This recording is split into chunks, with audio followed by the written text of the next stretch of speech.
Part 2. Belsavis. The Passing Light of Day.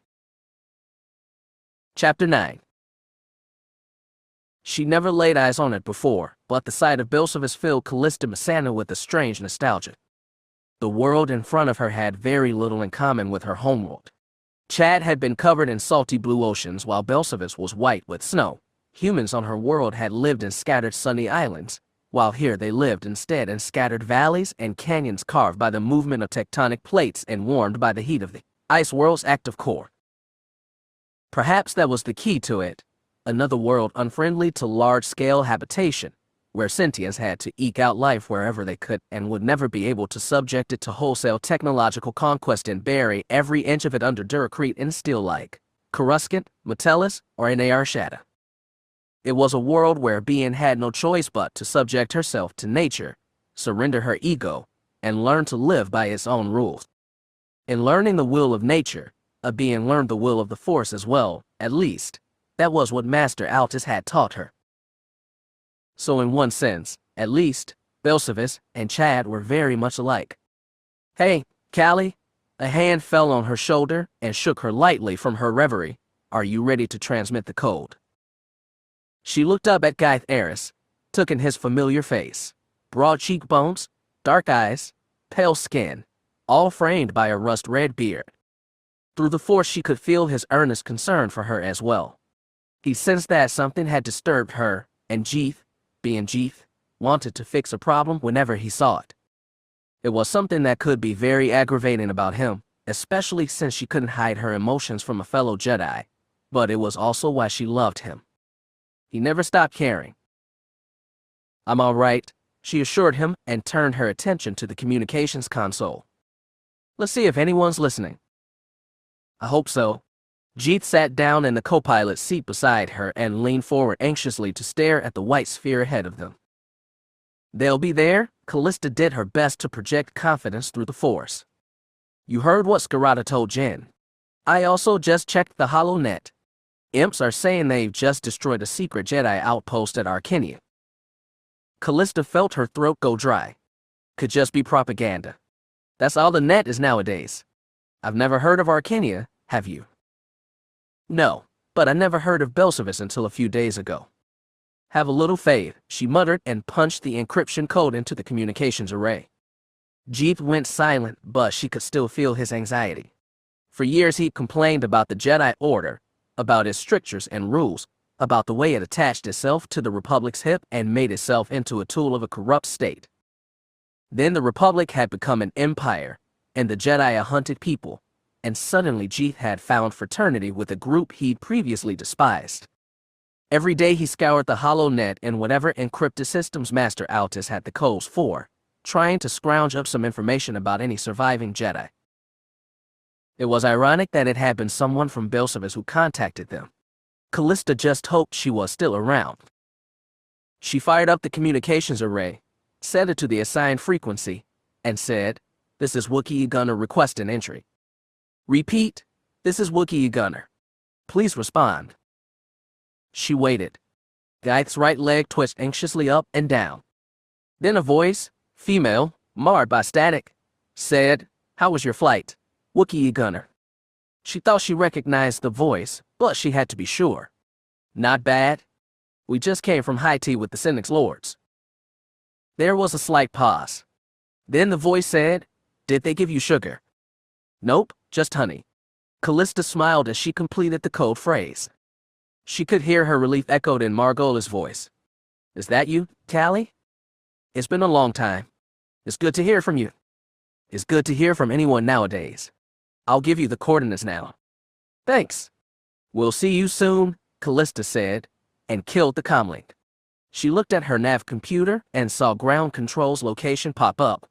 She set the course, then looked at Jeeth, still clinging to the arms of his chair. At least his leg had stopped twitching. "See?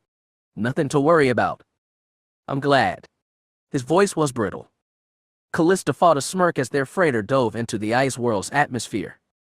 Upper-level wind currents buffeted their ship and knocked them about in their crash webbing, but it only lasted for a minute before their inertial compensator adjusted and the flight became smooth again. Are we finally there? A voice chimed from behind him. It's getting bumpy, said another child. Kalista and Jeeth looked behind them to see two small black-haired children crowded in the cockpit entrance. Reganda and Lagan Icemarine were 5 and 6 years old, respectively, both energetic and handsome like their mother had been. Eister had died holding back a flight of Imperial pursuit vessels chasing down Master Altus's Chuunther, and the sight of her children always made Kalista's heart sink. The siblings hid the pain of loss well. Lagan, always the more confident one, shouldered past his sister and hopped into the passenger seat behind Jeeth. Well, is this it? He said. Is this Belsavis? That it is. Jeeth favored the boy with a smile. He was good with children, better than Kalista. Is this really going to be our new home? Reganda asked, still lingering in the doorway. Well, you're going to check it out and see how you like it. Then we'll decide, Jeeth said. Come on, Reganda, take a seat behind Callie. The girl nodded and hopped into the chair. Kalista was grateful to turn her attention away from Eister's children and back to Wookiee Gunner's controls. The world rising up to meet them was a massive sprawl of ice. A few low ridges trailed blue shadows, but for the most part the world seemed as blank as a painter's unused canvas. Kalista was reminded of Chad again. It had felt soothing to fly over so much featureless ocean, and it felt much the same as the endless snowfields rolled beneath them. There, Chief called, stabbing a finger at the horizon. I see it, cried Lagan. Kalista saw it too. There was a ridge of mountains higher than the others they'd seen. A few white peaks stabbed upward into drifts of low clouds. Kalista pulled the freighter up slightly so they skimmed over the tops of the ridges. Once they climbed the white walls, everything changed. Snow melted away to reveal steep cliffs and broad slopes of bare rock, smooth and black and volcanic. Obsidian chasms fell toward the planet's distant core, creating vents for thermal energy to rise, and in turn for life to survive in scattered islands. When they dropped into the valley, everything changed. Winds buffeted their shuttle, and Reganda let out a yelp as an air gust nearly wrenched them into the side of a canyon before Kalista got control back. The outside temperature shot up, and they were suddenly surrounded by life. Trees shot up from rich soil and spread out fat palm fronds. Vines and creepers formed green webs over black stone, while beautiful flowers added punctuations of red and gold. Their sensors spotted artificial structures within one of the valleys, protected from storms by a broad transparent steel dome. One squat tower, some 4 stories high, rose from a walled compound, and just beyond the edge of the dome was a small landing pad just big enough for a single shuttle or freighter. As she maneuvered Wookiee Gunner onto the platform, Kalista felt a spike of surprising disappointment. This settlement looked positively tiny, and certainly couldn't fit what they needed. At the same time, she knew its small size was probably what had kept it safe from the Empire's prying eyes. One look at the sensors told them they wouldn't need jackets outside. Kalista and Jeeth took a moment to gather their bags, while Reganda and Icemarine trotted down to the cargo hold. When everyone was ready, they lowered the landing ramp and walked out onto the platform. The atmosphere inside the valley had a strange quality. It was warm and windy, but also humid. It smelled like jungles Kalista had visited in the past, full of decay and growing things all mixed together, but beneath that was a whiff of brimstone from deep within the planet. High above the dome, drier, cooler air howled through crevasses and around eroded peaks of jagged rock, creating a harrowing background scream behind the hiss of gunners' cooling engines. The collision of cold air from above and cool from below had to create plentiful thunderstorms, good for the enclosed jungle biome but bad for beings trying to land ships inside. Wookiee Gunner had lucky timing.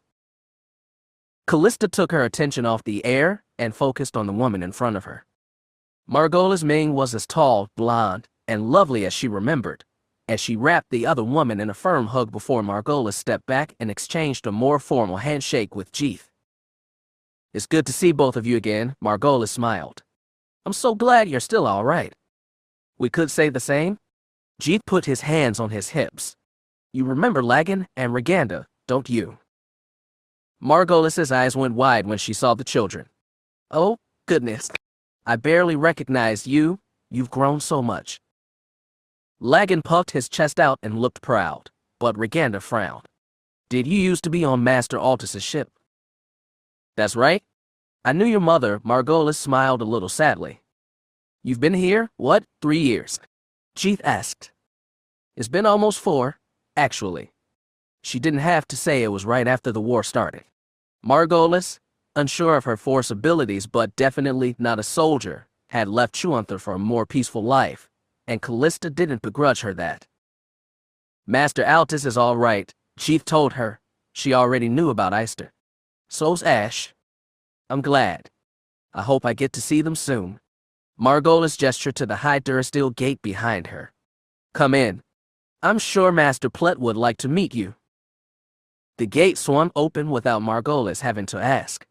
As Kalista and Jeeth followed her into the compound, they were greeted by a garden of lush plants, green and blue and red, some local and others transplanted from different planets from across the galaxy and made to grow in the black volcanic soil of Belsavis, Rift Valleys. A pair of beings stood behind the gate's hinged doors, their hands on the huge metal handles they'd used to drag them over. Each was a head taller than even Jeeth. They had gray-blue skin and long dangling arms.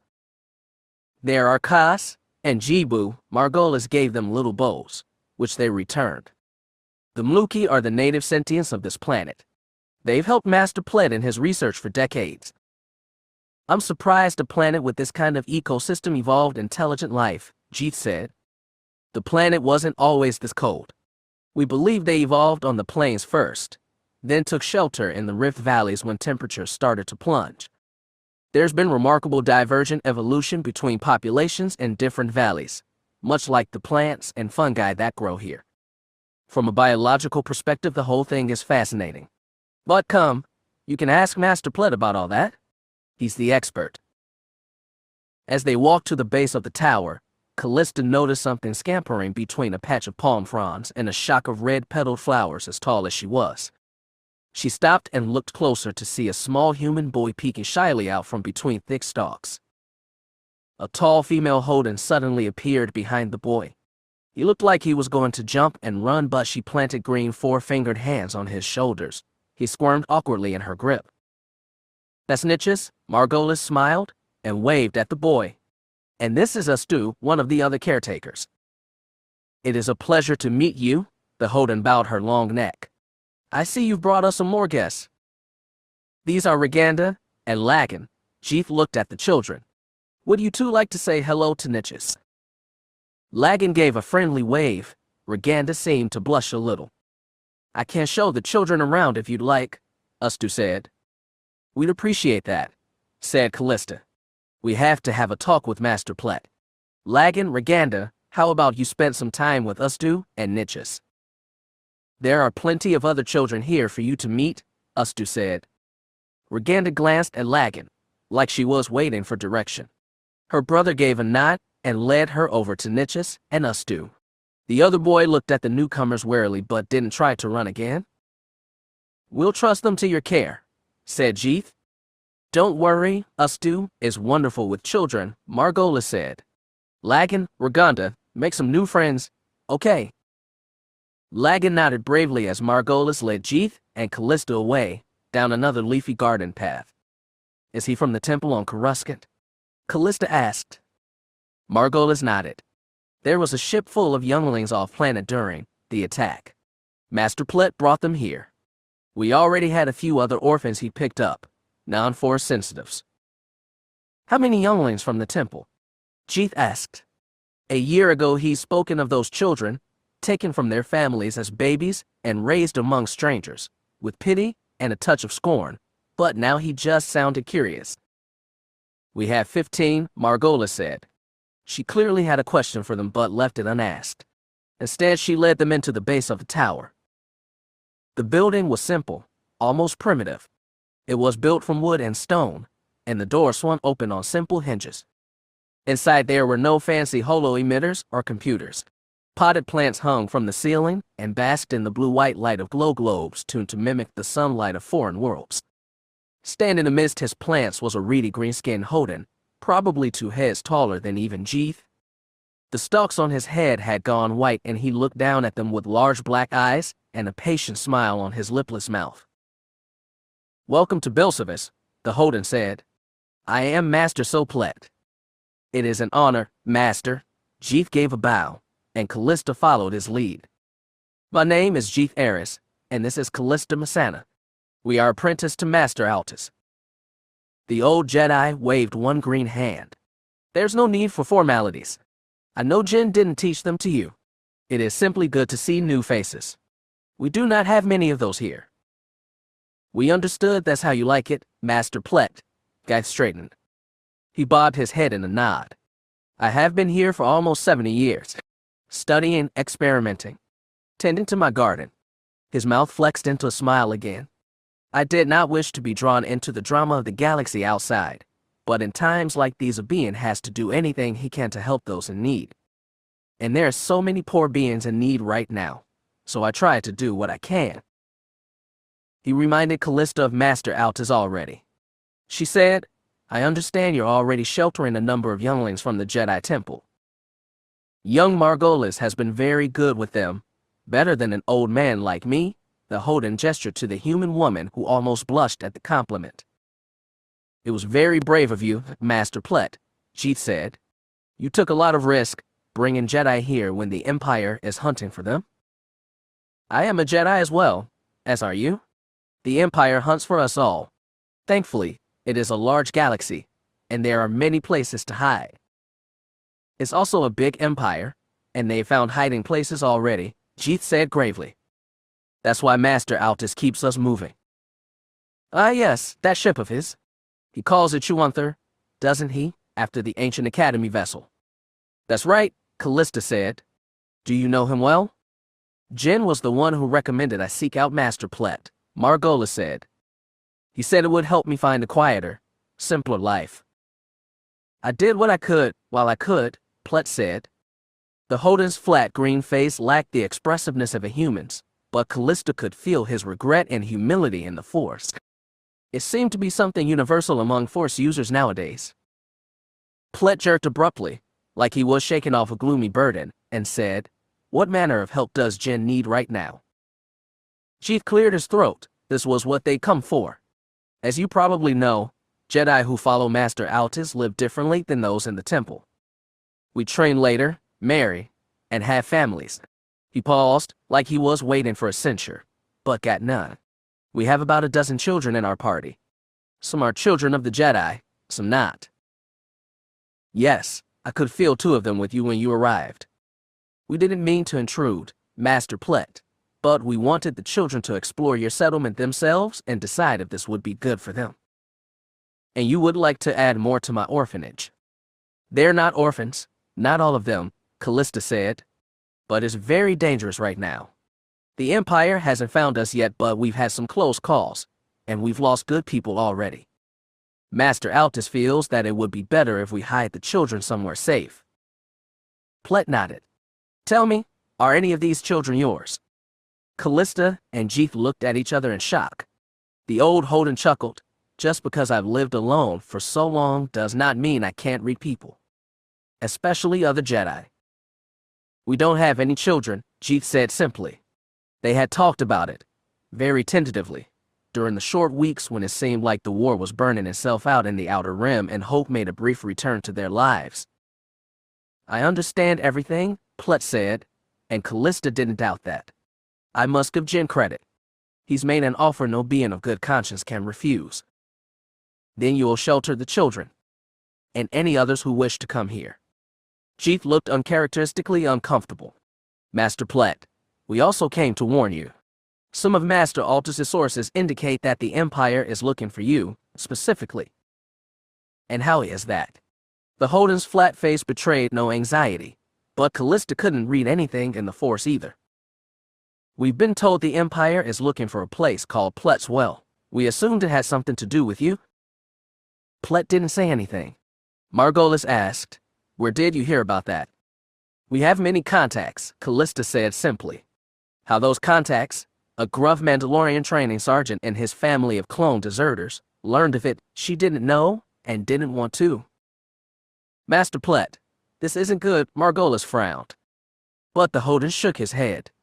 They must have heard something about the younglings we've already sheltered. But they do not know our location, do they? We don't think so, Master, Kalista said, but they're clearly looking. If you'd like, we can transport you and the children to a new location entirely, somewhere better defended.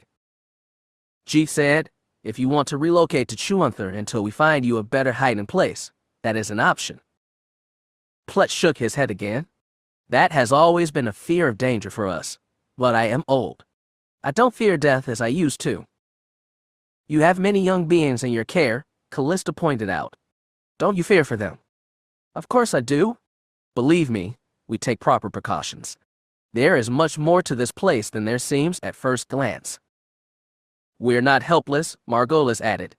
We have several Y-wings and a blast boat in cave hangars, and this location is very hard to find and very easy to defend. Y-wings.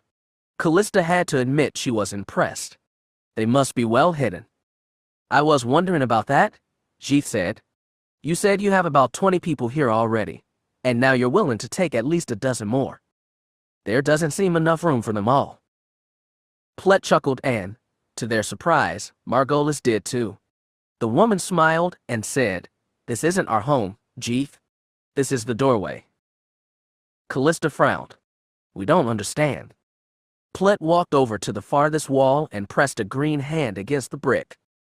A section of the wall, as large as a doorframe but camouflaged against black rock, slid back to reveal a stairwell curving downward into a black-bottomed shaft. Margolis, would you like to give your friends a tour? The Hoden asked. Gladly. The blonde woman picked up a glow lamp and switched it on. Come on. I can show you everything. We call it Plet's Well. Chapter 10. Sometimes after a battle, you need to catch your breath and regroup. Of course, the other Huchun you just fought is doing the same thing, and he doesn't want to get caught napping by you any more than you want to get caught napping by him. So rest is never long, not for people like us. Not for soldiers. Gilad Pellaeon's throat tightened as his shuttle slipped out of Valediction's belly and cut across the open space. The broad brown curve of the planet Farsteen glowed in sunlight beneath him. In front of him loomed the former Separatist orbital defense platform that Vice Admiral Grant had converted to a sector command station after capturing the planet. Pellaeon wished Minor Vernitic could be at his side, but he hasn't that lucky. Grant had requested to meet with Pellaeon personally and alone, and that meant he was probably in for a severe dressing down, if not a demotion. He recognized he deserved it. He'd been tasked with bringing the Bavanayari holdouts into line, and he'd failed repeatedly, allowing them to attack Farsteen directly. In a way, he wished he would be demoted, even drummed out of the Navy entirely. At least then he wouldn't have to deal with this interminable war. He might even be able to find Helena again, if she was still alive. The space over Farsteen looked empty now. It had taken him less than 10 minutes to get from Valediction's bridge to her hangar bay, but somewhere in that time the asteroid, or whatever it was, had jumped to hyperspace. Where it had gone, what its purpose was, how it operated, all of it was a mystery. The answers, or at least some of them, were probably waiting for him on Grant's command station. That should have made him feel better, but it didn't in the least. When his shuttle arrived, a half-dozen troopers in polished white armor escorted him down hallways that, just a few months ago, had been full of equally shiny droid soldiers. There was no outward sign of it. The station carried on in crisp mechanic precision, no matter who ran it, and Pellaeon wasn't sure if he liked that or not. The troopers stopped at the entrance to Grant's office and bade Pellaeon enter alone. The captain took a moment to make sure his gray uniform was entirely straight, then stepped through the doorway. Grant was sitting behind a desk handmade from a dark and polished wood. The elegant carving on his legs and edges was in stark contrast to the utilitarian planes and right angles that made up the rest of the office, but Pellaeon wasn't surprised to see it. It was probably one of the many aristocratic affectations Grant had brought with him from the Tapani sector. Please sit down, Grant waved a fine-fingered hand at the chair in front of his desk. It, too, was hand-carved from fine dark wood, and Pellaeon sank down on his soft cushions. He hated the damn chair. It was trying to make him feel comfortable, and comfortable was the last thing he needed to be right now. "Captain, I want to thank you for your quick response and coming to Farstein's aid," Grant began. That took Pellaeon by surprise. He felt a surge of elation that he was not about to be drummed out, followed by a surge of foreboding. "As you are no doubt aware, a new battle station has arrived in our sector," Grant continued. "It is a brand new, top-secret battle moon called the Eye of Palpatine. It was developed by some of the Emperor's finest research scientists, Demetrius Zarin and Orn Zelder. The first name was vaguely familiar to Pellaeon, the second not at all. It is a revolutionary piece of technology, constructed through the interior of an asteroid and managed almost entirely by artificial intelligence. It has been programmed to pick up squadron of sleeper clone commandos scattered across this region of space. The Emperor, in his wisdom, has chosen to make our oversector his proving ground." Grant paused, as though there was something he expected Pellaeon to say. The captain asked, "What can I do to assist in his mission, Admiral?" Grant smiled slightly, like his dog had just rolled over on request.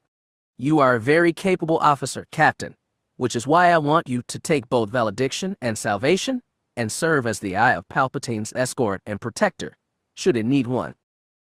"Where will it be sent, sir?" His gut told him a punitive mission to Bavinire was on the table. It would be very ugly, but it might be the only way to force Sign to surrender. "Right now, we have relocated the battle moon to the Moonflower Nebula. It's an ideal place to hide the eye until it is ready to be used." Pellaeon fought a frown. The Moonflower Nebula was a navigation hazard infamous for its ability to muck up sensor arrays with its variety of radioactive gases. What's more, it was full of space rock, and therefore perfect camouflage for the eye. While it made sense to hide an unmanned battle station there, the nebula was also close to the border with the prickly old Senex and Juvex aristocracies, which had welcomed the new order only as long as it left their wealth and local power intact. "Has the battle moon's target been decided yet, Admiral?" "We are still performing reconnaissance." Grant leaned forward slightly and lowered his voice, as though someone else could hear the secret he was about to utter. "Captain Pellaeon, we have learned of a Jedi fortress hidden somewhere in this sector, near the border with Senex and Juvex." "Oh, Minor was going to love that. We'll be fighting Jedi then, sir. If all goes to plan, Palpatine will bombard their base into oblivion, and you will just have to sit back and watch.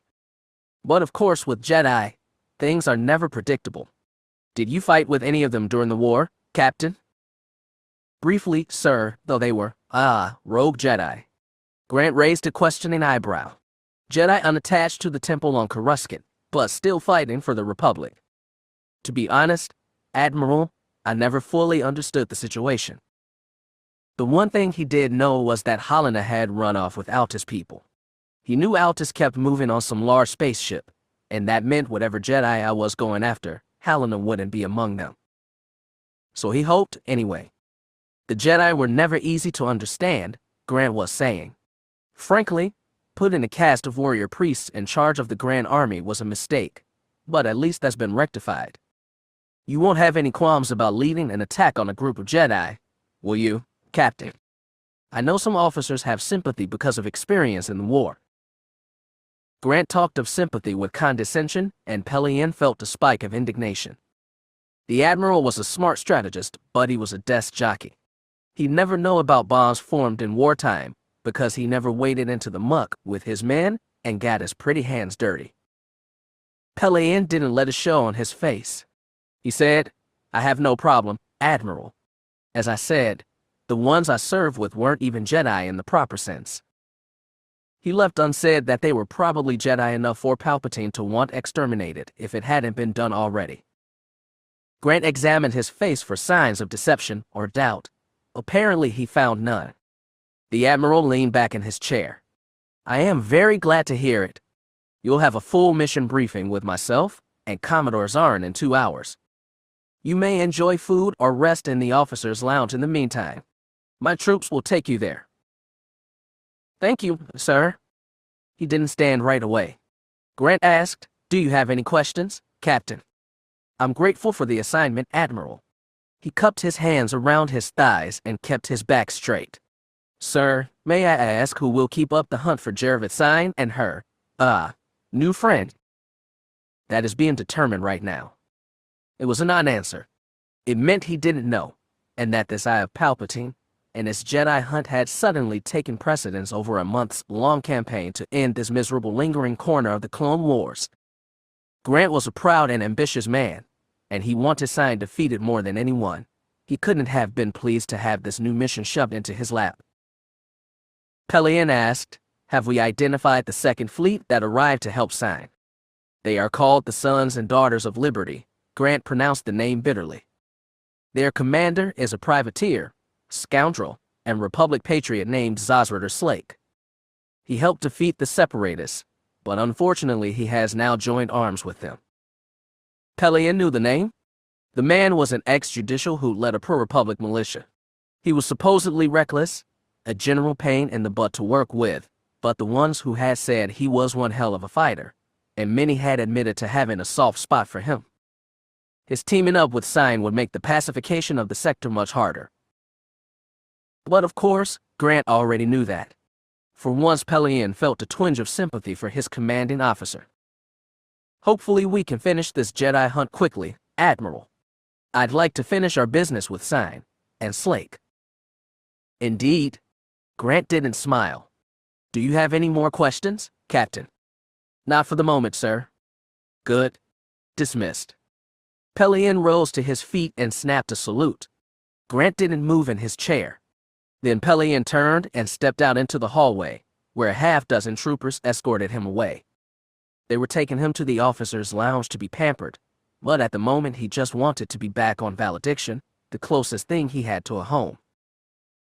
The adrenaline was still pumping fast through A'Sharad Hett's blood as he joined the gathering on Iconoclast's main flight deck. Through the gap of the hangar mouth, a miscellany of ships drifted against distant stars. After escaping Farin, both Sign and Slake's fleets had engaged in a series of hyperspace jumps to throw off pursuit before finally rejoining at a prearranged location light years from any star system. Through that lonely point in space, there now drifted one sturdy old dreadnought, a captured Separatist destroyer, and an almost comical mismatch of other vessels, ranging from a refitted Corellian picket ship to a red-painted Corellian corvette to flat-wide Soro Suub fleet carrier. Hett watched those ships drift by as he took his place next to Sign. The small woman stared straight ahead at the hangar mouth. At her other shoulder, a Vultan did the same. Two squads of foot soldiers, all members of the defunct Bavinir planetary militia, stood at arms behind them.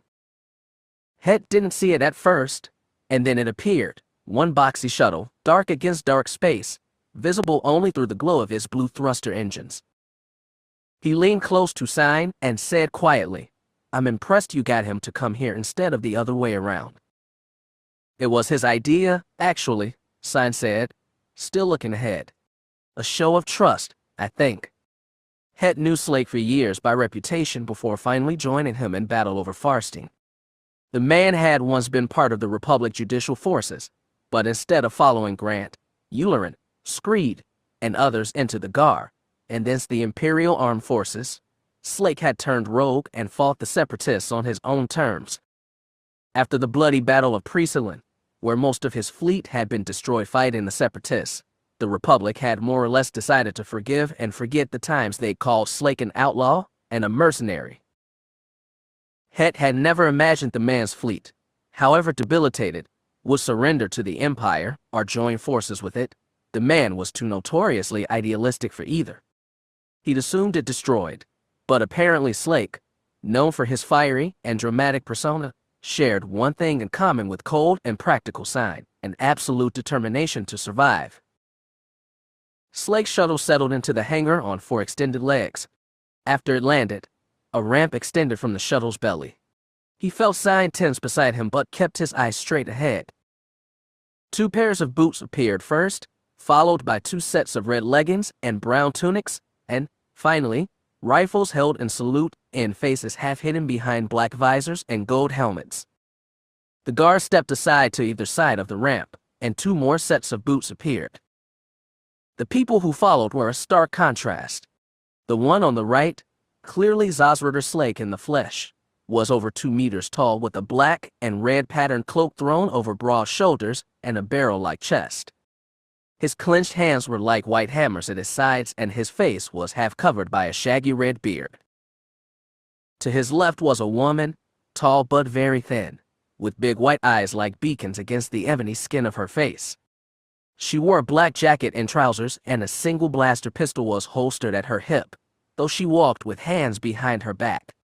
When she glanced at Hett, their eyes met very briefly. Then she glanced down, saw the 2 lightsabers clipped to his belt, and she nearly lost her step. Slake either didn't notice or didn't care. He walked right up to Sign and took her hand in his own. The man was a good half-meter taller than Sign, but he only looked down on her for a second. Then he dipped to one knee and gave her hand a chivalrous kiss. "Welcome to Iconoclast. Thank you for coming and for your help against the Empire," Sign told Slake, still on his knees. Her voice was even, but Hett knew she was mildly amused by the theatrics. Slake tilted his head up. "Madam Sign, the pleasure was all mine. I am always glad to help out someone as determined to whip Palpatine's running dogs as I am." "My goal is to free my world," Sign said, then softened her tone. "However, whipping Imperial dogs has become my speciality and my pleasure." Slake boomed laughter and popped to his feet. He was fast for a big man. He gestured to his companion. "Madam Sign, I believe you have already spoken to Helena Devis." The dark-skinned woman bowed her head. "It's a pleasure to meet you in person." "The pleasure is mine," Sign said. "These are 2 of my advisors, Andrina Volton and A'Sharad Hett." "It's fantastic to meet you both." Slake glanced at Hett and finally spotted the lightsabers. His eyes lit up and he cried, "My lords, what have we here? Did you take those from some Jedi corpses, or did you acquire them by other means?" Hett felt a spike of anger, then realized it was a valid question. Sign had fought for the Separatists during the war and against Jedi, including Hett himself. He said, "One of them is mine. The other is from my father." "Your father was a Jedi," Devis said. She didn't sound surprised, like most beings would. She sounded curious. "That's right," Hett held her eyes. "I was raised by him. I became a Jedi after he died." He sensed 100 questions from her, which in turn bred questions of his own, but Slake boomed, Come. Let's sit down and talk of our next move, Madam Sign." "Our next move?" Sign asked. "Are we a team from now on?" He rubbed his red beard. "Well, that remains to be seen. However, we've already given Grant a bloody nose, and I see no reason not to land a few more punches if we can." "Then I see our priorities are in agreement for now." "I would hope so. By the by, madam, I took the liberty of recording some vivid, up-close footage of the fiery death of Grant's interdictor. Would you be interested in a copy, so you might, say, send it to your allies on Bavanaya for popular consumption?" Sign allowed a rare smile. "I think that can be arranged. Thank you for yet another gift." Slake laughed again. "Oh, you're welcome, madam. Shall we have a talk, then? I think we still have a lot to discuss, especially that big battle rock monstrosity you tangled with. I've prepared a place, if you will follow me." Sign and Slake took the head the column, and Hett fell in behind him. Helena walked alongside him, and he leaned in close to speak with her. "Am I to take it that you've met Jedi before?" he asked. "Oh, yes." She inclined her head. "Jedi with families." She nodded again. "Did you know them during the war?" He didn't want to hope. She leaned in a little closer and lowered her voice. "Do you know of a Gen Altus, Mr. Hett?" "I've heard of him." He knew Altus led some errant sect that allowed Jedi to marry and raise families. He also knew that unlike some other unorthodox Jedi like Qui-Gon Jinn or Thracia Cholim, Altus had never been on good terms with Masters Yoda or Windu, which meant a clash of personalities as well as politics. "Master Altus is alive," Helena said, "and so are the Jedi families who follow him." He stared at her and tried to prod her with the Force. She felt like a normal sentient, coolly intelligent, determined, a little scared, but still normal.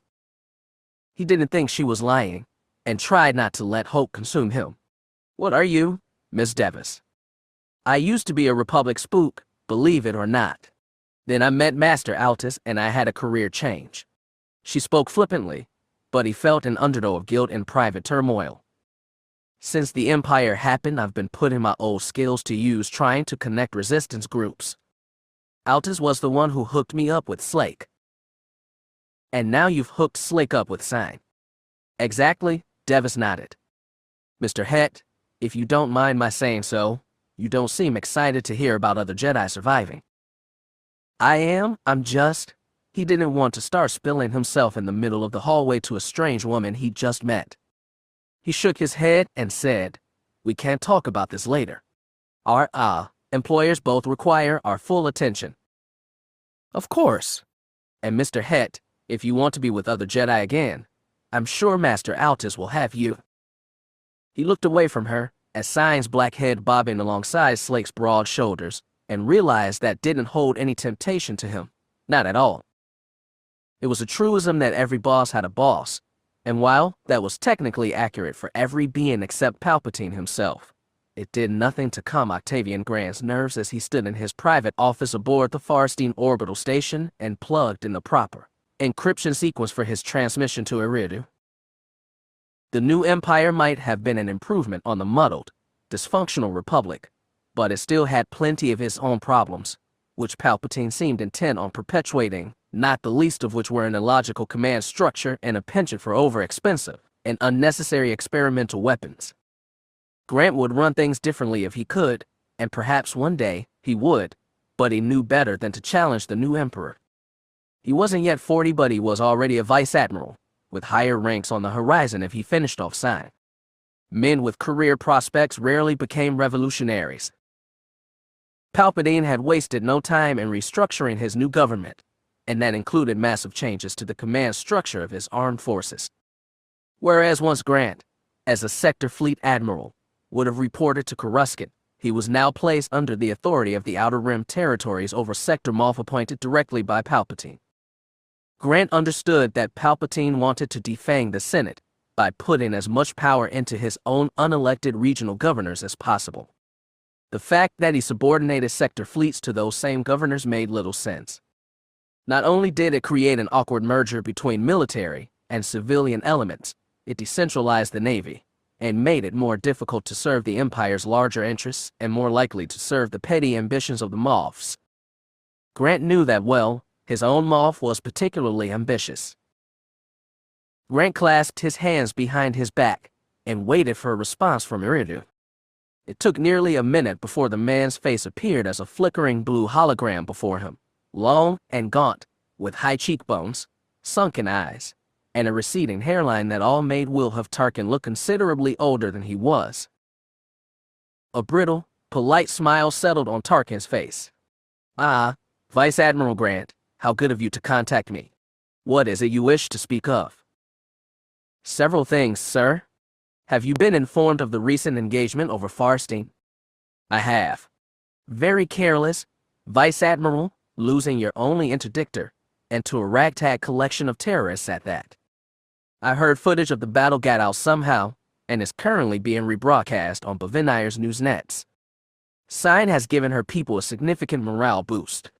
Luckily for you, we've stopped it from spreading further." Grant fought a scowl. His accusations were accurate and there was nothing to rebuke. "Mistakes have been made, sir, but I assure you I will rectify them. Jaravith Sign has become an even bigger annoyance than her father, unfortunately, but I believe I know a way to deal with her." "Do you now?" Tarkin arched one sharp eyebrow. "I do, sir, but I am unable to at the moment. May I assume you know about our other recent development?" "You may assume as much." Tarkin inclined his head slightly. In addition to having Palpatine's ear, the man also had an unofficial information gathering network that put Grant to shame. "Once the Battle Moon completes its mission, will it be available for another one in this region?" "That remains to be seen. Unfortunately, Vice Admiral, the Eye is not under my jurisdiction. Only the Emperor commands its use." Grant had heard rumors that Tarkin was involved in the creation of some top-secret, large-scale weapon, and had guessed that the eye might be it. Tarkin's was not a military mind. He preferred shows of strength and power over the flexibility of a versatile battle group, and the oversized, overpowered battle moon was right up the Moff's alley. Either Tarkin was lying now, or he had an even bigger project in the works. Grant could figure that out later. I understand the importance of hunting down the Jedi, sir. I assure you that they are our top priority, even above Sign. Tarkin frowned. I believe you are expected to hunt both, Vice Admiral. Of course, Grant said quickly. However, in order to take down Sign, I am going to require as many ships as possible, including a new interdictor, and if possible, an additional task force to guard Farsteen. You ask much, especially for a man who just lost a ship through his own fault. Grant's chest tightened. I mean no offense, sir, but there were no intelligence reports indicating that Zazrid or Slake was operating in this sector. None, sir, at least none that I've had access to.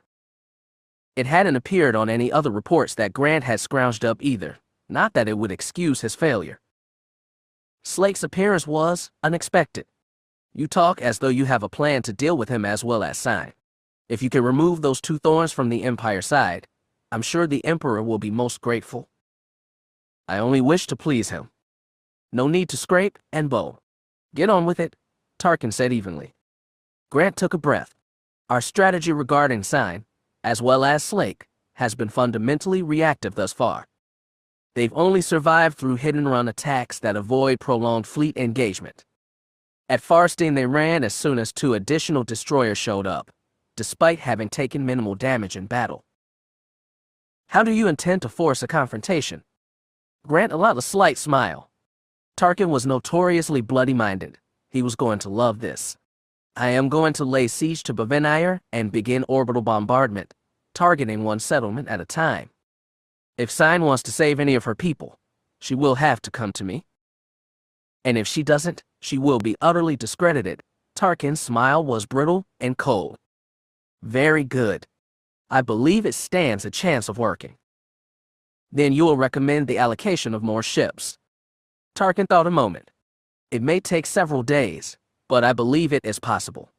In the meantime, you have other business to oversee. Hopefully it will be completed by then. Of course, Moff Tarkin. The Eye of Palpatine is preparing for his first mission as we speak. Excellent. Have you located the Jedi base yet, Vice Admiral? No, sir. My understanding, based on what Commodore Zarin has told me, is that the Eye is sending out probes. Correct. I have also put all of the Oversector's intelligence resources at his disposal. That was something neither Tarkin nor Zarin had seen fit to mention until now. He'd had little hope before of getting credit for exterminating the Jedi base, wherever it was, and it was all gone now. All the more motivation to defeat Sign, then? Grant forced a thin smile. It should only be a matter of time, then. Tell me, what backup have you assigned to oversee Eye's operation? What backup? Not if or whether. Perhaps Tarkin had as little trust in Oren Kelder's creation as Grant did. I've assigned 2 destroyers with full fighter complements. And you trust the captains. 2 of my best. Salvation's Captain Horner had a reputation for dull but reliable competence.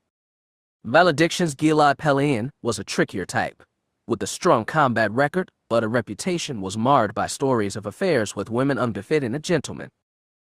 One of those affairs had collided with his professional duties at the start of the war, and he wasn't going to be looking at a promotion anytime soon, not unless he was the one to finally net Sign. Setting him to babysit the Eye was an ideal way to make sure he stayed where he belonged, and also to safeguard the Eye's mission. 2 Minox, 1 stone. I am glad to hear the Eye is in safe hands. These untested weapons can be quite, surprising when used in combat for the first time. No, the Eye wasn't Tarkin's creation. He spoke of it like a competitor unworthy of respect. I will do everything in my power to complete both missions you've given to me, sir. An additional task force at Farsteen would go a very long way to achieving both goals. Then I'll see to it that you get it. Tarkin nodded. I will keep you informed, Vice Admiral. Good day? Good day, sir. Grant snapped a salute. Tarkin nodded again, and his image disappeared. Grant lowered his hand to his side. He blew a long breath out through his nose, went over to the carved wood desk passed down through 5 generations of Grants, sat down, and pulled open the bottom drawer. He had a glass and a bottle of Churban brandy inside, and he needed them badly. Like the rest of the ship, Iconoclast's conference room was cramped and starting to show his age. Iconoclast had been part of Bavinair's modest home defense fleet for over 20 years, and the years since had hardly been kind to it. The cushions of the seats were cracked and torn in places, while a discolored wall and deep scrape marks over the plasteel tabletop stood as mementos of the time a Republic missile had tore a hole through the ship's outer bulkhead. It was good, then, that Zosrider Slake was not big on comforts and appearances. We ducked out in a hurry, but not before we could grab a souvenir, Slake told them. He leaned forward with the datapad in his hands and his elbows on the tabletop. Helena Devis sat to his right while Sign, Hett, and a Voltan faced him across the oblong table. What kind of souvenir? Hett asked. You saw those nifty new starfighters that asteroid was pumping at you. Unfortunately, we did. They destroyed one of our corvettes, despite possessing no heavy weapons. Sign said. They're not well armored either, but they're quick, Slake said. Well, the point is, we pulled 2/3 of one into our hangar. 2/3? A Voltan asked.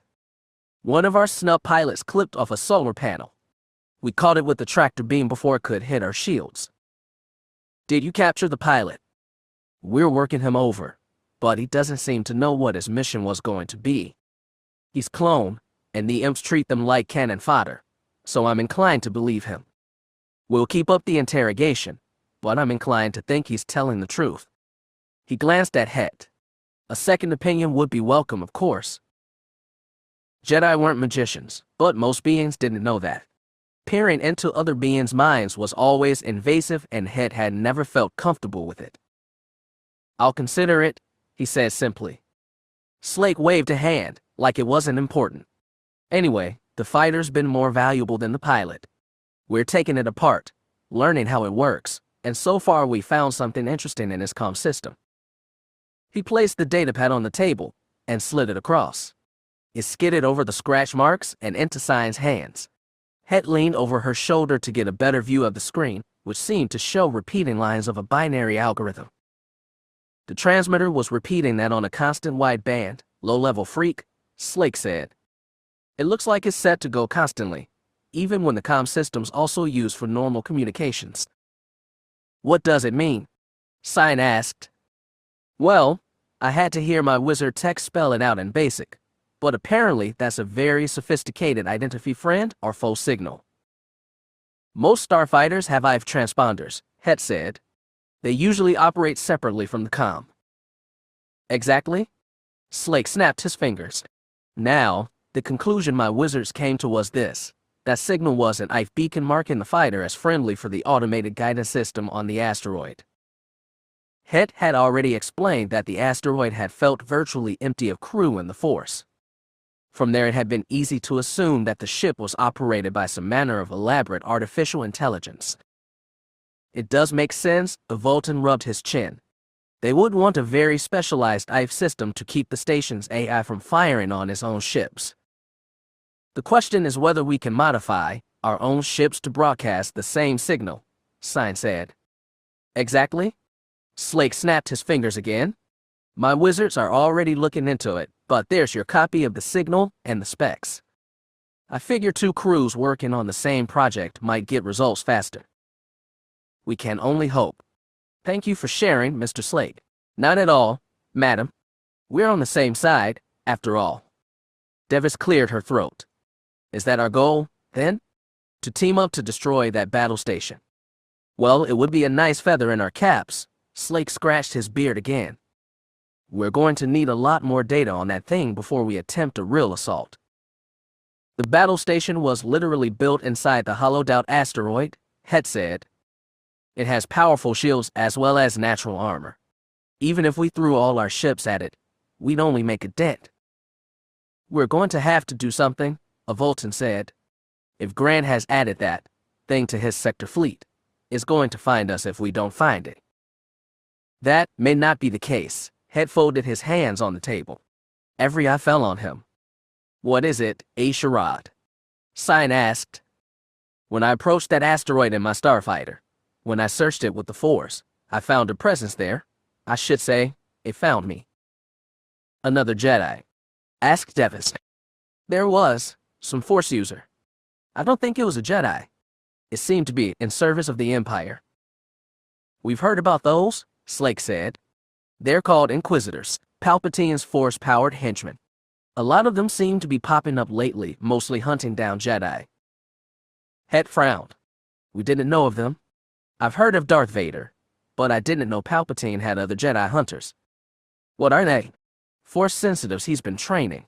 Padaons he's corrupting. Slake shrugged. I never understood how all that works, so don't ask me.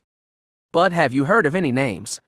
The idea that Jedi might have turned against their own rather than die with them was a terrible one, and before Order 66 he wouldn't have believed it, but the past year had taught him how desperate some beings could get to survive. There was one that sounded important. Slake looked to Devis. Do you remember it? The woman thought a moment. I believe the name was Jarek. Is that familiar? Jarek, Hett repeated. He could summon a face, a reputation, but he'd never had any close interaction with the man. He was a scholar, an archaeologist. The last I heard, he went on some deep space research mission before the war even started. Perhaps he was working with Palpatine all this time, science suggested. Maybe. They said he was very intelligent, but also aloof. I don't know. That's just what I've heard. He found himself strangely relieved. He'd been following HoloNet reports and gathering intelligence to keep track of the Jedi being purged, and there were only a few friends left from the Order whose names he hadn't seen. K-Kruk, Quinlan Vos, Anakin Skywalker. He couldn't imagine K-Kruk turning dark, but Anakin and Vos had always had deep anger in them. This Force user, Devis asked, did they communicate anything with you? In a way. He flicked his eyes up to hers. They seemed surprised, just like I was, but only at first.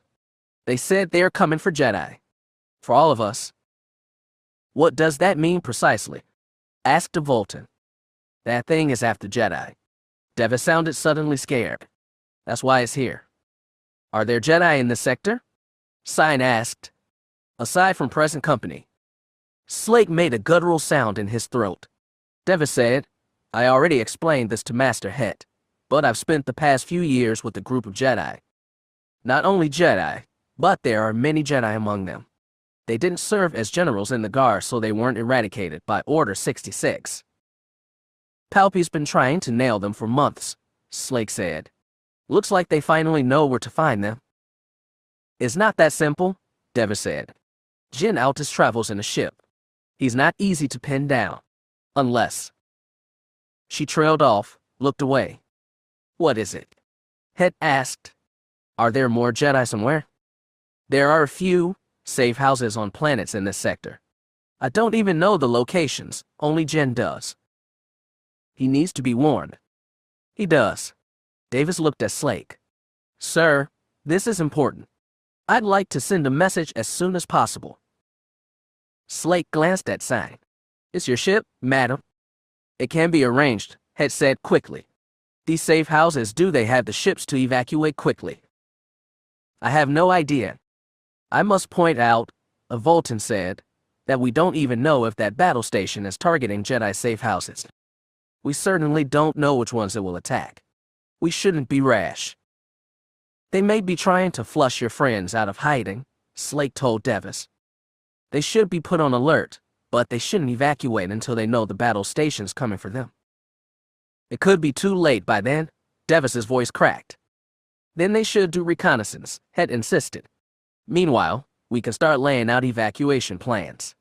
We can make sure we have enough ships and enough weapons if it comes to a fight. If it's still the operative word here, Volton reminded them. Eyes fell quietly onto Sign, who sat with her arms crossed, saying nothing. Hett knew her dilemma. She had too few ships, and she had priorities beyond protecting the Jedi whom most of her crew still hated. If it weren't for Hett himself, she wouldn't even be considering it, so he decided to take the burden off of her. If Slake is willing to spare a handful of ships, he said, I'll help coordinate efforts. You can't keep Iconoclast in hiding and try to figure out Grant's next move. Sign shifted her gaze to the red-haired man. Will you spare any ships? A handful. Helena and her friends have been helpful. I owe them a debt. By that logic, so did Sign, but she didn't rise to the bait. Very good. A'Sharad, please take Miss Devis to the bridge so she can make a secure call. Thank you. He rose to his feet, and so did Devis. They walked quickly out of the room and down the hall, and she matched his long, fast strides. Thanks for the help, she told him. If there's Jedi in danger, I'll do what I can. If we have to send a rescue party, will you come? I have a headhunter. I'll go wherever you go. They stepped into the lift tube. As the doors hissed shut, she faced him and asked, Have you thought about staying with Master Altus? He shook his head. I have obligations here. I could tell, she said, by the way you look at her. He looked away from her, suddenly uncomfortable. He was used to beings finding Jedi distant and incomprehensible. Sometimes he preferred it that way. These people need me, not just Sign. I know. The door hissed open, and they stared walking down the hallway toward the bridge. Sometimes, there's more important things than being with who you want to be. It was, Hett realized, a lesson he hadn't learned, not yet. It was coming, though, he could feel that. Call it the Force, call it his gut, but he could feel it, and when it came, it would hurt. Chapter 11. After we lost Kiramorit, we scattered to keep the imps and death watch off our tail, but we didn't stay separate for long. We all had a place we needed to go, and business we needed to finish. But until that reunion, we had time to catch our breaths, to look back on what had just happened, and to mourn the ones we left behind. For Kal Skirata, the only way to keep ahead of grief was to keep moving. That was no problem. They might have escaped Mandalore, but they were far from safe, and there was a pile of things to be done until they were. He preferred it that way. If he stopped doing things, then the grief would finally catch up to him. Grief for Jillimer and Joka and Kiramorit, grief that was still fresh even though it had been almost a year since Etane's death. The first step was to contact Gen Altus. They were still going to offload their excess passengers. That part hadn't changed, even if some of the Jedi were on Cornucopia and others on Ion. The freighters and VAU's aggressor would rendezvous once they figured out where to find Altus. The old Jedi Master kept on the move in his mobile academy ship, and he'd given Jane the special encryption key to contact him no matter where either of them were. To make the call, they'd used the same kind of hardware they used to contact Niner and Darman, and it had been a stroke of luck, genius, or both to install that equipment in Cornucopia's auxiliary cargo hold. Even as Nye's freighter tore through hyperspace, Jane was busy at the comm system. Skirata crouched over the Null's shoulder and watching him work, though he had only half an idea of what was going on. Gadgets and fancy tech were for the young, and in spite of all that had happened, he felt a warm glow inside knowing that Jang and the rest of his brothers were going to grow old like men, not disposable tools in another stupid feud between the Jedi and the Sith. They still had that victory at least. When he finished typing something into the computer's keypad, Jang craned his neck back and said, Okay, Booer, I sent out a ping to Altus people. Hopefully they'll pick up. How long will it take? However long Altus wants it to, but the signal's almost instantaneous. After this, he can tell us where to rendezvous and offload our Jedi. Good job, son. Skirata clapped his armored shoulders. There's something else I need you to do now. You're going to have to make a call to Mandalore. Jane frowned. Who to? Yayak Squad. We need to tell them we've been chased off planet. And they need to know about Euthan's cure. I don't know how we'll get it to them, but we will. Death Watch and the imps might know about Yaks. They might have moved on them too. Or they might be watching them hard. Okay, how about Leve? He keeps a low profile. I doubt they found him. Contact Leve with one of those top-level ARC security encryption keys. Something only he'll know. Once we contact him, he can spread the word to Yax, Brawler, and the rest. Boer, Jane trailed off, suddenly reluctant to speak. Skirata blew out a breath. You're wondering how the imps found us, aren't you? It must have something to do with Niner and Darman. The timing can't be a coincidence. Niner and Dar wouldn't betray us, Skirata snapped. I'm not saying that. Jane held up both hands. What if the imps were using them? I don't know if you've heard him, Boer, but their new captain is a hardcore Jedi hunter. He's from Darman Kaz and hates Force users with a passion. Well, he's not gonna last long under Palps. I know, but right now he's got this holy mission. He might have sent Dar and Niner to Mandalore expressly to flush you out. It's possible. More than possible, Boer. Death Watch is too stupid to find Kiramord on his own, and Shiz has done his best to keep the garrison limited to Keldabe. Someone tipped them off to our location, and if I had to bet, I'd say it was Dar and Niner. Even if they didn't mean to, we need to treat them as compromised from here on. What do you want to do, then? Write them off? No. I don't know. We just need to rethink things. Skirata snorted. Next I was going to tell you to calm Niner and ask what the shab happened. I still could, assuming the comms we placed in their bice haven't been sapped. Do you think they could be? Anything's possible. I'm going to see if I can't fix a new encryption algorithm, something that'll be harder for the imps to crack. Jang balled a gray-gloved hand into a fist and banged his armored thigh. I could really use America right now. Well, he's stuck on Ihan. It's all you now. I'll do my best, Boer. I know. Start with a message to Leve. Make sure he's got our freak so he can talk back to us. Will do. Good lad. Skirata patted Jan on the shoulder and stood up. It was harder than it should have been. He hadn't even done much fighting, but his legs and lower back still hurt. Feeling old, Skirata shuffled his way into Cornucopia's main hold to find a strange tableau. The central aisle leading to the cockpit was clear, and people were divided on either side of the path, all seated on the floor with their legs folded or sticking out and their backs against the bulkheads. 3 bodies were lined up along the port wall. Lasima had both legs sticking out and one of them wrapped in a Bacta bandage hastily pulled from Nai's emergency medical kit. What she really needed was a cast, and he hoped Altus would have better equipment on his ship. Lasima leaned on Adan's shoulder, her yellow hand touched his armored thigh, and his hand in turn rested on hers. Lasima seemed to be sleeping, and Adan was talking in whispers to Kor. Kor liked to put up a front of wisecracks and cynicism, something he'd picked up from Mariel, but now the young man was visibly stricken by Julka's sudden loss. Skirata hoped Adan could help him through that, just a little. Meanwhile, Kina Ha was sitting in the forward starboard corner by herself.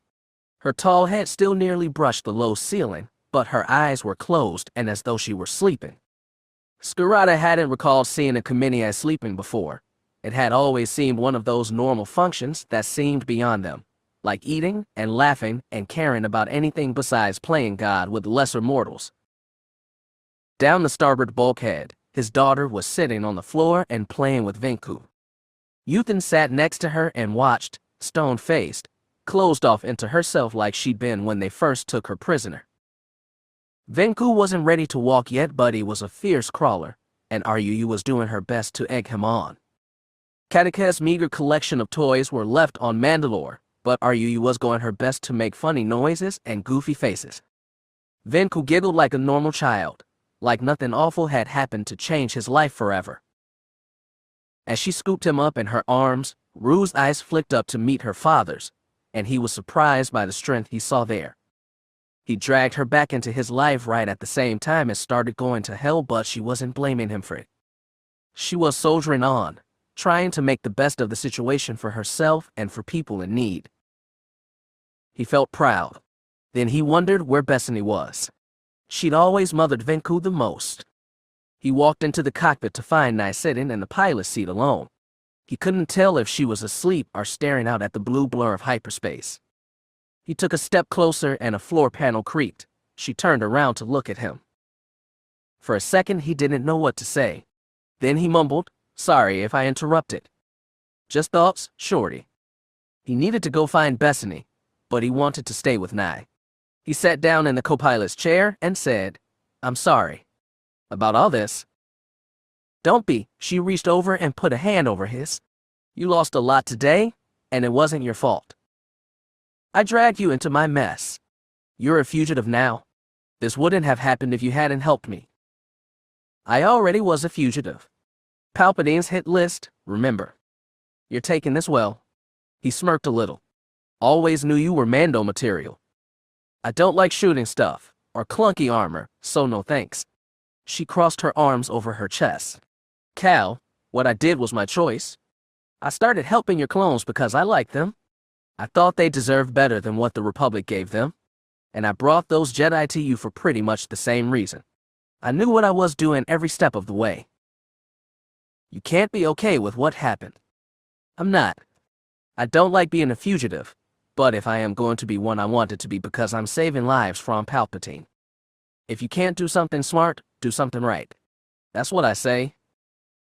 Skirata snorted. "I guess that's a good motto. Best I've heard." She smiled a little, and the flickering blues and whites of hyperspace made her look strangely luminous. That smile, the darkness of her eyes, felt like a promise of rest, an escape from all his worries. He couldn't have that, not until all his boys were safe. "Have you seen Basica?" he asked suddenly. "Isn't she in the main cabin?" "No. She's not with Jan in the auxiliary hold either." "Well, check the bunks. Are the engineering section? You know, cramped little corridor by the engines." "Why would she be in there? Not many other places to hide unless she's locked herself in the fresher." "Thanks. I'll take a look." Skirata got up without another word. He walked through the main hold and waved to Venku as he played with Ruisan, then clambered up the ladder leading to a low ceiling room where bedrolls would normally be laid out. There was no Bethany there either, so he went back down the ladder and went into the narrow corridor leading to the engineering section. He was still in his armor and he had to angle his body sideways just to squeeze between the bulkheads. When he got to the dark room at the end, he heard the soft beeping of computer monitors, the periodic hissing of the heat sink, and Bethany's choking sobs. He was about to turn her around and leave her with her pain when he remembered something. The first night on Kiramord after Attain had died, when Bethany had been there for him when grief finally caught up and he cried it all out alone on the kitchen floor. He rapped his knuckles on a pipe before going further. Bethany stopped crying and croaked, "Who's there?" "It's me, Basica." "Oh, Kal," she exhaled. "Can I come in?" "It's okay." "Sure." I was almost done. Skirata still didn't have much room to maneuver as he walked into the chamber.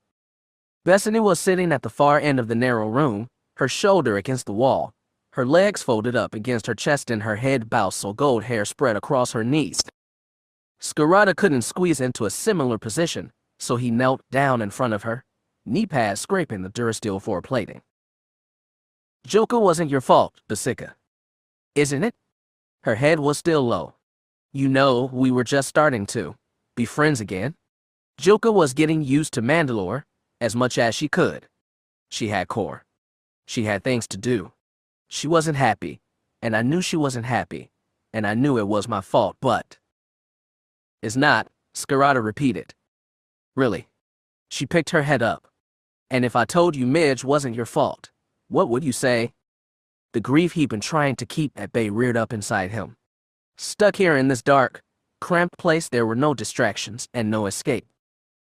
"Because Midge dying wasn't your fault," Bethany said, voice surprisingly firm. "It was his choice to go out there and fetch Uthan's equipment. And it was his choice to murder Dread Priest and bring Death Watch down on Kiramord. If the debacle had been anyone's fault, it was probably Midge Gillimer's most of all. That's what VAU would have said. It was the main reason Skirata hadn't tried to calm the man since their escape from Mandalore. He didn't want to hear cruel words about a dead friend, especially if they were true. Joker was different," Bethany continued. Her voice started to quake again. "Joker had no choice in anything. She was just trying to make the best of a bad hand. Her only mistake, the one thing she did wrong, was make friends with me before any of this ossic started. That's it. That's what killed her. Being friends with me. Skirata knew what she was going through. He'd been through it himself time and again, and he knew there was no amount of talking and consolation that would get her through her guilt. She would keep blaming herself, and slowly she'd learn to live with it, but she'd never be able to live the same way as before. The best Skirata could do was try to help her along on the process, just a little. She was getting better at the end, though, wasn't she? Bethany nodded slightly. I think so. At the end. Then we gave her that at least. We didn't slot her in Palpatine's prison cell, or leave her to get her brain scrambled by imp torturers. She was in that prison because we put her there. I did. It was either that or let Palps get you, and if that happened we'd all be scrambled. You and me, Ordo, all your vote. I know. She sniffed and pawed tears away from red eyes. Kal, does this ever get easier? She meant guilt, using innocent people as tools, putting one life above another, and rationalizing it after the fact. Yes, he said, it does. She sniffled. It shouldn't. I know. But it does. She titled her head back so her hair fell clear of her face. She stared into the bulkhead in front of her and muttered, barely loud enough to hear, good. Skirata rose to his feet and left her like that. He'd done all he could. The rest she'd have to do for herself. Those of us who escaped on Oihan had to collect ourselves without the help of her boor. I found myself falling into something of his role, part leader, part navigator, part counselor, part healer. My first duty was to attend to Ordo. Maze's shot had torn the muscles in his leg without severing any major arteries, so we didn't have to worry about blood loss, but Oihan still had a subpar, on-board emergency medical kit without even a strong sedative. Aiden and Maze held him down while Z and I pulled his leg out of his armor and wrapped it in Bacta bandages. He was clearly still in pain, so I leaned over, placed one hand on his head, and used the force to urge him into sleep. When he finally stopped writhing, I placed both hands over the wound and did my best to evaluate it through the force. I could feel the damage to his muscle tissue and minor blood vessels. Their tears and burns felt like unnatural ruptures in the fabric of Ordo's body. I felt the hairline fractures to his femur as well, which might form deeper breaks if he tried to walk or even stand. Healing was still a new skill to me then. I remembered how I had cajoled the tissue in Phi's brain, nudged and prodded it with the force until the synapses started flaring again. Compared to fixing Phi, healing Ordo's leg was simple, but I still felt overwhelmed. As I tried to mend the cracks in his bone and muscle, I felt another presence added his power to mine. Z was no healer either, but he could lend some of his strength to the force. He was a great help then. After I'd done what I could, Aiden showed up with some slim metal pipes and knotted cable that we turned into a splint. When all that was done, I touched his mind once more in the force and sent soothing thoughts. He didn't stir, didn't wake. He would heal better while he slept. Once that was as settled as it could get, Aiden and I went up to the cockpit to check on Phi and Muriel, leaving Maze and Z to keep watch over the wounded man. How's it going, Marika? Aiden leaned over the other Null's shoulder. Muriel shifted in the pilot seat. Just floating around now, waiting for Cornucopia to tell us where to go. Are we sure Altus will take us after all this? Aiden glanced at me, as did Muriel. It annoyed me that my brother still saw me, sometimes at least, as a Jedi, or Jedi-like, but it was Phi who said, he'll take us. We're not staying long anyway, just enough to drop off the Jedi and get Ordo help. What about the memory wipes? Aiden kept looking at me. Are you still doing those? I'm not sure there's a point, I sighed. It's not like we have a base to hide. Still, said Muriel, it might be safer. I didn't want to tell them that I hated doing memory wipes. It made me feel manipulative and dirty, like I was stealing someone else's deepest secrets. They'd think I was soft, not fully committed to the clan, and I wasn't totally sure they'd be wrong. I'll talk to Calbor when the time comes, I said lamely. Anything from him or VAU America? Only pings when they pop in and out of hyperspace. Think the imps are still chasing us? Fi asked. I doubt it, but it never hurts to keep moving. Mario stretched his long arms. How's the crew holding up back there? Ordo's asleep. I did all I could for him. He should be okay until we find Altus.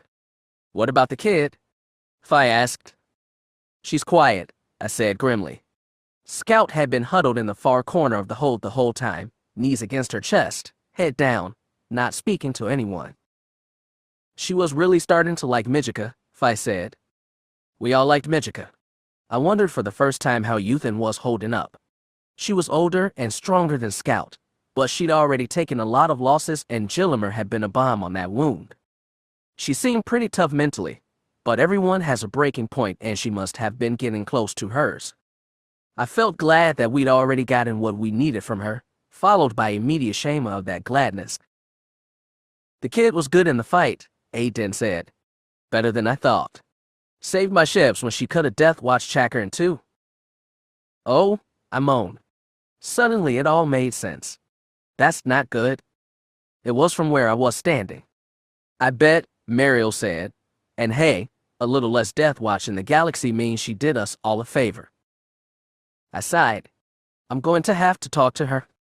Good luck, Fi said seriously. I left them in the cockpit and went back into the hold to do the hardest part of the job. Healing Ordo's leg was child's play compared to healing Scout's hurt. I walked past Maze and Z, who were still keeping watch over Ordo, and sat down beside Scout. She was in the same position, forehead resting on her knees, and she didn't seem to react to my presence. I figured I needed to get her mind onto something other than what had just happened, so I asked, what do you plan to do when we get to Altus's ship? At first she didn't move. Then, slowly, a little cautiously, she lifted her head and looked at me. Her eyes weren't red. She hadn't been crying. They looked sunken and empty instead, which in some ways was worse. I don't know where I can go, she said quietly. I just want, she trailed off. I waited. Finally, she said, I just want to be back at the temple again. I hadn't been expecting that, though I probably should have. She wanted the security of high walls, the comfort of routine. You can't go back again. None of us can. You have to decide what happens tomorrow. I just want to be somewhere else, she said weakly. Do you still want to stay with us? Or do you want to go with Master Altus? I don't know. I don't know anything. That's okay. There's still time. You can decide later. If I go with Altus, will you erase my memory? I didn't look over my shoulder at Z and Maze. I'm not sure if there's really a point in that. It's not like we have a secret base we need to protect. Okay, she sniffed. Can you erase it anyway? Z appeared beside me. Scout, you don't want that. You may think you do right now, but you don't. She glanced at him and frowned. Right now I want to forget about Midge. I want to forget about Mandalore. All of it. I just want to forget.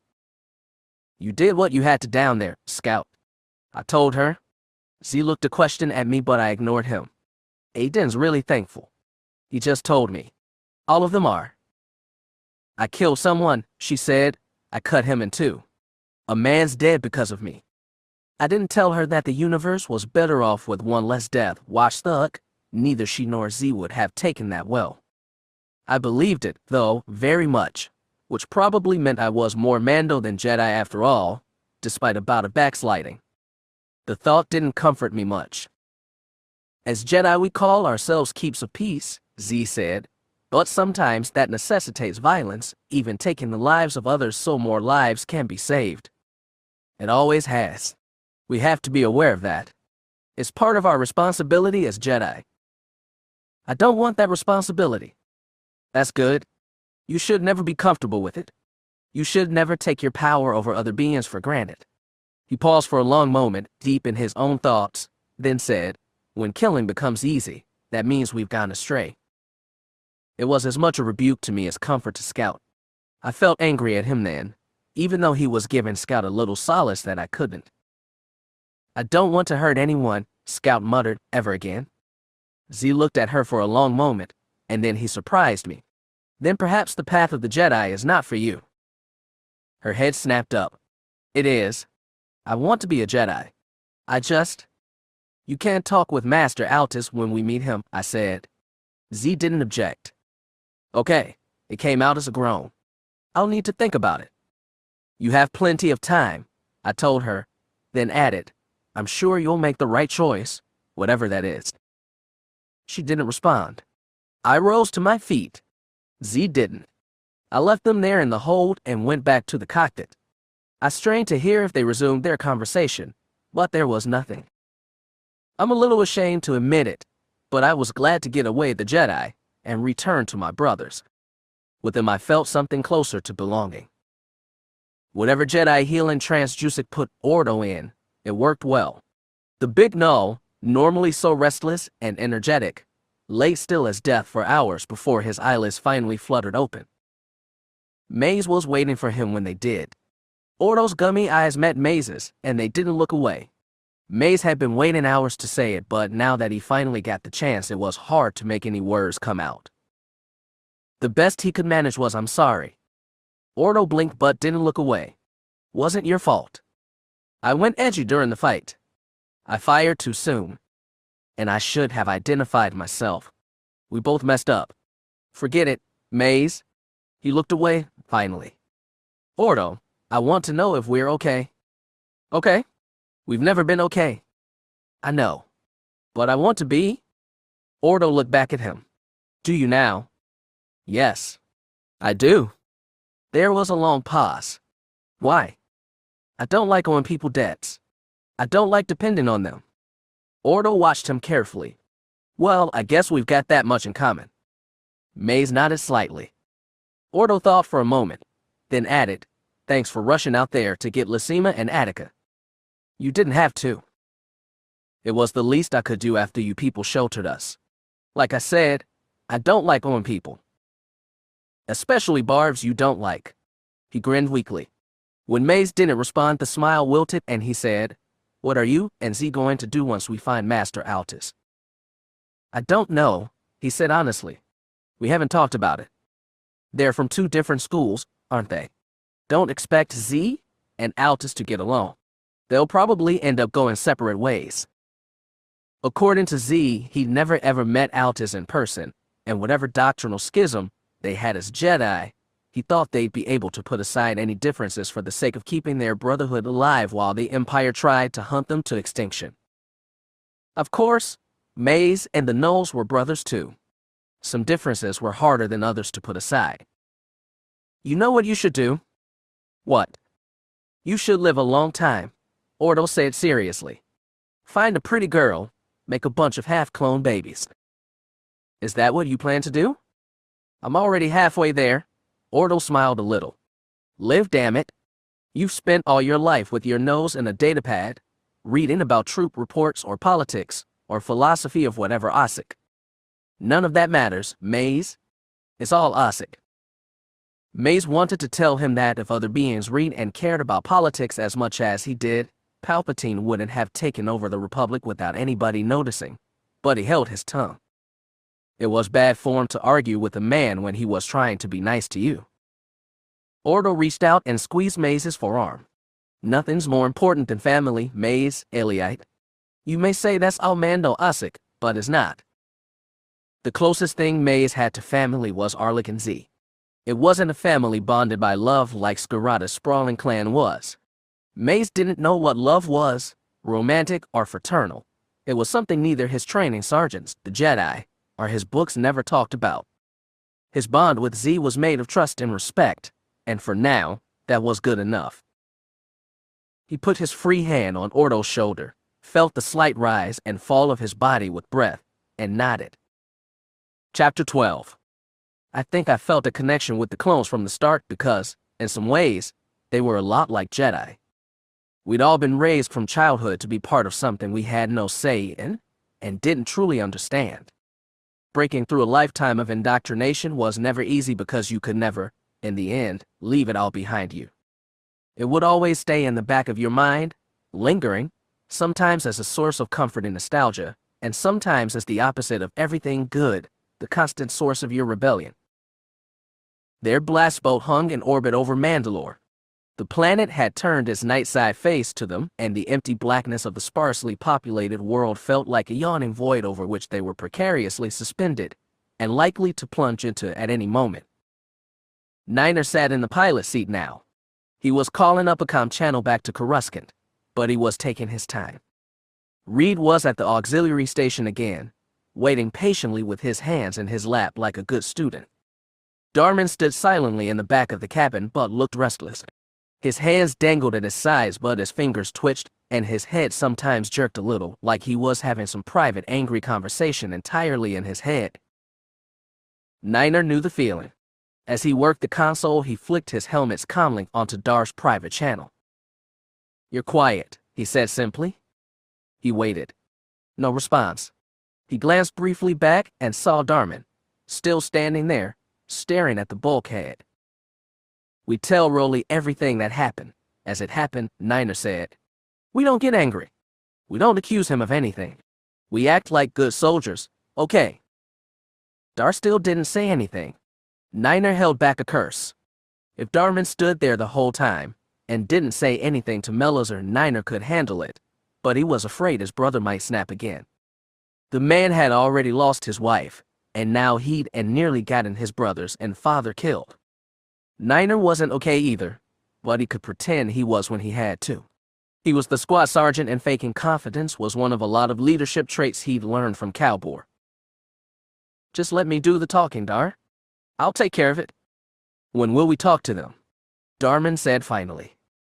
"The Mid-Calbor, Mariel, Jang, and the rest of their brothers.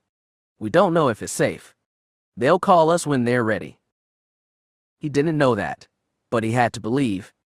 "Are we ready?" Reed said suddenly. Niner quickly switched his helmet speaker on. "Almost.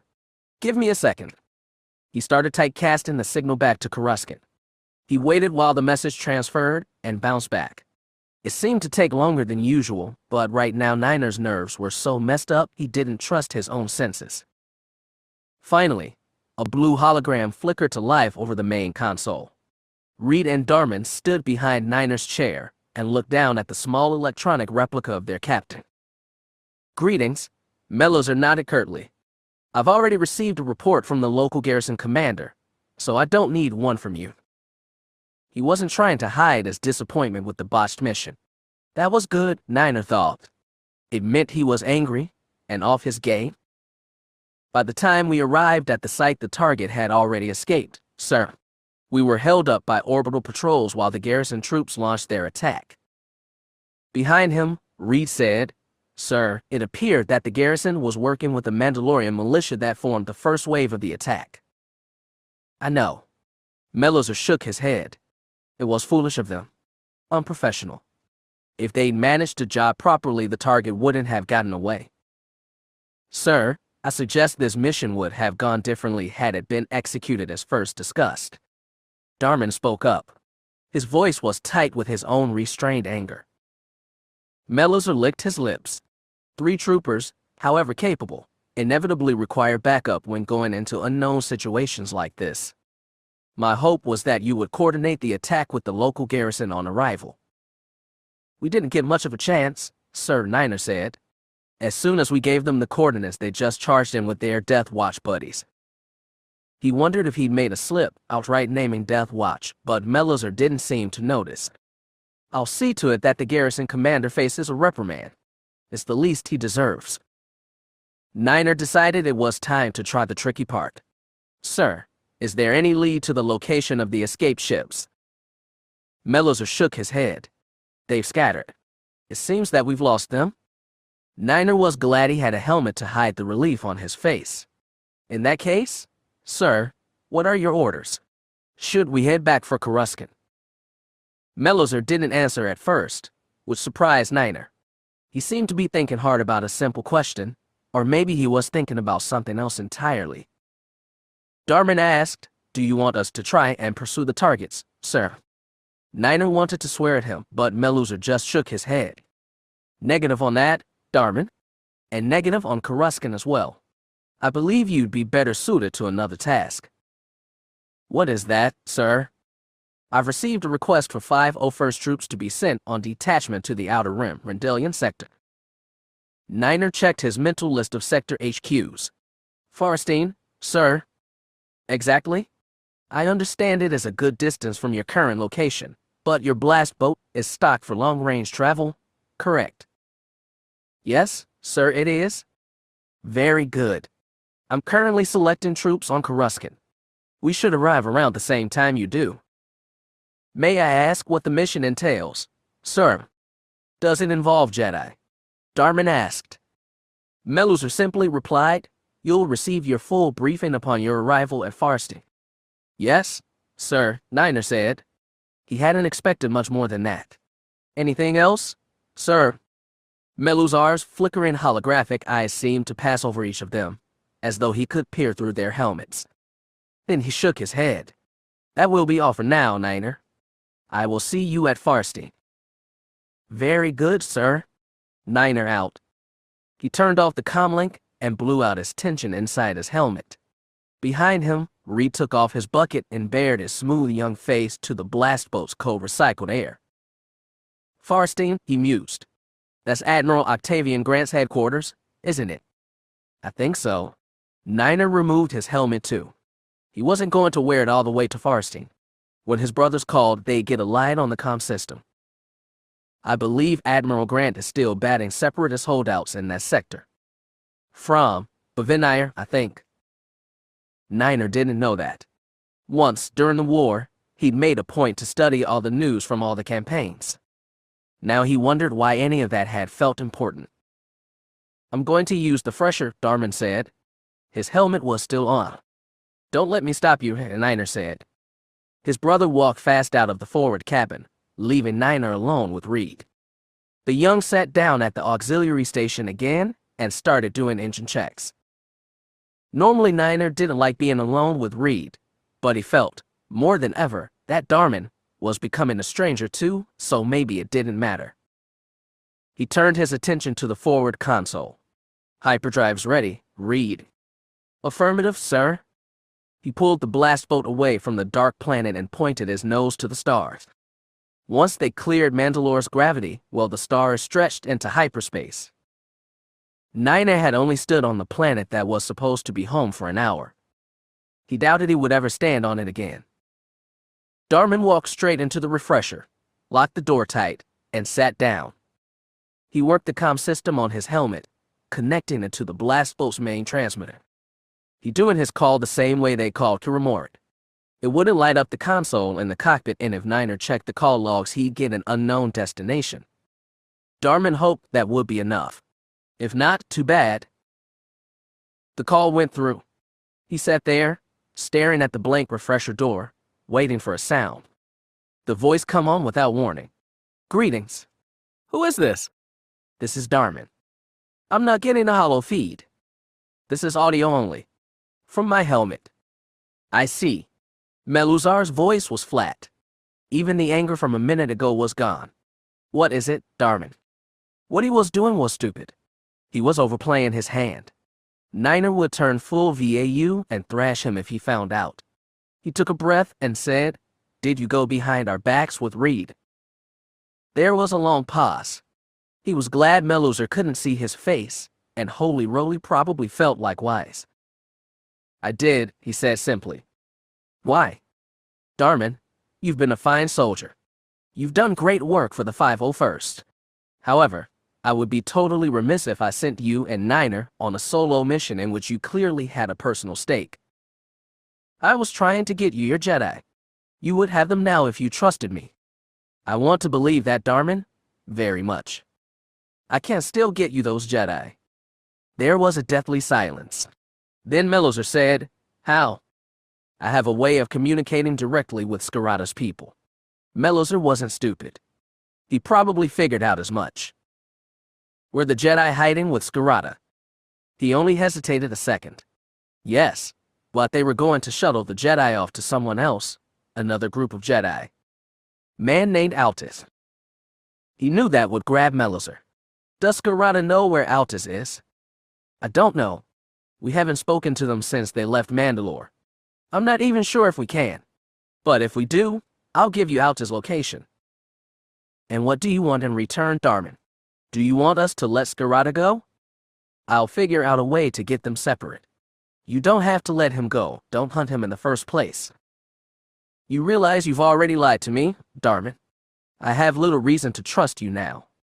If you want Altis, you will have two? That's not enough, Darman. Why should I trust you? Because I want those Jedi dead more than anyone. The line went silent. Darman shifted on his seat and added, my old boss is with him. Arligan Z, your predecessor. I'm not even getting into what he did to me. I just want him gone. What Melusov said next surprised him. Altis is the bigger prize. Do you want a pretty prize or do you want to kill Jedi? Darman snapped. He was letting his anger take over, but he couldn't help himself. I want to make the galaxy safe from all Force users, Darman, Melusov said. The same as you? Then do we have an agreement? There's no agreement to make. I'm your superior officer, and I will tell you what to do. Then what should I do? Sir, I need Altis. And if I get him for you. There was another long, drawn-out pause. My goal is the pursuit of Jedi, not Mandalorians. And if I separate them for you, then I will go after Altis, not Skirata. Good. Then I'll give you Altis. He was about to switch off the connection when Melusov said, what then, Darman? He knew what the man was asking, even if he didn't say it out loud. I don't know, he said honestly. We'll find out. Darman turned off the connection and removed his helmet. He paused sweat from his forehead and stood up. He flushed the seat, in case anyone was listening for it, and stood in front of the sink. He stared at his reflection in the mirror, the tan skin, firm lips, and dark eyes of another man. That man had been a merciless killer who'd forsaken everyone and everything in exchange for one thing, his son. Sins of the father, he muttered. He watched another man's lips say the words, but they were his lips too, and so were the sins. Chapter 13. It was very strange for me to be running back to the Jedi for safe haven, just as it had been strange for Z and the other Jedi to run to us, but I think it was strangest of all for Calbor, VAU, and the Nulls. They spent their entire lives hating Jedi and looking down on them as manipulative, self-righteous zealots, just as the Jedi looked down on Mandalorians as callous murderers without conscience or morals. And then despair was the great equalizer. It brought us all down to the same level. It was a lonely point in space, far from any planet or star system. Cornucopia hung in the void, her engines turned off, waiting. After she sat there for 10 minutes, another ship appeared, a boxy black aggressor starfighter. 5 minutes after that, Arhin dropped into real space. Well, gang's all here, Jay muttered from his seat behind Skirata. Now all we need is Altis to show up. You sure these are the right coordinates? Nai asked from the pilot seat. Dead sure. Right time too. Nervous energy shot through Skirata's body, but he kept himself planted in the co-pilot seat. There were a billion reasons why Altis would be a little late. He trusted the man, and what's more, he even liked the lively old Jedi. He knew Altis wouldn't leave them dangling, not unless something had gone horribly wrong, and he hoped the man would have sent Jane a warning if that had happened. Anything in nearby space? He asked Nai. She shook her head. Nothing for light years. Definitely no ships. Just as she finished speaking, a proximity marker went off on her console. Skirata leaned forward, scanning the starfield ahead of them, but couldn't see anything. It says there's something at 11 o'clock, Nai said. It looks small. I see it. Jang stabbed a finger forward. Skirata saw, just barely, the glow of two thrust engines. The glow was getting brighter, but it still wasn't very strong. It's a snub fire, Mariel said. Headhunter, maybe, or Star Chaser. Call him, Skirta told Nai. Make him identify. He's calling us. Nai reached for the comlink and switched it on. This is Freighter Cornucopia. Please state your identity. This is Jarvi, a voice, probably female, responded. Please stand by. And then something filled the viewport. Nye's proximity alarm started wailing strong, and she used the freighter's directional repulsors to kick it away from the big, angular bulk that was looming in front of them. "What the shab is that thing?" Kor said. He and RUU had suddenly appeared in the back of the cockpit, gaping at the massive starship. It was a blocky, misshapen thing that looked like it had been cobbled together from a half-dozen different cargo ships, all of them a century out of date. "Another transmission?" said Nye. "Put him on." Skirata leaned forward. The next voice was familiar, even over the static. "This is Jyn Alta speaking. Please identify." "This is Skirata. I've got all my people here." "Looks like you do too." Kal. Pleased to hear from you again." "Pleased to be heard. Can we land on your, We call her Chuanther. We're opening the belly hangar doors now. Please come right in." The transmission clicked off. Nye whistled and said, pretty friendly for a hunted man, "I trust him. Tell VAU and Mariel to take their ships in too." "What an ugly ship," Kor gawked. "You an art critic now?" Jane asked. "You know me, I dabble. How big is it?" Skirata checked Nye's console. "Mass is roughly half of an acclimator-class carrier." "Still pretty big," Kor muttered. Nye said, "I'm taking us in. Take your seats, everyone." The flight into Chuanthor's hangar was smooth, but it still felt like they were being swallowed by an oversized space worm. The flight deck was easily broad enough for 3 mid-sized starships to settle down in a row. The small R-41 Star Chaser that had acted as Altus' scout ship followed them in and set down with a row of other old snub fighters along the port bulkhead. Its pilot quickly popped out of the cockpit and jogged over to join the gray-haired man walking casually across the deck to greet the new arrivals. Skirata stepped out of Cornucopia first, followed by Jang, RUU, and Adin. Jusik, Phi, and Mariel came first out of Cornucopia, while Z, Maze, and Scout all stepped cautiously onto the deck like they had to sniff the air. Meanwhile, VAU, Commerk, and Prudia lingered at the base of the aggressor fighter, apparently not ready to join the party. "You're still looking hale, Master Altus," Skirata called to the welcoming party. "Jyn, please." The gray-haired man stopped a few meters in front of Skirata. He was wearing a loose tunic that didn't do much to punch in his gut, but he moved with a lanky ease.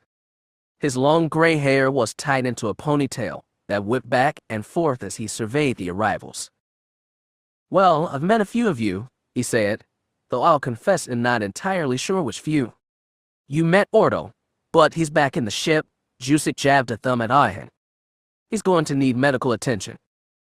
"Oh dear." Altus's eyebrows scrunched. "Nothing too serious, I hope." "He's stable, but he'll need someone to look at his leg." "Do you have a medic?"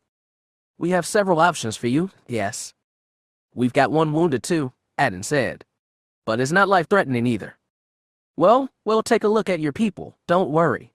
By the way, this is your welcoming party, Ashjar V." Altus gestured to the young woman in the green flight suit standing beside him. She had auburn hair pulled back in a tight bun and bright green eyes. "Pleased to meet you," Ash bobbed forward in a little bow, but her manner was very friendly, very casual, very un-Jedi despite the lightsaber dangling off her belt. Altus's eyes drifted over the crowd.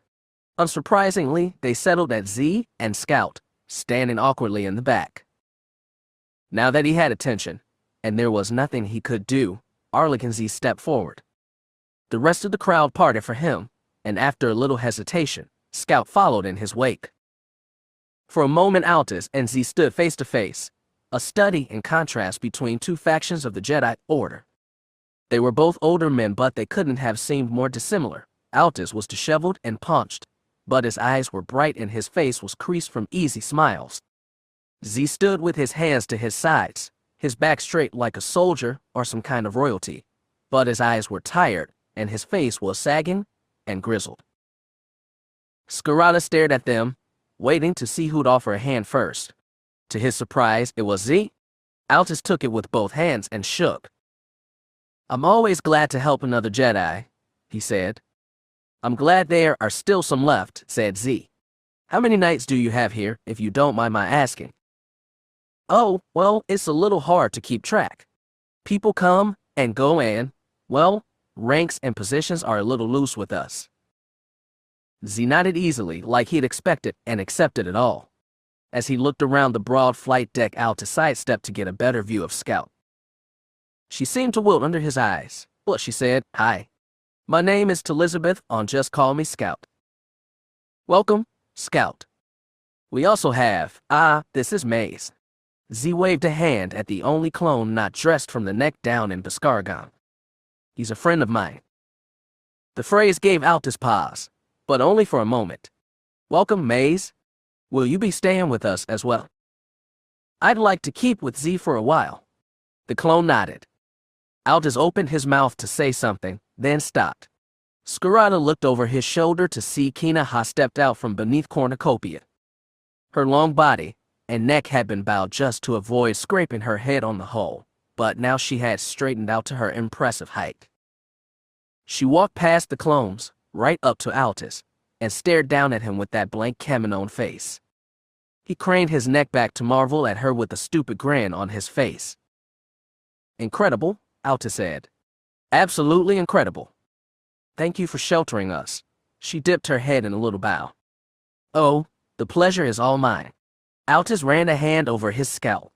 "Goodness. Well, I have to say I'm very excited. I'm not even sure where to start.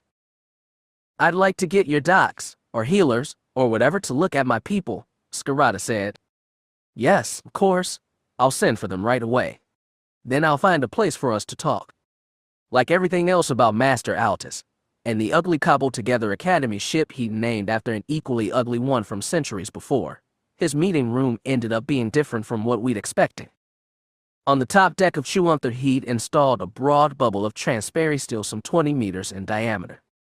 When looking upward, it seemed like there was nothing between you and the sprawling stars, but when you looked down, you found yourself surrounded by beautiful plants from all over the galaxy.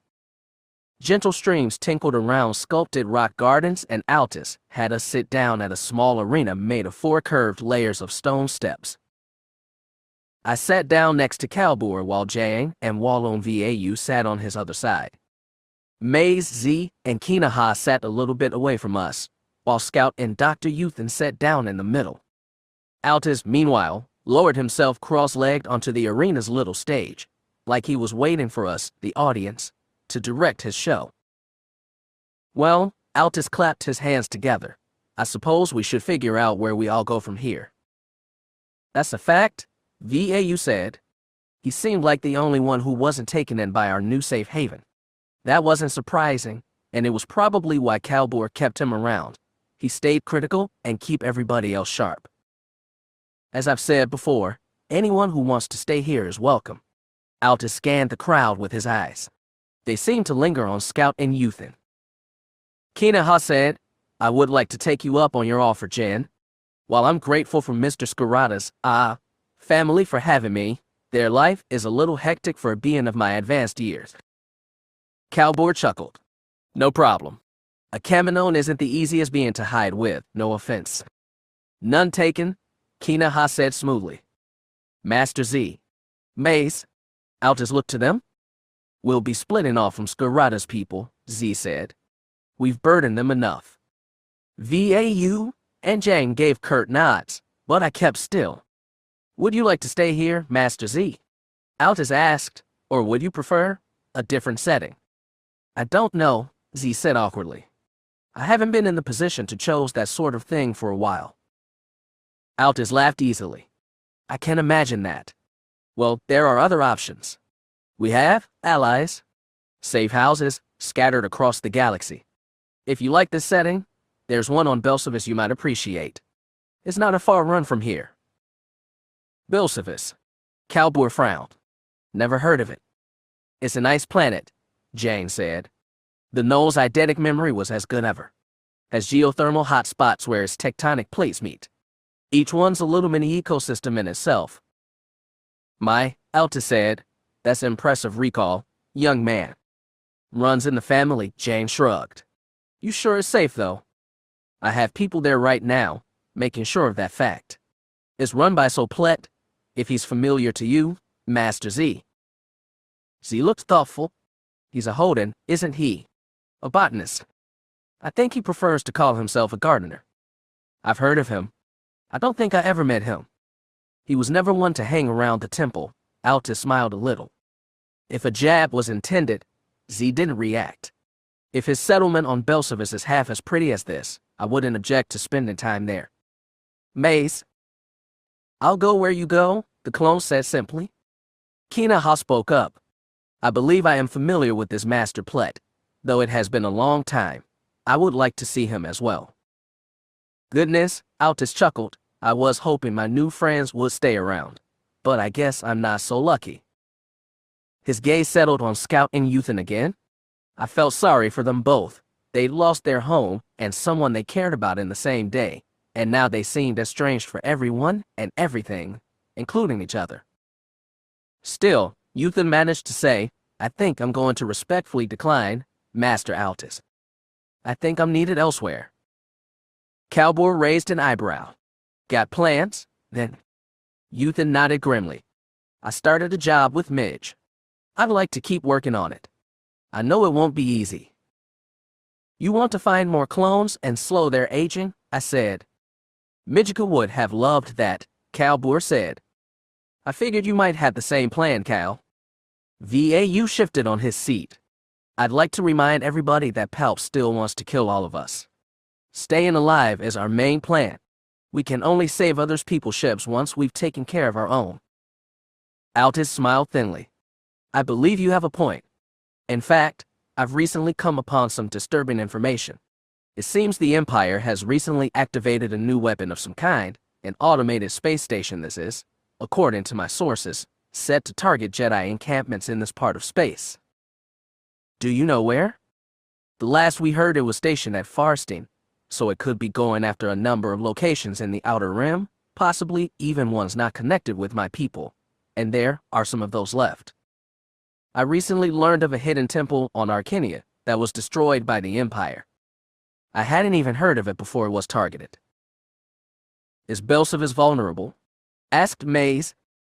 Possibly. It's a little way from Farsteen, but I've warned Master Plet in any case. Do your safe houses have the ability to evacuate on short notice? Altus gave a weak, non-committal shrug. Well, this place is mobile, and that's good, VAU said, but we have to keep moving too. Cal, the question for us is whether you want to keep all 3 ships together or skip around. Splitting up would make it easier for us to find more clone deserters, Euthan said. There are still others back on Mandalore, Jane pointed out. I pinged some other vote back home. They know what we've got and they know they want it. The tricky part is going to be arranging it. I glanced sidelong at Calbor. He'd gone quiet and was staring ahead in silent thought, but I knew what he was thinking. We'd slowed the aging process for most of his sons, and it would be dangerous to go around trying to heal more. If we turned ourselves into a mobile medical mercy service, we'd draw the imps onto our backs all the quicker. Calbor wanted to Basil and Shevla, scatter and disappear. As soon as we got Niner and Darman home, rest of the galaxy be damned. But as much as he loved his boys, he also knew other clones deserved real lives as much as his sons.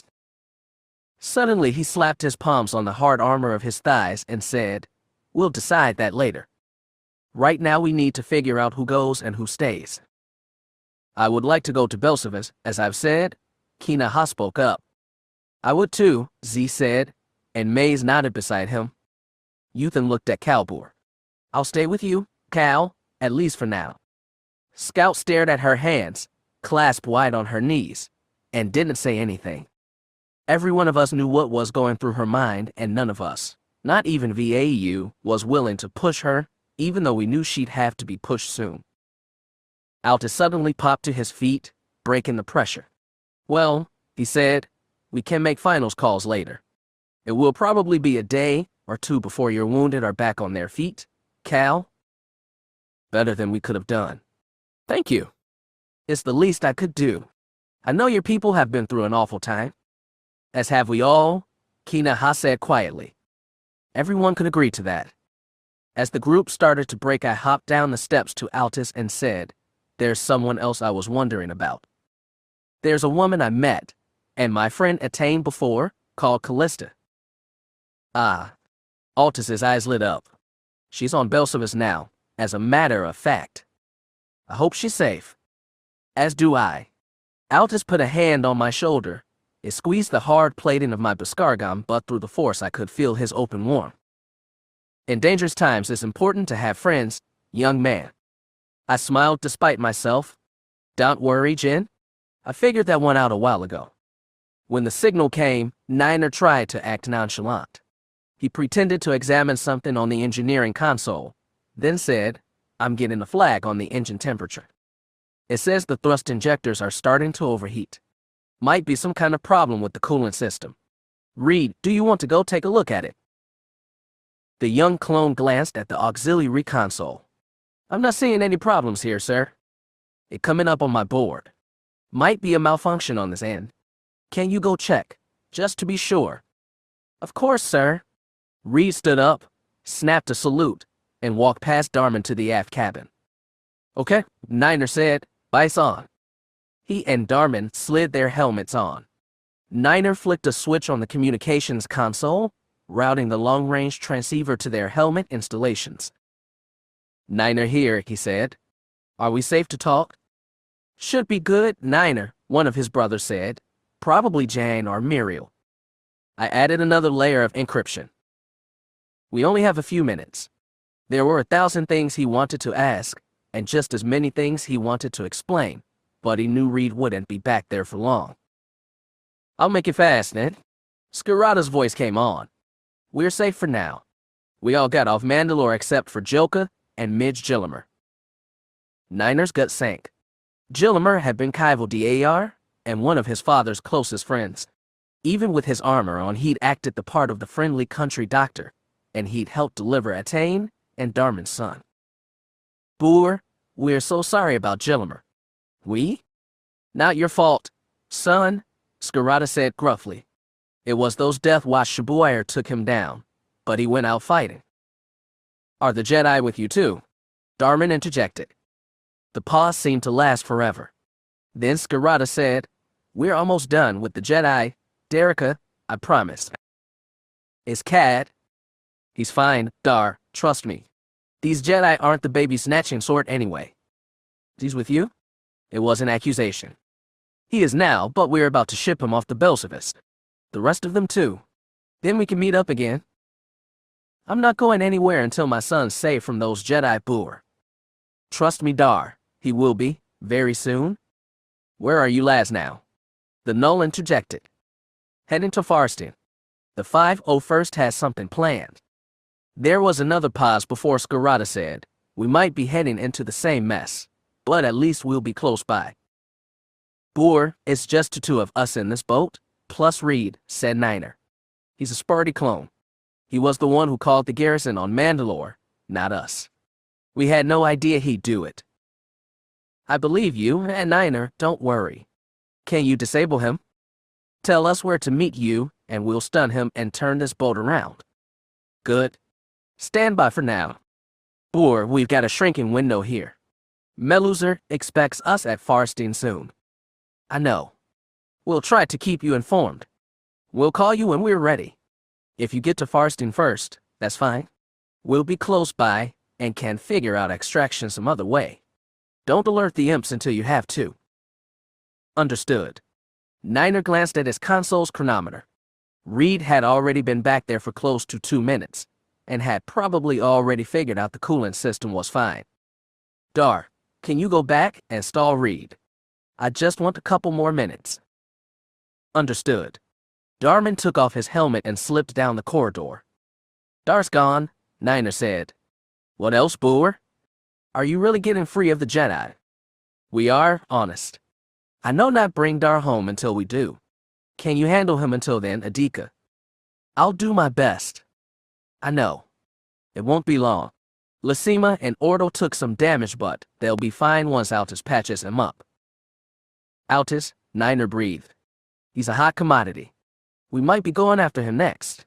Watch yourself, Boor. I will. And in case you need something else to look forward to, we've got a special treat when we catch up. What treat? Skirata took a breath and said, "We found a way to halt your fast aging." Niner couldn't move, couldn't think.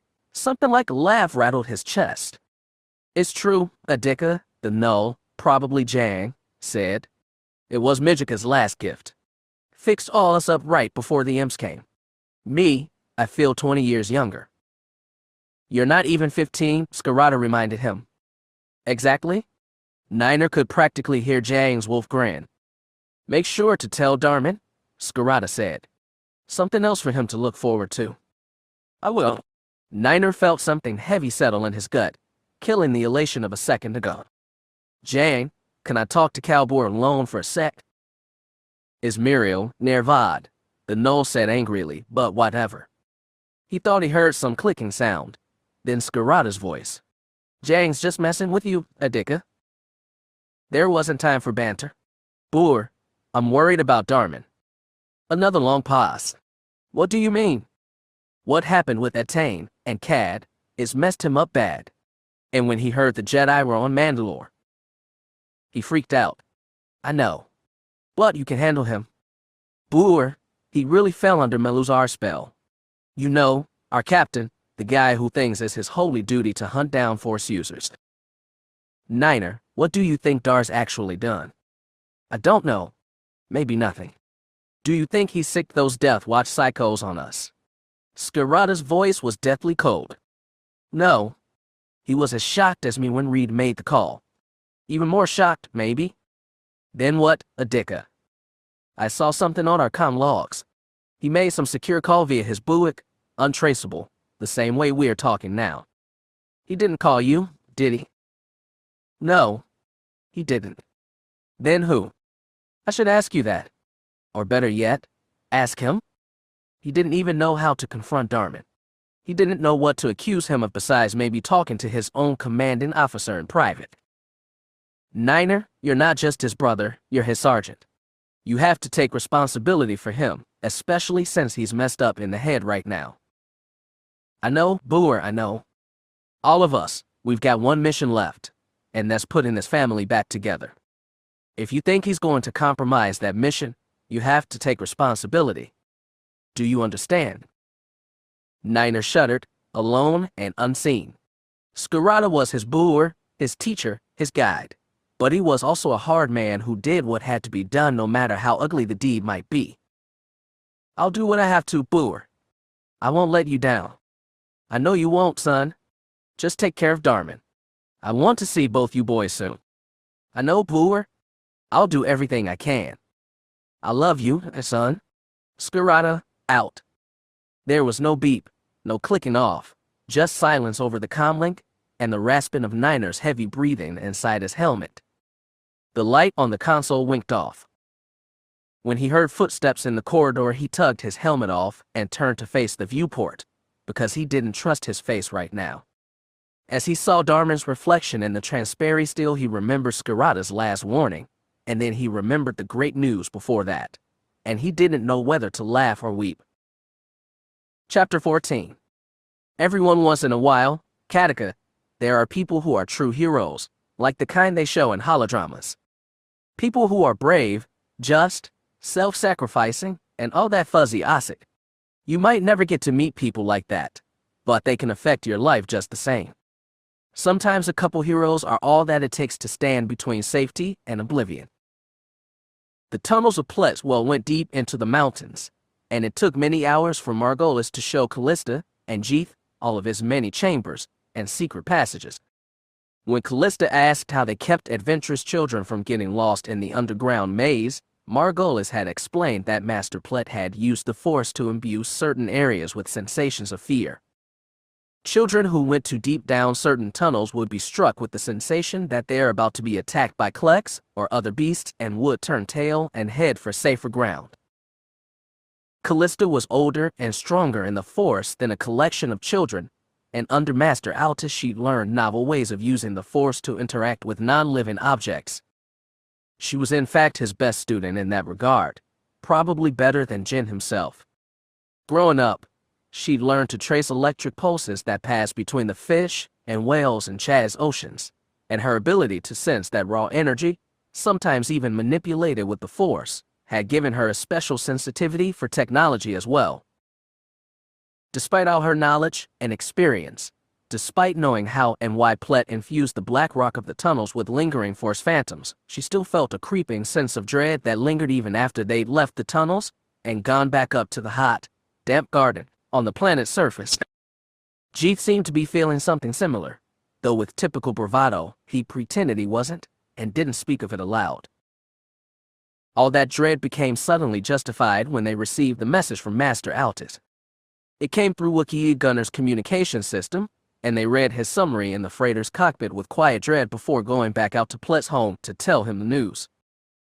"There's no way to be certain where this thing is going," Jeeth told the old Holden as he sat on a bench, staring down at a row of potted plants. "We need to send out scouting parties. See if we can find its location." "We're a good way from Farsteen," Margolis said. She hugged herself and took nervous steps back and forth in front of Plet's bench. "We're not that far either," Kalista said. "Master Altis can move Chuanther wherever he wants on short notice. You're not that lucky. You need to take precautions against that thing." Kalista didn't know what else to call it. From the summary Master Altis had received from Helena, it sounded like nothing ever put in service before. "Master Plet, how many people do we have here total?" 27, counting yourselves and Eister's kids," Margolis answered for him. "We can't squeeze them onto Wookiee Gunner." "Barely," Jeeth said. "Do you have any more ships?" "Nothing as big as your freighter," Margolis continued to answer for Plet while the old Holden stared at his plants. "We have some Y-wings and a blast boat. We use them sometimes for milk runs for other parts of the planet, or nearby systems." "I can fly Y-wings," Jeeth said.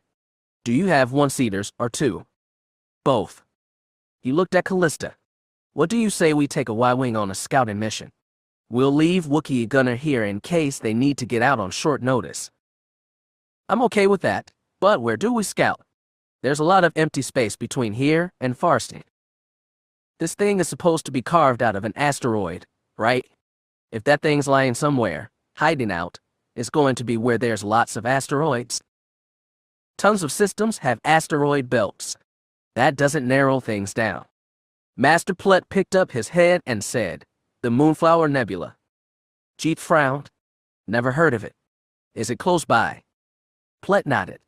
"It is a beautiful formation of stellar gases. Those same gases scramble the sensors of any approaching ship. The nebula is also filled with drifting planetoids.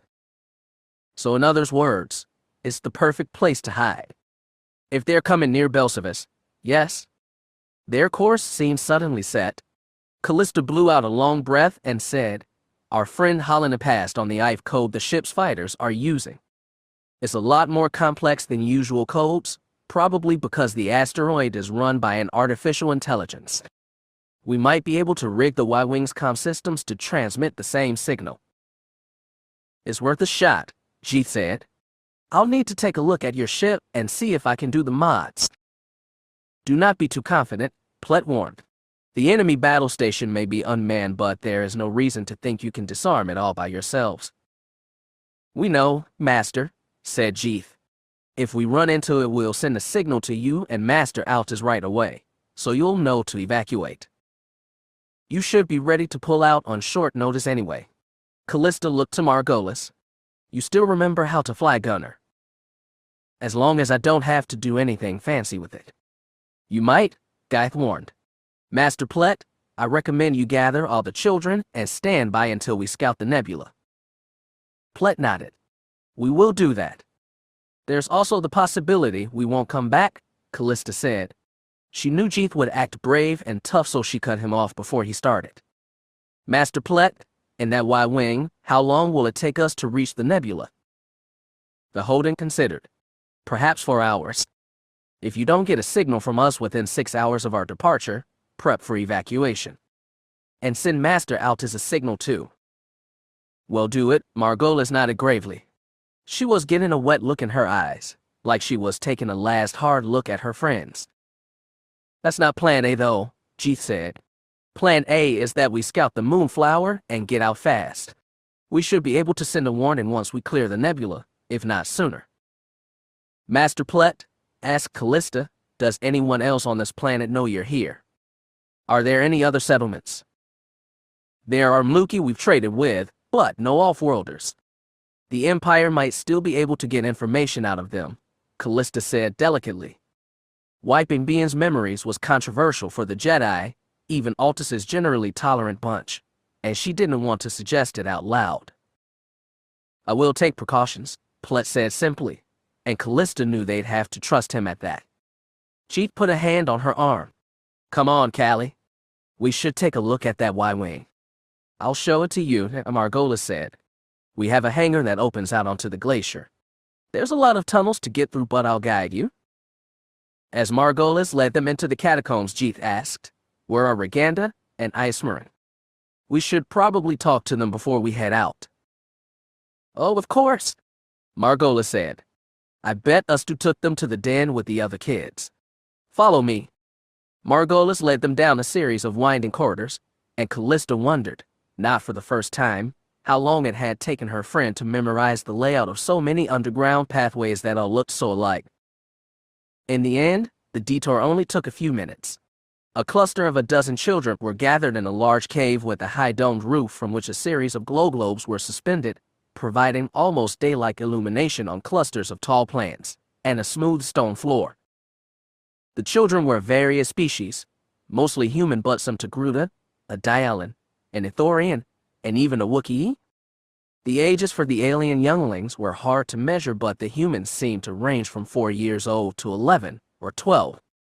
Most were playing with toys designed for Force users, while tall Ustu towered above them, looking on impassively. Lagan and Reganda stood to one side, watching the others play but not joining in. Kalista wasn't surprised. Even among the kids on Chuantha, the Ice Marines made friends slowly, and as in most things, Reganda seemed to follow her big brother's lead. Part of the reason they'd chosen to take the Ice Marines to Belsavis was to see if even their most reticent younglings would mesh with the ones from Yoda's temple. Well, they didn't seem to be fighting with the other kids, so Kalista decided it was a good enough start. Lagan and Reganda both looked glad to see familiar faces. Jeeth, always better with the kids, crouched in front of them while Kalista looked on. Callie and I are going to be running an errand, he told them, but we'll be back soon, don't worry. Until then, do everything us do and Margolis tell you to. Okay. Stay with the other kids. Where are you going? Lagan asked while Reganda seemed to sulk behind his shoulder. Not far, don't worry, Kalista said. Have you been getting along with the others? Jeeth asked. Reganda made a face. Lagan said, they're a little weird. To his credit, Jeeth didn't laugh. What's weird about them? They just are. They don't play in groups. They just sit around and fiddle with those toys. Well, do they share? Lagan shrugged. Have you asked them to share? He shrugged again, weaker than before. Listen, I know they seem a little weird because they were brought up different than you, but they still use the Force. You two have a lot more in common than you think. He put one hand on Lagan's shoulder and one on Reganda's. Just try and be friendly, both of you. I bet you'll get along just fine. The kids nodded dutifully. It was probably the best they were going to get out of them. After that, Margolis led them through more winding black tunnels, back toward the hangar. Kalista sidled next to Jeeth and said, My, what happened to the young firebrand I fell in love with? The galaxy changed, he said without humor. We're all in this together now. Kalista nodded in the dark. There was nothing else to say. Gilad Pellaeon understood that in time of war, or whatever the current situation was, the commander of a capital ship had to expect the unexpected. His first ship, Leveler, had undergone a series of modifications in which experimental weapons technology was installed, and while this had been confusing at first, those modifications had ultimately created a superior fighting ship. When they changed Leveler, they'd at least bother to brief him on what they were doing. As it was, when Pellaeon's shuttle departed Farstein's command station and drifted into Valediction's main hangar bay, he was stunned to see construction crews frantically working on some installation that took up half the flight deck. Pellaeon was a professional, so he politely but firmly told the man beside him, I was told the modifications to valediction would be swift and minor. Commodore Zarin, tapping thick fingers on the armrest of his chair, said, according to the construction chief's reports, they will be finished in less than 10 hours. In the future, Commodore, I would appreciate copies of those reports being routed to me. I will arrange it. Zarin nodded easily. Behind him, the silent, dark-skinned Dares woman looked out of the side viewport with an air of dull half-interest. Pellaeon couldn't take his eyes off the monstrous mess they'd made of his ship, his brand-new ship. The destroyer's existing wing of EDA-2 and ARC fighters were crammed to the port side of the flight deck so tight they had no room to take off, while the starboard bulkhead had been covered with scaffold-like racks into which were locked several dozen new starfighters with spherical cockpits and ungainly six-sided solar array panels jutting out to either side. There was, to his relief, enough space for the shuttle to put down on the edge of the construction zone. From the cockpit, Pellaeon could see Bernadette and half a squad of clone troopers waiting for them. When the shuttle settled on the flight deck, Pellaeon rose first and led his two companions down the landing ramp. "Captain, welcome back," Bernadette spoke hurriedly, like he was trying to rein in panic. "The construction crews arrived almost as soon as you docked at the station, sir. I double-checked with Sector and Command, and they said this was by Admiral Grant's direct orders." "It's all right." Lieutenant Pellaeon held up a hand and gave him a "we'll talk later" look. "These are the guests who will be overseeing our mission: Commodore Demetrius Zarin of Starfighter Command and Miss Amisa Dares of the Inquisitorius." He saw Bernadette's eyes widen. Like many of the changes being made in this new empire, the Inquisitorius was something heard of in rumors but never in official pronouncements.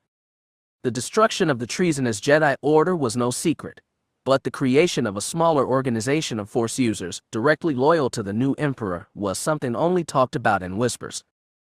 Pellaeon himself had never really believed it until Dares, dark and cryptic, had shown up in front of him. At another time this would have been distressing, but right now he was more worried about Zarin's surprise. Apparently Bernadette was too. He shifted his attention to the Commodore and asked, "Will your new fighters be taking the lead on our new mission, sir?" Pellaeon cleared his throat.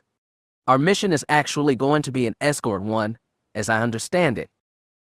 "I see, sir," Bernadette said blankly, but questions were all over his face. "Don't worry, Lieutenant," Zarin said cheeringly. "We won't be putting your vessel in any immediate danger. Not if Mr. Kelder's creation is trustworthy, at least." Grant had explained that Oran Keldor, the Eye's designer, was apparently aboard the Battle Moon with his skeleton crew in the Moonflower Nebula. Pellaeon told his first officer, "We'll be rendezvousing with Keldor and his Battle Moon once we have an exact location of the target. Long-range probes are currently combing the area." That didn't answer many of the questions on Bernadette's face. "So our timetable is quite, flexible, sir." "For the moment, yes. I understand these modifications to the flight deck will take another 10 hours. That's what I've been told, sir. At least someone on his ship knew what was going on." Pellaeon looked back at Zarin and Dares. "If you please, our guards will show you to your quarters." "Gladly." Zarin nodded to the clones. "Take us there." The four men in white armor snapped formal salutes, then turned and marched forward the far exit. Zarin and Dares followed behind them. The woman stared right ahead of her, but Zarin watched the installation of his prized creations with a smile creasing his craggy face. Pellaeon waited until both of them had disappeared into the lift tube before he released a long, long sigh. Bernadette asked, "Permission to speak freely, sir?" "Granted." "Gil, what the hell is going on here? First that thing shows up in orbit, and then—" "We're going Jedi hunting," Pellaeon interjected. Bernadette's face fell. "Is that what the Battle Moon thing is, sir?" "A Jedi killer. It's a massive automated weapons platform, and as soon as their intel figures out where the Jedi safehouse is, they're going to pound it to slag. That Battle Moon's never been tested before. Valediction and salvation are just insurance in case it messes up." Bernadette tried and failed to restrain his scowl. "Gil, what about Sign? What about that new fleet? Those aren't our concern right now. This mission is." "I don't like this," I don't like any of it.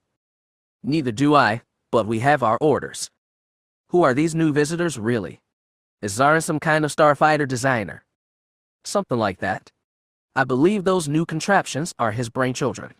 Frankly, despite the mess they're making in my hangar, I trust them more than Kelder's battle moon. And that woman, Darius, she's only said a few words since we've met in Grant's office. I assume she's here to hunt Jedi, but I don't know anything more than that. I wish I did. Gil, you've served with Jedi before. Can they sense what we're thinking? As in read our thoughts? I don't think so, but I can't say anything for certain. These Inquisitors. They say they're like Jedi, but meaner. Apparently the Emperor thinks he can control them. At the least he thinks he can use them against the real Jedi. Bernadette shuddered slightly. Zarin, I don't mind, but the Force user creeps me out. Gil. From what I could tell, Minor, even Grant got creeped out, as you poetically put it. Well, that makes me feel better. A little. Pellaeon looked over to the strange new fighters and their strange new mounting system. Minor, have you met the construction crew chief yet? I have, sir. Is he working up there now? I believe he is. Then introduce me to him. I need to take control of my ship back. With pleasure, sir. It wouldn't be enough, but for now, it was the best he could do. Flying into the Moonflower Nebula was like diving into an ocean, only instead of sinking through Chaz's blue-green waters, they were submerging themselves in invisible radiation spreading out from whirls of red, pink, and violet gases left over from some ancient supernova. Kalista was in the Y-Wing's rear-facing back seat, which meant that instead of watching the nebula swell before them and fill their vision, the colors instead reached around from the sides of the cockpit until it gradually enveloped everything, even the twinkling of far, distant stars. When you dove deep into the ocean, you at least had the rippling light of the sun to show you the way up. Once they were swallowed up by the nebula, it felt like there was no way out. Kalista tried not to be discomfited by the loss of direction. It didn't help that Jeeth was the one piloting, though she knew he was far better at snub fighters than her. She focused her attention on the Y-Wing scanners, though as predicted, all the gases and radiation mucked them up effectively. How's it going, Jeeth? She asked. See any big floating rocks that might also be automated battle stations? Yep, it's right next to Exarchon's dreadnought. Sith weren't anything to joke about lately, so she asked, do you have visual on anything besides nebula gases? Well, I've spotted something up ahead. Looks to be some kind of space rocks. Any idea on the size? Hold on, I'm calibrating visual sensors. Those should still work. Looks like maybe 30 or 40. Range from planetoid size to a lot smaller. Helena says to look for something almost 20 kilometers long and about half as wide. I know, I am. Is that IVE transmitter working? Putting it up now, Kalista turned her attention to the communications console. Jeeth seemed confident that the signal would broadcast the IVE algorithm correctly. He also insisted that the nebula's radiation wouldn't have an effect. She was less certain on both counts but knew there was no point in arguing. It would work or it wouldn't. Taking us close to those asteroids now, Guy said, as she felt the Y-Wing bank to port. She strained in her cockpit for a better look but she couldn't turn far enough for a good view. Do you see anything? I see rocks. Big rocks. Anything that's not a rock. Anything artificial. Just rocks. Wait, I see another cluster of planetoids past this one. More of them too. They look smaller. Double check these ones. Make sure there's nothing here. Will do. The Y-Wing went through several turns. First starboard, then port, then starboard again. Kalista watched as mammoth chunks of space rock drifted past. As Jeeth had said, they were rocks, nothing more and nothing less. Heading for the second cluster now, he said. There's going to be more this time, so keep your eyes peeled. Sure. I don't have anything else to do back here. Well, if that IVE signal doesn't work, you're going to have to take the guns. Lovely. I thought this thing was wholly automated. It also has a fighter wing, remember. Some new model or something. Kalista recalled it from Helena's report. The description had been vague and unencouraging. Kalista was an average shot at best, and these new fighters were supposed to be especially nimble. She studied the weapons controls for a few minutes before Jeeth announced, "Okay, taking us in. Start looking, Callie." Space rocks began to roll past them. They varied drastically in size, but they drifted far enough apart that Guy had an easy time piloting. Kalista was scanning a cluster of asteroids off their port side when she spotted something. "Do you see that?" she said, off to port. "Say 8 o'clock. Your 8 or my 8? Yours. I thought I saw something artificial on one of those rocks. Something smooth anyway." Jeeth banked the Y-wing in a sharp turn. The asteroid fell out of Kalista's sight. "What have we got?" she asked. "You're right. I definitely see something. Looks like communications towers, maybe. And there are regular openings in the rock, like hangar bays. Do you think that's it?" "What else is it going to be?" "Point taken." Gates' voice quavered a little. "Cross your fingers. I'm taking us in." "Fingers crossed," she said as she wrapped both hands around the gun turret's control yoke. "Callie, this is definitely it. Hangars, command towers, tier blazer turrets, the works. Are we within range of the turrets?" "I don't know. I think so. Well, they're not shooting at us yet. I noticed. Should we send a signal to Jen and Master Plet? It won't get through, will it?" "Wouldn't hurt to try." Kalista relaxed her grip on the gun controls and, praying those turbos wouldn't start firing, switched her attention to the comm system.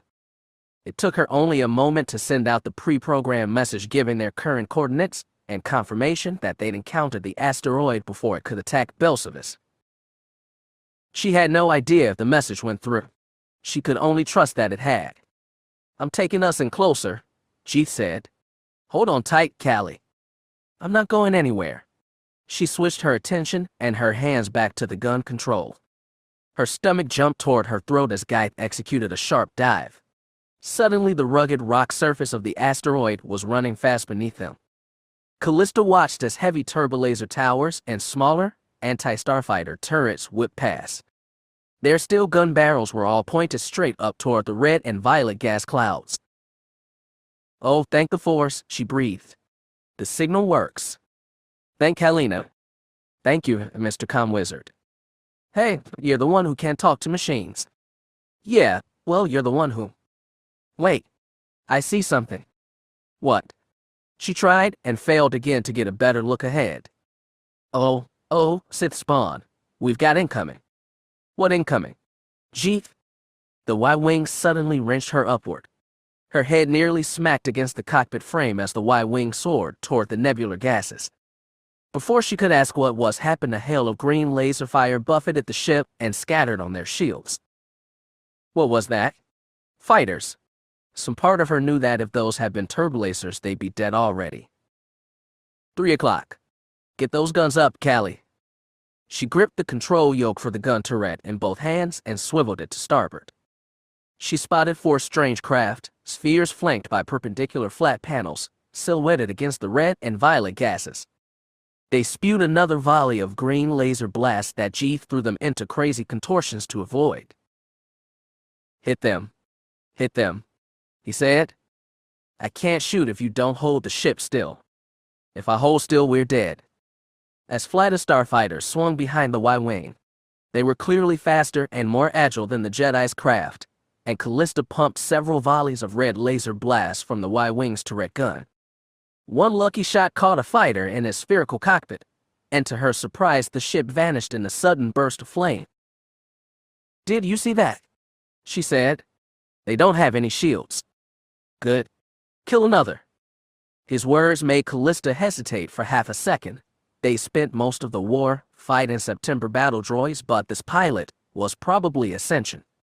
He could have been a clone, but even that wouldn't have made a difference. He'd still be a thinking, feeling being. The 3 fighters pummeled their shields with another volley, and her doubts disappeared. She pumped another series of laser blasts at them, but this time the fighters broke formation and nimbly dodged her attacks. "They're flying circles around us, Jeeth," she said. "I know, and they've got friends. 2 more flights." Kalista swore as 4 more fighters veered onto their tail. They fired more laser blasts, some of which broke through shields and tore fiery holes in the Y-Wing's port engine. "Gaith, we're hit." I know. Shutting down engine." The fires went out, and so did the thrust from the port nacelle. "We're going to be sitting huts now."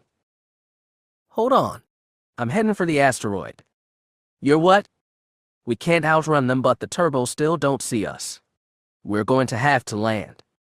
The thought of them being stranded on a vast enemy station was horrifying, but death was even worse. Before Kalista could say anything else, Guy threw the ship into another series of crazy turns. Even with one engine, he managed to corkscrew the Y-Wing into steep dive, right toward the open mouth of a hangar bay.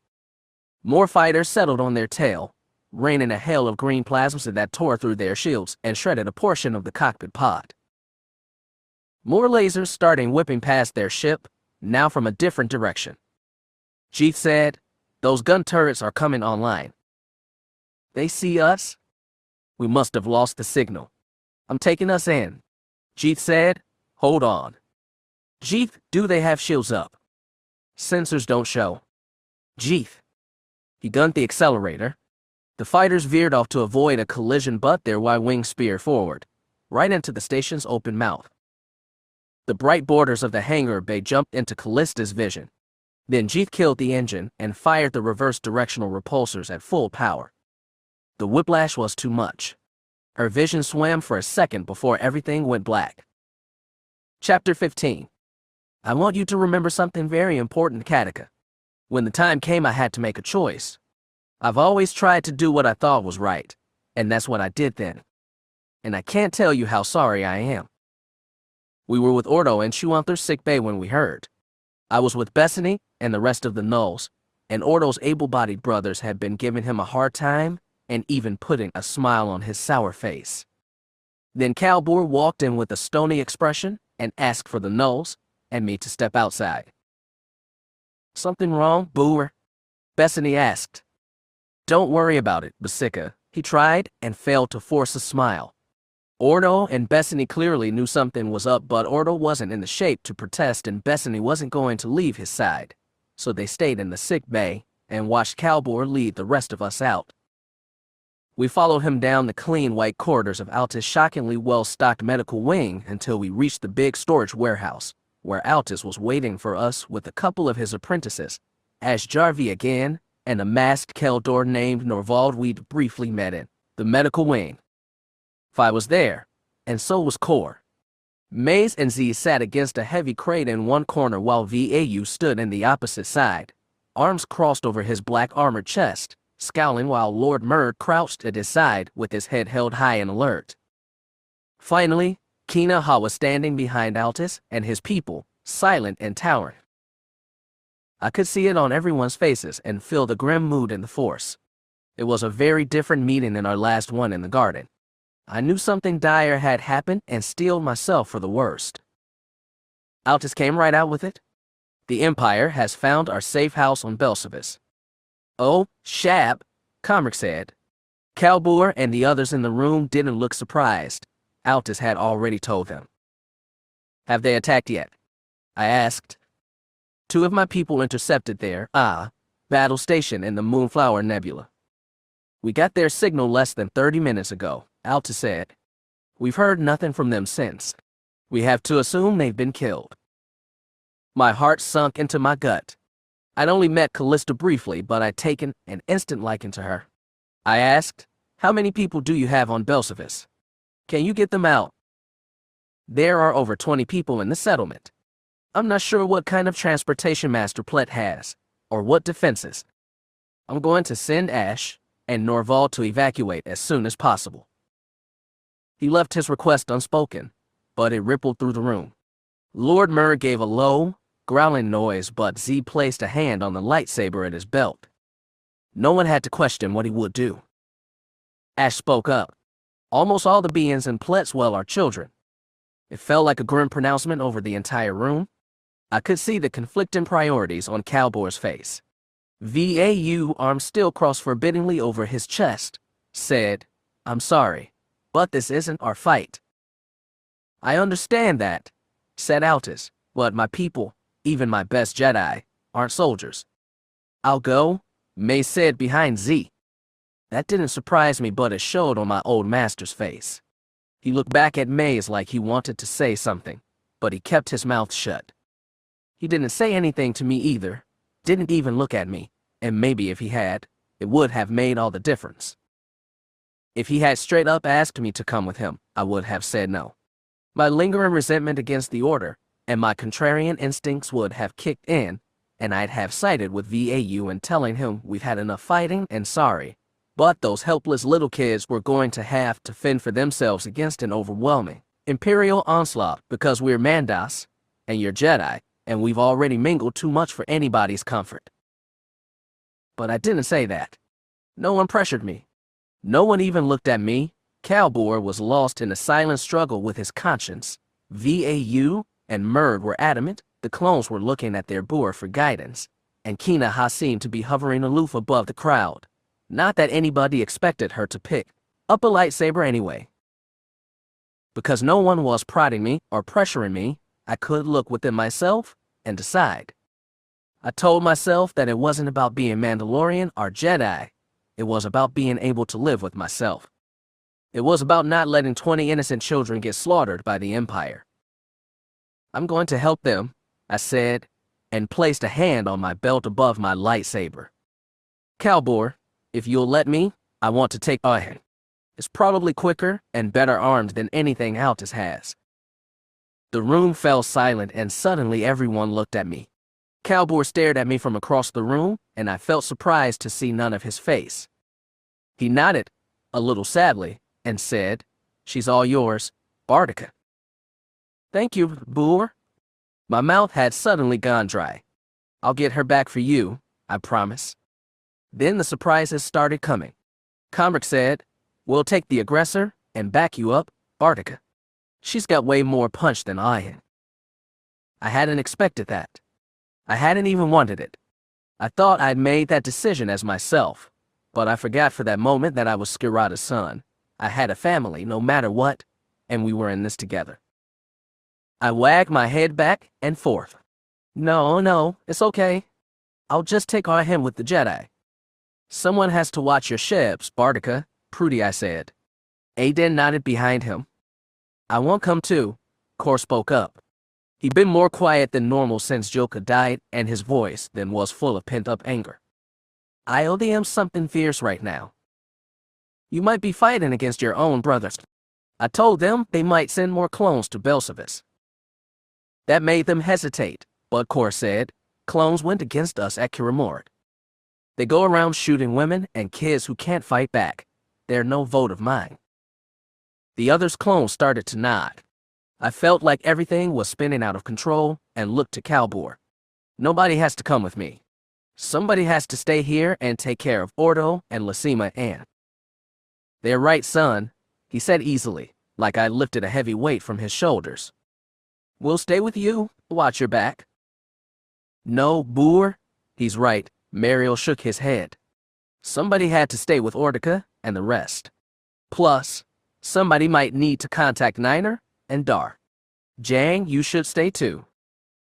"What, and leave the fun to the rest of you?" Jang laughed, but it didn't hide the concern on his face. "We have no idea what we're facing," Alta said softly. "Frankly, we need any resources we might get, though I understand we have to protect Shuantha too. That's why I'll be staying here. Kamika and I can take aggressor and keep your skies clear," Aiden said. "Everybody else can fit into Ahen with plenty room to spare." "If we're going to decide something," Z said, "we need to decide now. We may already be too late." "You've all gone Shabla Mirasik," VAU sneered from his forgotten corner of the room. He pushed off his crate, leaving Myrtlin behind, and stalked up to Calbor with balled fists. Prudy I tried to intercept him, but he shoved the clone 2 steps back and grabbed Calbor's armor by the shoulder plates. "This isn't our fight, Dickett," he practically yelled in the man's face. "Leave the Shabla GDI to the mess they've made, and let's get out of here." "VAU, they're kids," Prudy I said angrily. "Yeah, kids today," Saber-swinging freaks tomorrow, VAU snarled. Kal, you've gone shabla soft. If you don't know who the enemy is. The enemy's the Empire, Wallone, Kalbor said. His voice was flat and tight with anger. I couldn't see his face, but something in it made VAU let go of his shoulders and stagger a step back. This is a mistake, Kal, he insisted. You know, Nai said something to me a little while back. She said if you can't do something smart, do something right. Kalbor looked back at me. I trust Boudica. I trust all my sons. Our eyes held. I couldn't doubt his words. At that moment, I even stopped doubting myself.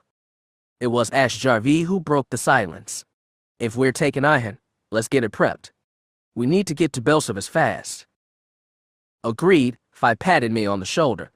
Come on, Boudica, let's do it. I stared at him. He was in better shape than any time in the past year, but he was still nowhere near the fighting fit core, and the nulls were in. Sensing my question, he smiled a little and said, Don't worry, I'll stay in the cockpit. Keep her warm for you.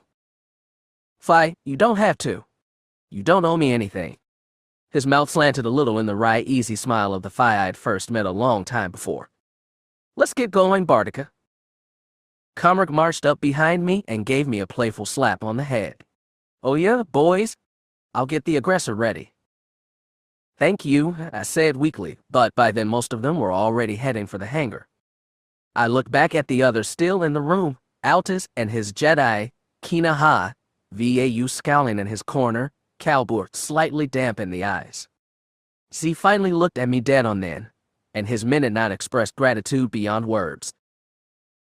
Then I turned and followed my brothers back to the hangar. Ihan and the aggressor hadn't taken any real damage during the flight from Mandalore, so the main checks were to make sure all the weapons were loaded and calibrated. Muriel and Fi were in the cockpit and I was walking beneath the hull and giving the laser cannons a visual check when I saw Adin walking across the deck in full armor, helmet tucked under his arm. I stopped beneath the wing and shook my head. Attica, don't. Stay here with Lasima. She needs you. The docs are taking care of her, he said. I'm coming with my vote. We can't take care of ourselves. Me, 3 Jedi, and 7 commandos. That's more than enough. You don't know that, Boudica. He shook his head. I knew deep down that I wasn't going to change his mind, just like I couldn't change anyone else's, but I knew I had to try. Adin, what about your other brothers? Darman and Niner might need help. You should stay with Jang and Kalbor. Don't you want to see the Omegas back together? Can't do that if Fi or Kor get hurt. I'm coming. I should have argued harder. I should have put my foot down at the very start and said I was going with Z, and nobody else was going to come after me. But even that probably wouldn't have made a difference in the end. Nothing's more stubborn than a Skirata. That was when Kor popped halfway down the landing deck and said, Hey, Adin, you coming? Somebody's got to watch your back, Adin called up merrily. Kor grinned and ducked back into the freighter. Adin followed. As I watched his boots pound up the ramp and disappear, I prayed he'd given Lasima a loving goodbye. Looking back, I don't know if I was simply nervous or if the Force was speaking to me, giving me some presentiment of the disaster ahead. But I tried to do what was right, Katika. I couldn't let those children die. I hope you'll forgive me one day. May stood over Ordo's bed. The Null was laying there with his eyes closed. The IV tube into his arm dripped steady fluid, and his heart rate monitor beeped regularly. Bethany had told him that Ordo had been given some sedatives as part of the surgery on his leg, but he supposedly had come out of them hours ago. Maze looked down on a man seemingly deep in comfortable sleep, afraid of doing something that would rouse him from necessary rest. He didn't know what he wanted to say anyway. As he stared at Ordo's face, he saw the slight twitch on his forehead and the slight creaking open of an eyelid. Then Ordo said, Don't you have someplace else to be? Maze's head jerked forward in a nod. We leave in a couple minutes. If you hadn't shot me, I'd be going with you and my vote. I know. I'm sorry. Ordo's second eyelid cracked open, and he seemed to be giving Maze and sly sideways glance, but his lips were flat and mirthless. You know, he said. In a day or two I'll be up on my feet, kicking shibs again. I look forward to seeing that, Mace said honestly. Oh yeah. Guess your boat hole at Belsavis just got busted. Where you gonna go now? I don't know. We haven't talked about it. We'll probably stay with Altus. Long as he and Z and Stomach can each other. Mace allowed a slight smile. Something like that. Ordo held a hand up, palm open. Mace reached out and clasped it. Ordo could still squeeze hard. Kick some shebs for me, he said, and keep my brother safe. I'll do that. You better. Ordo pulled his hand away, ending the conversation. Mace turned and headed for the exit, feeling light on his feet for reasons he couldn't put into words. He was halfway down the corridor to the hangar bay when he saw Z standing in the middle of the white hallway. Black plasteel armor had been strapped over his ragged tunic, breastplate, shoulders, forearms, thighs. If not for the lightsaber at his belt, he wouldn't have looked like a Jedi Master at all. When Mace got close, Z stood his ground and blocked his path. Mace stood eye-to-eye with the man and said, "Is there a problem?" "You don't need to do this, Mace. Somebody has to save those kids. I have Barden, Scarata's men, and 2 more Jedi. I don't need you. With all due respect, you're not my commanding officer anymore. You can't order me to stay here." Z's hard expression wilted. "Maze, you just got a whole new life. You don't have to risk it for my sake." And that was it, right there, something Scarata's boys would never understand with their slavish devotion to their father and their pathetic obsession with Mandalorian machismo, as if that would fill the hole their canon makers had left inside them. Mace didn't need puffed-up warrior traditions to fill the hole. He just needed one thing to believe in. It had been the Chancellor first, then the Republic's laws, then the nebulous will of his people, but they'd proven untrustworthy, one after another. Z he could believe in. Sometimes one friend was all you needed. "They're waiting for us," he said. "Let's go save those kids." Z held his gaze for a moment, then nodded. He turned, and Maze followed him down the hall. For a few months, Scout had started to feel like a true member of the community at Kiramora. Now she was an outsider, and she knew she'd never belong again, at least, not with them. Still, she felt she had to be there to see them off. She joined the odd assembly on the flight deck that gathered around Ahen and the aggressor. She stood between Yuthan and Kinaha. To her right were Bessani, Scarata, Nai, and Ruisan. To her left were Altis, Jang, and Lysima, balanced awkwardly between a pair of crutches. As Scout watched Ahen pull up his landing deck, she felt something knock into her legs. She didn't have to look down to know it was Lord Myrtilon, and as she bent over to scratch between the Strill's ears, she looked back to see Wallon Vau scowling from the far edge of the deck. The aggressor fighter rose into the air first. It nimbly spun his nose toward the hangar's open mouth, then kicked its engines in and jumped through the gap. Then Ahen rose on his repulsors, slow and steady. As his cockpit started to swivel away from the crowd, Jane raised his fist in the air and shouted, "Oya Mando." "Oya?" Scarata threw his fist up and shouted the same, and to Scout's surprise, so did Bessani and Ruisan. She looked over her shoot at Vau and saw the man with his jaw clenched tight, watching the freighter rise with dark eyes. Ahen fired its engines and hot air washed across the deck. The freighter shot into space and joined the starfighter. Both ships flared in the distance for less than a minute before they winked into hyperspace and left drifting stars behind. The group, united for that short moment, started to drift apart again. Bessani went back to the medical bay to check on Ordo, Lysima, Scarata, and Ruu accompanied her. Kinaha and Altis walked away, speaking in soft tones indicating private conversation. Nai and Jane went toward Cornucopia, which now looked so lonely on the empty deck. Lord Meridalan slunk out from between Scout's legs and wandered over to the rear exit, and Vau was no longer in the room at all. Scout stood there next to Uthan, because neither of them had any place else to be. There was only the distant thrum of Chuanthar's engines and the faint clanking of machinery to fill the awkward silence. Scout started for Cornucopia, She didn't know what she could help Jan, and neither with, but at least she could pretend to be useful. She got 5 strides away from Yuthan when the doctor called out, "What will you do now, Scout?" She turned, slowly, and was surprised by the open concern in Yuthan's face. Her mouth curved down in a frown and her eyes glistened faintly. The woman had always found pride as a scientist, objective and analytical, and she'd only really let the impassive mask slip when she was with Gillimar. Since his death she'd gone cold again, but something had suddenly changed. "I don't know," Scout said. Her hands balled at her sides and she didn't take a step closer. Scout didn't move and but Yuthan did 4 long steps. She looked like she wanted to put her hands on Scout's shoulders but stopped herself just out of arm's reach. "You want to heal more clones, don't you?" Scout asked wearily. She wasn't used to seeing Yuthan upset and didn't think she could give the woman what she needed. "It's what Midge would have wanted."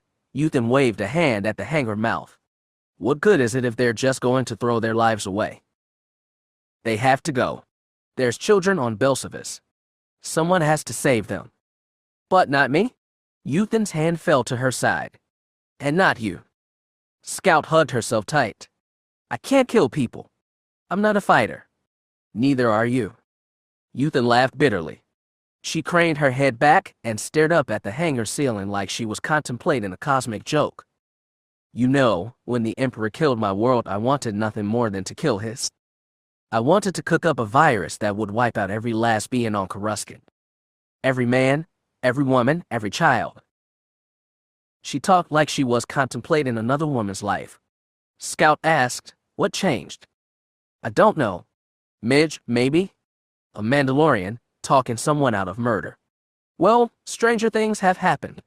Yuthan sighed and looked down at Scout. "He saved that from my lab, though. The variants on the F-36 virus I was dabbling with. He even saved that. It's like he wanted me to have the choice to use it or not. Thoughtful of him, wasn't it?" She smiled sadly. "It's good what you're doing with the clones. It's better than revenge. That just twists you all up inside until there's nothing left of what you used to be. It squeezes out all your light so there's nothing left but dark." Yuthan gave another bitter laugh. "More Jedi talk." "I am a Jedi," Scout said stiffly. "You were," Yuthan said. "Nobody's what they used to be. Not anymore." Scout's hand fell on her lightsaber. It felt smooth and cool and somehow comforting, even though just hours ago the thought of turning it on again had filled her with revulsion. "I wasn't much of a Jedi before. I'm probably not much of one now. But I know what I want to be." Yuthan's features went soft again. She regarded Scout with a deep sadness in her eyes, not pitying but understanding. "Wanting something is good." Yuthan's voice cracked. "But what will you do, Scout?" For a time, during that short piece on Kiramorit, Scout had thought she might stay with Yuthan and Gillimar, and that she'd finally found a place where she could belong, but as she stared at the woman on the broad, empty flight deck, she knew she couldn't stay with Yuthan, and Yuthan couldn't stay with her. They both only remind each other of what had been lost. Because she didn't have an answer to give, Scout turned around and started walking to Nye's freighter.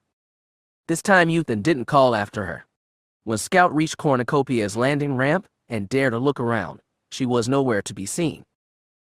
A'Sharad Hett and Jaravit Sign sat in the commander's quarters on Iconoclast.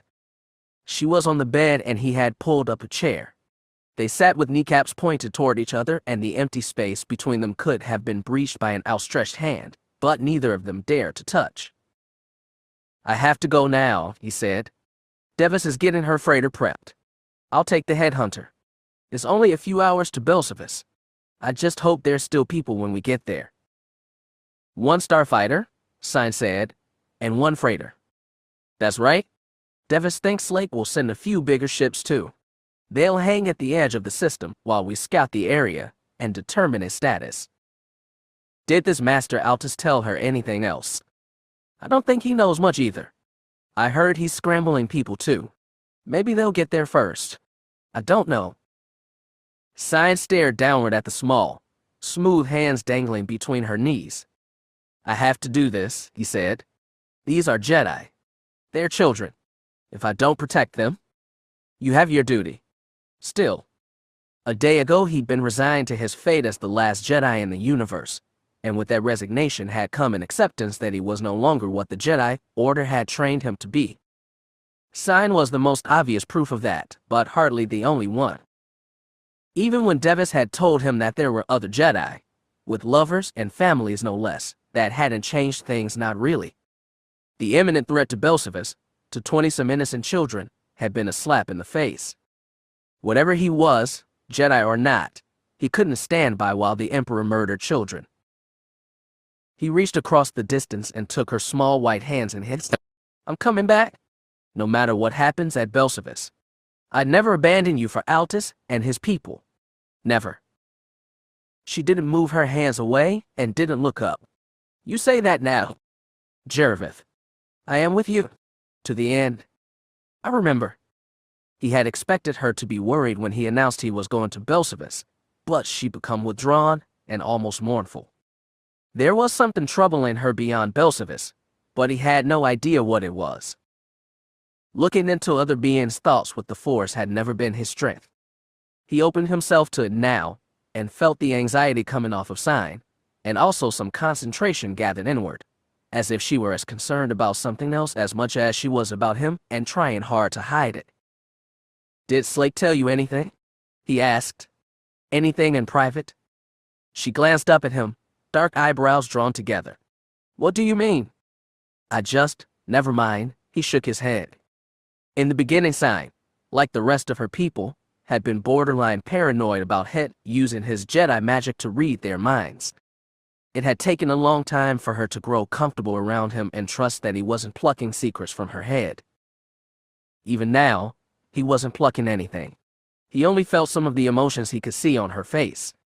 The comlink in his pocket started buzzing. He took one hand off Sign's and brought it to his lips. Hett here? What is it? He asked, though he already knew the answer. This is Halina, Devis said. I've got my ship prepped. Are you ready? She asked the question delicately, like she knew exactly where Hett would be and what conversation he'd be having, and he wondered who the real mind reader was.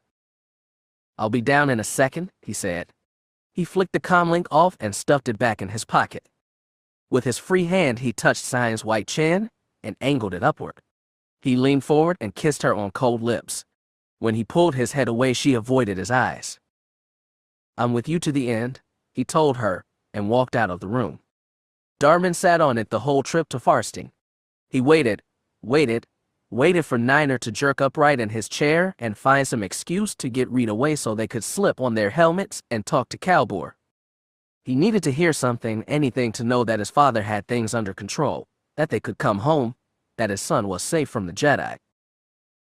When they reached Farsting and nothing came, Darman knew he had to take matters into his own hands. Space over the broad brown planet was busy.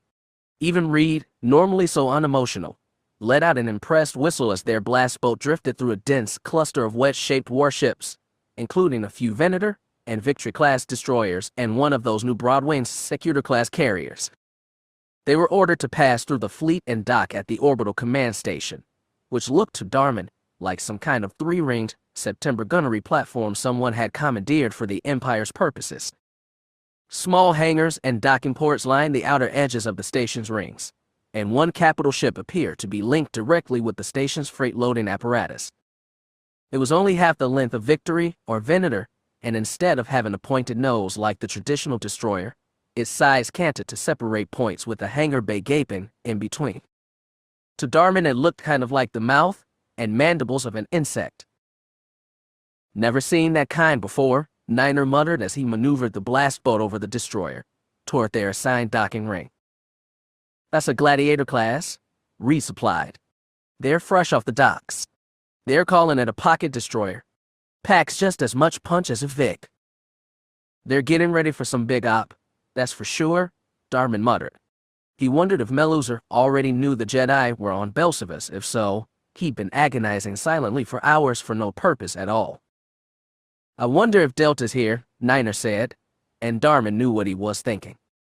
Boss, Scorch, and Fixer had never gone full Mando like Omega Squad, but they were good men, and they deserved the chance to live a full life. Darman didn't know if they'd desert, even with that sort of beta in front of them. He could tell the cure to their rapid aging had Niner excited, but Darman had reacted to the news with a feeling of numbness. He couldn't figure out why at first. His brothers already had been blessed with full lives, real lives, free from the Empire or the Jedi's influence, and he was happy for them, but the prospect of sharing that experience didn't excite him.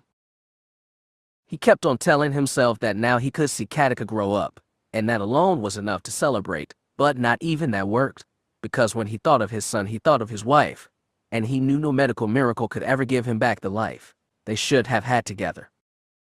Their blast boat pulled into a secondary hangar already half full with assault shuttles and ARC starfighters. There was no escort to meet Niner, Darman, and Reed, so after alighting the blast boat, they did what good clone soldiers were expected to do and reported to the ranking deck officer. The lieutenant was a mongrel, but he seemed to know his stuff. He directed them to the 501st Barracks and places a call to Captain Pellaeon, alerting him of their arrival. The polished white corridors of the station were brisk with activity. Darman followed Niner and Reed to the appointed barracks, where they found the Deltas waiting for them in the locker room. "So, look who's back." Fixer grinned. He was sitting on the bench wearing only a towel, and his skin glistened with water. "Didn't think we'd see you again." Boss, still in his armor, said, "We heard you were on a secret mission for Holy Roly. How did that go?" "It went," Niner breathed as he took his helmet off. "What's going on here anyway?" "Not a clue? We just got in a couple hours ago," Fixer said. "Shower's nice and warm though. This used to be a September station, right?" Darman looked around. The lockers all looked brand new. Scorch noticed his gaze and rapped his knuckles on the shiny metal. "Yep. This is where the Nemoidians used to keep their tinnies. Now it's all fixed up and pretty for wets like us. Makes you feel special, don't it?" "My faith in government is restored," Jock deadpanned. Everyone chuckled dutifully, even Reed. Darman didn't know what to make of Jock. He was a veteran who made it through most of the war when the rest of his squad hadn't. That kind of loss was something they had in common, but Darman didn't trust him and couldn't feel the same bond he felt with his brothers in Omega or even the Deltas. As his father might say, he was a good man, but he wasn't bold. Darman had no intention of sticking his neck out for Jock. He'd learned his lesson after trying that with Reed. "Well, do we have orders?" Niner gestured to himself, Darman, and Reed. "Anything from Roly?" "Yep," Boss nodded. "He's in his office. End of the hall to your right. I think he's waiting." Niner glanced at Darman, but the moment their eyes met, he jerked his head back to Boss, and Darman thought he knows. "Well, best not keep him waiting," Niner said. Reed, with me." He veered right for the door, not even looking at his men. Darman and Reed followed him out. They walked down the corridor and didn't say a word.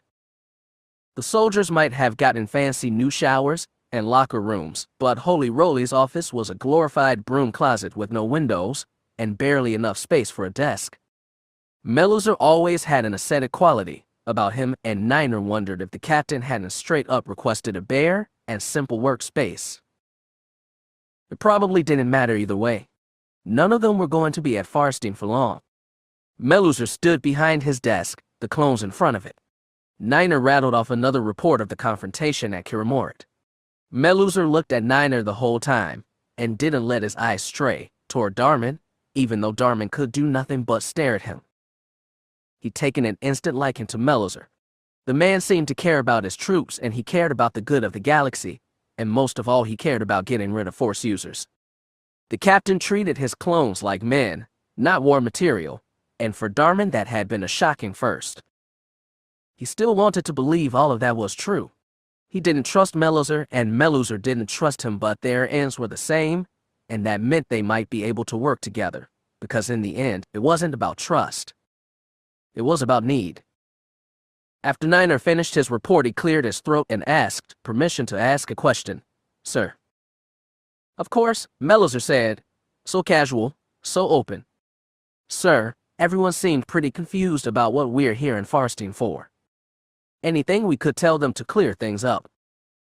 Pellaeon smiled a little. To be honest, Sergeant, I'm not entirely sure myself. I'm set to meet with Admiral Grant in an hour, and it seems he's preparing for an offensive in the sector. Is this to involve Jedi, sir? Niner asked. Darman's spine stiffened. Meluzar's smile didn't falter. I would assume so. I promise I will tell all of you as soon as I find out. We appreciate that, sir. I don't want to keep you men in the dark. When I know, you'll know. Thank you, sir. Anything else? He still didn't look at Darman. No, sir. Very good, Sergeant. You're dismissed. You should try the showers after sitting in that blast boat for a few days. I hear they're quite good. We've heard that too, sir. We'll give it a shot.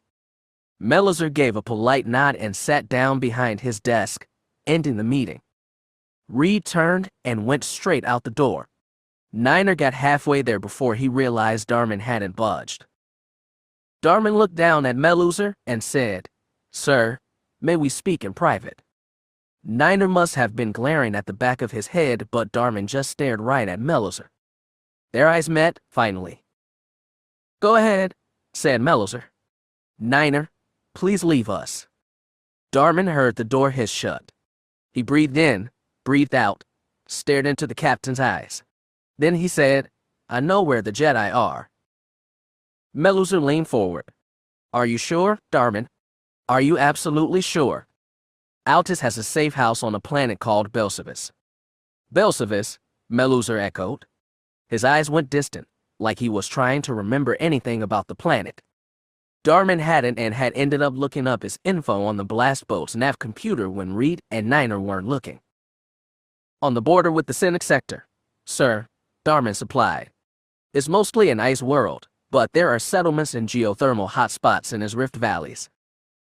Darman is Kal Skirata on Belsavis. No, sir. He said he's sending the Jedi there, including Arlik and Z. Meluzar drummed his fingers on the tabletop, a fast rat-tat-tat. Darman, if you're certain of this, I'm going to Admiral Grant right away. I am, sir. Meluzar popped to his feet. Suddenly on eye level with Darman, he stretched out one hand over the desktop. I know you didn't do this for me, Darman, but I appreciate it just the same. Darman stared at that hand. He couldn't remember ever shaking one before. He'd certainly never shaken Z's, and he'd had no need to when he was with Attain or his family because he loved them, and a handshake was a symbol of formal respect between equals, not love. He reached out and shook. Meluzar's hand felt slightly cool and slightly damp. Then Meluzar slipped out from behind his desk and marched out into the hall. He didn't look back, but Darman followed him anyway. Niner was waiting for him when he came out, but he'd been expecting that. He waited until Meluzar had disappeared down the hall before he turned his glare on Darman. What the shab was that, Dar? What did you tell him? Darman. He was in no mood for this. He did a long sidestep and tried to get past Niner, but his brother grabbed him by the shoulder. Darman cocked up an elbow and snapped it back. Not enough to hit Niner, but enough to make him flinch and lose his grip. Darman marched down the hall without looking back. Niner didn't come after him and didn't say a thing. Chapter 16. I only met Kalista Masana once. She struck me as being vital in a way the Jedi at the temple weren't. I also thought she was beautiful, even if she was, as my masters would have said, attached. I wish I could have known her better. I wish I'd had the chance. Something slapped the side of her face, hard, but when her eyes popped open she saw Jeeth looming over her with urgent concern in his eyes. Callie, are you okay? His voice was fast, tight. Callie. I'm awake, she said, and suddenly she remembered everything. The search through the nebula, the escape from those strange Imperial fighters, and the frantic dive into the enemy hangar bay that had snapped her into unconsciousness. She looked past Jeeth, turned her head left and right, and scanned the hangar. They'd managed to land in some small auxiliary bay. The only other ship was a skip-ray blast boat. There were no battle droids, no soldiers in white armor, nothing. Are we alone? She whispered. He nodded and ran a hand over her forehead. pulling back her brown hair and searching for wounds. "I'm okay," she said, honest. "Let me go." "Okay," he said, but the worry didn't leave his eyes. He pulled away from Kalista and scampered over the hull of the Y-Wing's cockpit pod. Kalista followed him down the short ladder onto the flight deck, taking it one rung at a time. When she stepped back from the Y-Wing, she saw how badly it had been damaged. One entire engine was a mangled mess of twisted metal, and black marks pocketed the armoring on the rest of the hull. "Oh, this is awful," she said. "We'll never fly this thing out." She felt faint for a moment, but steadied herself before Jeeth could come lurching to her air. "There's always the skip ray." He watched her carefully. "Can you fly that boat?" "I can't fly anything." He tried to sound bold, but it rang hollow. Kalista looked at the lightsaber still hanging from her belt. Its smooth metal surface had been carved and painted with images of sea creatures from Chad, and the simple sight of it calmed her nerves and cleared her mind. "There's no one else in here, is there?" she asked. "Nobody's come for us. I thought I sensed some sentient life with the Force when we were flying over this rock, but it felt weak, maybe, or distant." "Very few. Probably." Kalista opened herself up the Force. She felt for life first and found nothing, but she stretched herself farther than that, into a place she'd been afraid to go since the start of the war. Using the Force to influence energy and machines was one of Master Altus's special tricks, and Kallista's youth on Chad, sensing the minute electric pulses that connected hers of Cyan in the ocean, made her his most promising student in that regard. As she reached out through the Force, she could feel corridor after corridor, hallway after hallway, kilometers of stretched-out equipment and cables pulsing with energy. This asteroid-carved facility was incredibly complex, an incredibly massive, dwarfing Chuanther, even leveler. During the mission to rescue Helena Devis on Jan Fathel, Kalista had allowed her mind to be drawn into the electronic brain of the gunnery computer on Captain Pellaeon's leveler, and for a drawn-out timeless second it had felt like her whole being had become one with the computer and left his human body behind for an incredible new spectrum of being. The experience had been exhilarating and terrifying, and she'd avoided using the Force to touch computer mind sense. But there was a mind inside this monstrosity. She couldn't feel it, but she knew it was there. All the cables, all the sub-processors, all the equipment was all part of a massive web that spanned this behemoth, and in the center of that web was an electronic mind unlike anything she'd ever touched before. "Callie," Jeeth snapped. "Are you okay?" She blinked and looked around. The concern was back on Guy's face, and she wished she could cheerfully dismiss his worries, but she couldn't control her own. "There's a mind on this thing," she said softly. "What do you mean?" "Some kind of AI processing core." She nodded. "We have to find it, Jeeth." There was a doorway only 10 meters away. The door was shut, but Kalista could sense empty corridors beyond. "This thing has to have security systems," Jeeth breathed. "I can't scramble them." He put both hands on her shoulders. "Callie, you don't have to do this. Whatever this thing is, we have to stop it. We can't try that skip ray. Get out of the nebula, come Jen, and Plet. We don't know what we are getting into here." Jeeth wasn't afraid for himself. He never was. He was afraid for her, which was endearing. It would have also been frustrating if she hadn't been afraid too. "We got inside this thing, Jeeth. That's a miracle in itself. We have to take this chance. Besides, I can sense what's going on around us. I'll know if they send droids or something after us." She told him of her experience aboard Leveler. He knew how frightened she was of repeating it. "If you're ever afraid you might." "Jeeth, we're doing this." She unclipped her lightsaber from her belt. "We don't have time to waste." He took his hands off her shoulders and nodded grimly. She walked for the door, and he followed. To her mild surprise, it opened automatically for them, revealing a long hallway half lit by emergency lighting. She reached out with the Force, felt the bulkheads and conduits in the cables, found the node where an infrared camera bulb was hidden, and convinced the camera to turn itself off. "We're good," she said. "Let's keep going." They passed through several corridors, each one the same, and each time she reached out with the force to turn the camera off. Whenever a door hissed open, she was afraid they were going to be staring down a column of battle droids or armed soldiers they somehow missed with the force, but it was just one empty corridor after another. "This place is spooky," Jeeth said when they wandered into a large room, probably a dining hall, where long tables jutted out in rows from either wall. "There's obviously supposed to be people here," Kalista said, "but it looks brand new, and I don't feel anything in the force. I can't even sense any echoes of anyone's presence. I feel something very faint, like there might be people on this rock somewhere, but only a handful. Like those pilots." "Exactly. They have to know there's infiltrators on board." "Well, I've been scrambling their sensors. That has to help our odds a little. Maybe there's so few here it takes them forever to get to our deck. Well, this thing is what, 19 clicks long? Something like that." In one corner of the dining hall, they found their first turbolift tube, and when Kalista summoned it, it came quickly. She was hoping the tube might contain some schematic, or at least some vague description on what was on each deck level, but there was no such luck to be had. They rode the lift up a single level and began exploring hallways identical to the ones on the floor below. Kalista killed the sensors every time, but the more she did it, the more natural it felt. That should have felt good, but it didn't. Instead, she felt like a part of her awareness had snagged on a corner of this asteroid's all-powerful governing computer, and she couldn't shake it free. Worse, she felt a part of that consciousness was pulling her, lightly but noticeable, though she couldn't imagine to where.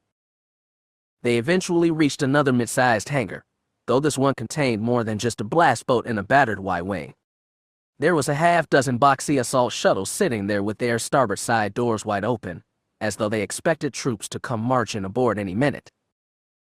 Kalista scouted one shuttle, Geith another, and both reported the same thing. These brand new crafts seemed to be run by computers connected to the asteroid's governing intelligence. "These shuttles are in a standby mode," Jeeth said. "Their reactors are cool but running, which means they could heat up engines in under 5 minutes. You think they're going to be used soon?" He nodded grimly. "I just can't figure for what. If they're launching an assault on Belsavis, why have a half-dozen empty assault shuttles? Maybe they need to bring troops onto this thing before they launch an assault. It's going to take a lot of men to fill up this monster. Well, either way, it means something is going to happen soon. We have to hurry." "Hurry to what?" He waved his arms at the vast gray bulkheads. "There's probably nobody anywhere on this entire damn rock except, just maybe, those command towers, and we have no idea how to get there. This thing isn't exactly visitor-friendly. No maps, no guides, no." "I know where to go," she said softly. He stopped like she shouted. "Is the Force telling you something? Something from the machine?" "Maybe." She repressed a shudder. "I can feel all the strands that hold this thing together. And there's something in the middle. It wants me to come." "Callie, are you sure about this?" "No. But we have to do something. We could get on that blast boat and fly out. And have those fighters or guns shoot us down." "No thanks. Jeeth, follow me. I think I can take us to it." She led him back down the same corridors as before. This time, when they stepped into the lift, she paused with her hand over the control console. She let herself fall into the Force, deeper than before. She pushed aside her own heavy hesitation and let the computer mind seep deeper into her own. Without even looking, she touched the control panel. The lift shot up. "Callie," Jeeth breathed. "Where are we going?" She felt suddenly dizzy. "I don't know. Honestly, you're starting to scare me right now." "Good," she said. "I'm scared too." The lift dropped them off on another hallway. It looked the same as the others, but it felt different. The artificial mind was almost pulling her down the hall, and it was only when Jeeth put a restraining hand on her shoulder that she remembered to turn off the security sensors. She led him down one hallway, then another, and finally they came to something different. A red frame surrounded black double-layered blast doors, which were locked with the high-level security code. It was the first such door they found on an otherwise obliging phantom ship. Kalista didn't need the key. She put her hand on the electronic locking mechanism and commanded it to open. The door opened to reveal a long gangway stretched between gray walls marked here and there by strange opalescent panels. Kalista squinted to see the far end of the pearly corridor. She thought she saw a ladder leading up through a porthole rimmed with garish black and yellow warning colors. Is that it? Jeeth's voice was dry. She nodded with bitter certainty. Okay, he swallowed. Let's see what's up there. They went to the end of the gangway without incident, though Kalista was pretty certain that the strange emitters on the walls were lethal defensive weapons silenced only by her having convinced the computer that she was an authorized entrant. When they got close enough, they could see that a metal grid sealed off the bottom of the tube, and a sign next to it read, in big yellow letters, Inclusion Grid. No further ascent. Danger. Well, Jeeth muttered, that doesn't sound good. How does it feel? Something's up there. She unhooked her lightsaber from her belt and turned it on. Before Jeeth could object, she sliced a hole in the grid. Smoking metal clattered to the gangway between them, and she wasted no time in putting her lightsaber back on her belt and climbing up the ladder. Jeeth stood there for a moment, angry and confused, before he followed her up. The shaft was long, and the walls around her were covered in cables and conduits. She could feel the energy surging through them, and all of it was heading up toward the red light of the chamber ahead. She reached out with the force for the so-called inclusion grid, and while she sensed danger, it didn't feel immediate. When they reached the chamber, they found a room full of consoles with empty chairs in front of them. Kalista walked down the aisle and stared at screen after screen, all of which showed the drifting gases and rocks of the surrounding nebula. This is a gunnery room? Jeeth said. I thought the guns were automatic. I don't know. Maybe they're meant to be manned by soldiers too. Kalista tentatively put a hand on the console. Remembering her transcendent and terrifying encounter with Leveler's gunnery computer, she allowed herself to be drawn down familiar paths, like her soul was spilling into the battle station circuits and conduits. She felt the open, eager mouths of his guns, the alert eyes of his sensors, the soothing hum of distant power generators. She tried to turn the gun on his turret, but it wouldn't budge. Then she tried to fire it, just to see if it would, but nothing happened. This station was nothing like Leveler. Its unthinking artificial will was so much stronger.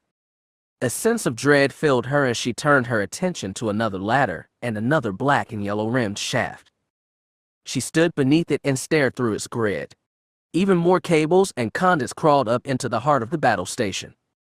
She felt like she was going to be sucked up into the shaft, and at the same time knew the so-called inclusion grid, the bristling lethal energy emitters protruding from between all the cables and conduits, would destroy her body. But then and there her body didn't seem to matter much at all, not when her mind was so connected with something so much greater. When Geith slapped both hands on her shoulder, she realized he'd been shouting her name. Kalista? Kalista? Are you with me? It's up there, Jeeth. The computer core. The heart of everything. He looked up the shaft and couldn't hide the fear on his face. That inclusion grid. Can you disable it? I can try. She couldn't lie to him. He shook his head back and forth. Callie, that's no good. It's not going to work. Jeeth, it has to work. It's the only way into the computer core. It's the only way to stop this thing. Do you know that? Do you absolutely know it? She nodded. I don't know how, but I do. He exhaled a long breath and looked back to the hole in the floor. There's another way. What other way? Jeeth, we can't. Sure we can. He flashed an empty smile and clambered down the ladder. Kalista went after him. When she dropped onto the gangway, he was already halfway down it. You want to make a run for it, she said as she followed him back to the lift. We need to make sure Plet knows about this thing, he said. After that, we can meet up with Jan, get a whole crew together, and find a way to really kick this thing's butt back to Coruscant. They stepped into the lift and rode it back to the deck where their Y-Wing had landed. Those fighters are probably still out there, Jeeth, and those guns started shooting at the end. Don't worry, we'll take the blast boat. I'm sure it has that IV emitter going. When the door opened, she practically had to chase him down the hall. But what if it doesn't? What if the computer, or the actual people on this thing, figure out we're trying to escape? We won't have a chance, even in that blast boat. They stepped into the hangar to find it as they'd left it, broken down Y-wing and brand new blast boat waiting like an invitation. Kalista, we can do it. Jeet put his hands on the back of his belt. He was trying to contain the anxiety in his voice and failing. This station lays as fire in a defensive double ellipse pattern. We got in, didn't we? The Force was with us, or we'd never have made it. I'd like to think I had something to do with that. Yates' mouth twisted downward. He was getting upset. She said, you did? Of course you did. The Force. I know. He waved her off. The point is, there are other ways of doing this than getting ourselves killed. He was scared. Finally, at long last, she got to see Jeet when he was truly scared, and it was awful. Death was making him wilt before her eyes. She wanted to muster his kind of bravado and tell him they'd find some way out of this, but she knew she couldn't make it stick. Jeet, if there was any way for me to go up that shaft, I'm telling you, neither of us has to do it, Callie, he snapped. It's not going to take us that long to get clear of the nebula's interference and back to where we can signal for help. Help in dealing with this hunk of junk, and at least let Plet know what's coming at him. As it is, if we try to play heroes and fail, they won't know zip until they catch a lapful of smoking plasma. They won't know if we make a run for it and get nailed either. It's a double ellipse with one randomized turn. I've got it scooped, Callie. It'll be tougher in that tub than the Y-wing, but it can be done. She opened her mouth to object, but he stepped forward, placed one hand on her shoulder, and a finger against her lips. When she looked up at his eyes, she realized there was no way she could get him to come with her up that shaft. You don't have to be such a hero, baby, he said. There's always ways of doing things without getting killed. Jeet, sometimes there's not. It pained her to say it out loud. It felt like she was reading her own death sentence. He threw up his hands. Now you're starting to sound like old Jen. That doesn't make what I'm saying less true. The old boy's too damn ready to tell other people how to die. He was waving his arms and almost shouting. Callie, I've been around. I know what I'm talking about. And I know that we have no idea how long we've got until this thing goes into hyperspace. None. She kept her voice steady and firm. She had to try one more time. If we destroy it, it's gone. Dead. And if we leave it, run for. There's nothing wrong with jumping clear and getting help. Except that it'll lose us our one chance. It'll lose us our one chance of getting the hell blown up along with this thing, you mean? Yes. That's what I mean.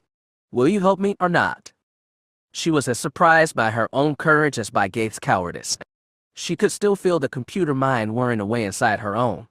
She felt grappled to this strange ship through the Force and could barely conceive of breaking free. Jeet put his hands on his hips and looked down at her. His face twisted in sad affection. You stubborn fish rider.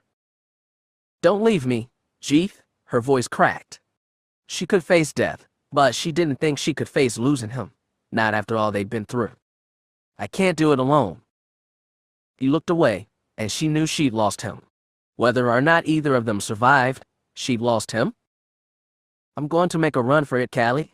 He couldn't look at her. Jeet, I can't go. I can't give up this chance. I'll go up that shaft alone if I have to.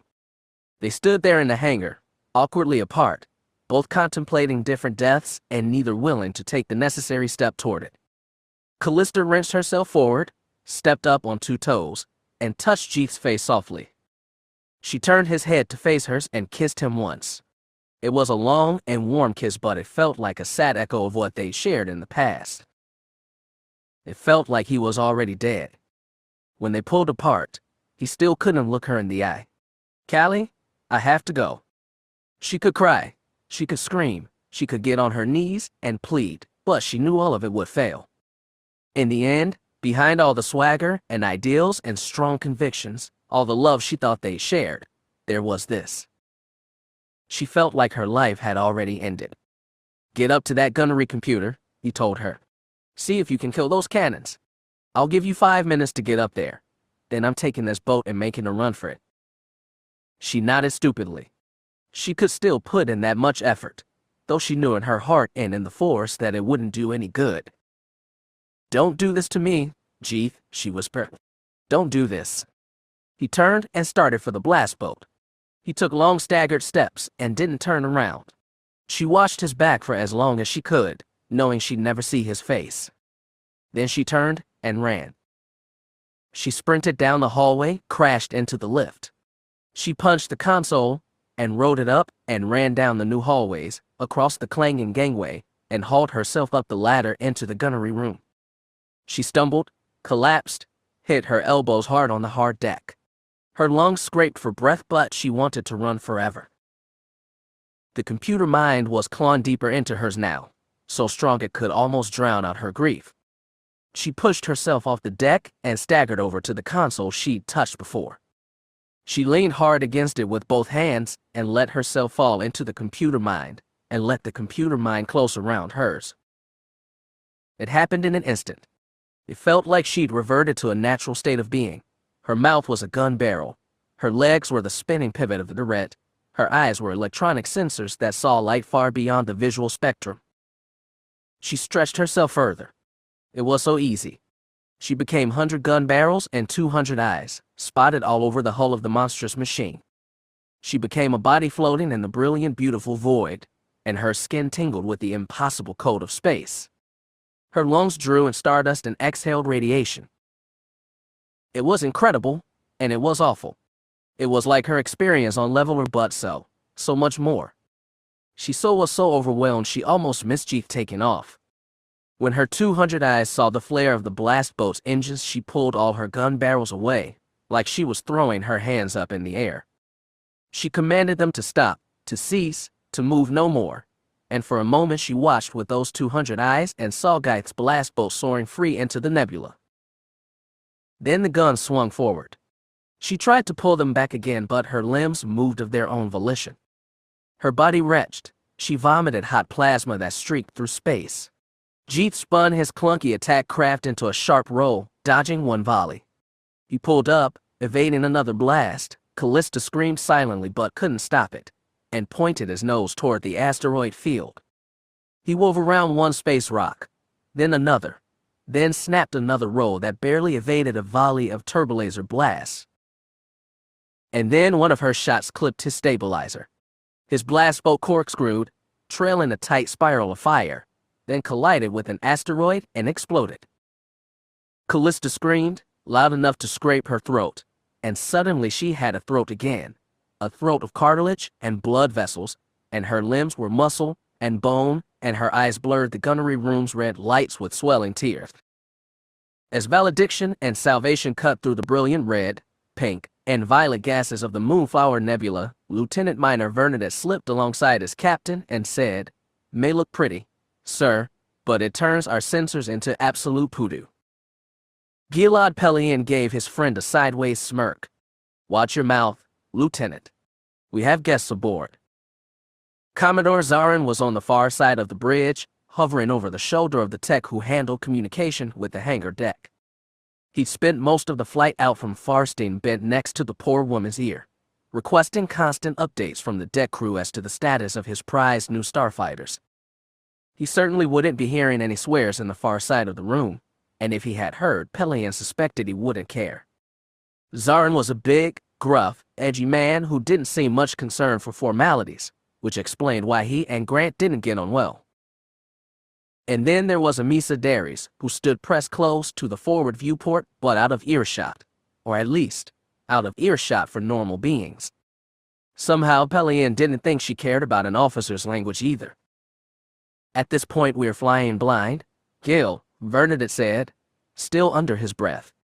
"We just have to chase the coordinates Grant gave us and hope the eye hasn't drifted too far off target. There's plenty of rocks floating out there." Pellaeon squinted at all the black specks drifting through the gases. "It has to be one of them." "I hope so." As he watched the asteroid, something caught Pellaeon's eye. He saw flashes of light, faint and distant, but even against the rosy backdrop of the nebula he recognized the crisp, brilliant green of Imperial turbolaser blasts. "You spot that?" He didn't want to alarm the crew, not until he was sure he wasn't seeing things. Looks like laser fire to me, sir. Was that an explosion? There was something, a brief flash of light perhaps, but it didn't repeat. Lieutenant, raise an open comm frequency. Let's see if we can hail Orin Keldor through this muck. Yes, sir. Vernon clicked his heels and marched off the comm station. Pellaeon followed and wondered if he should put the crew on yellow alert.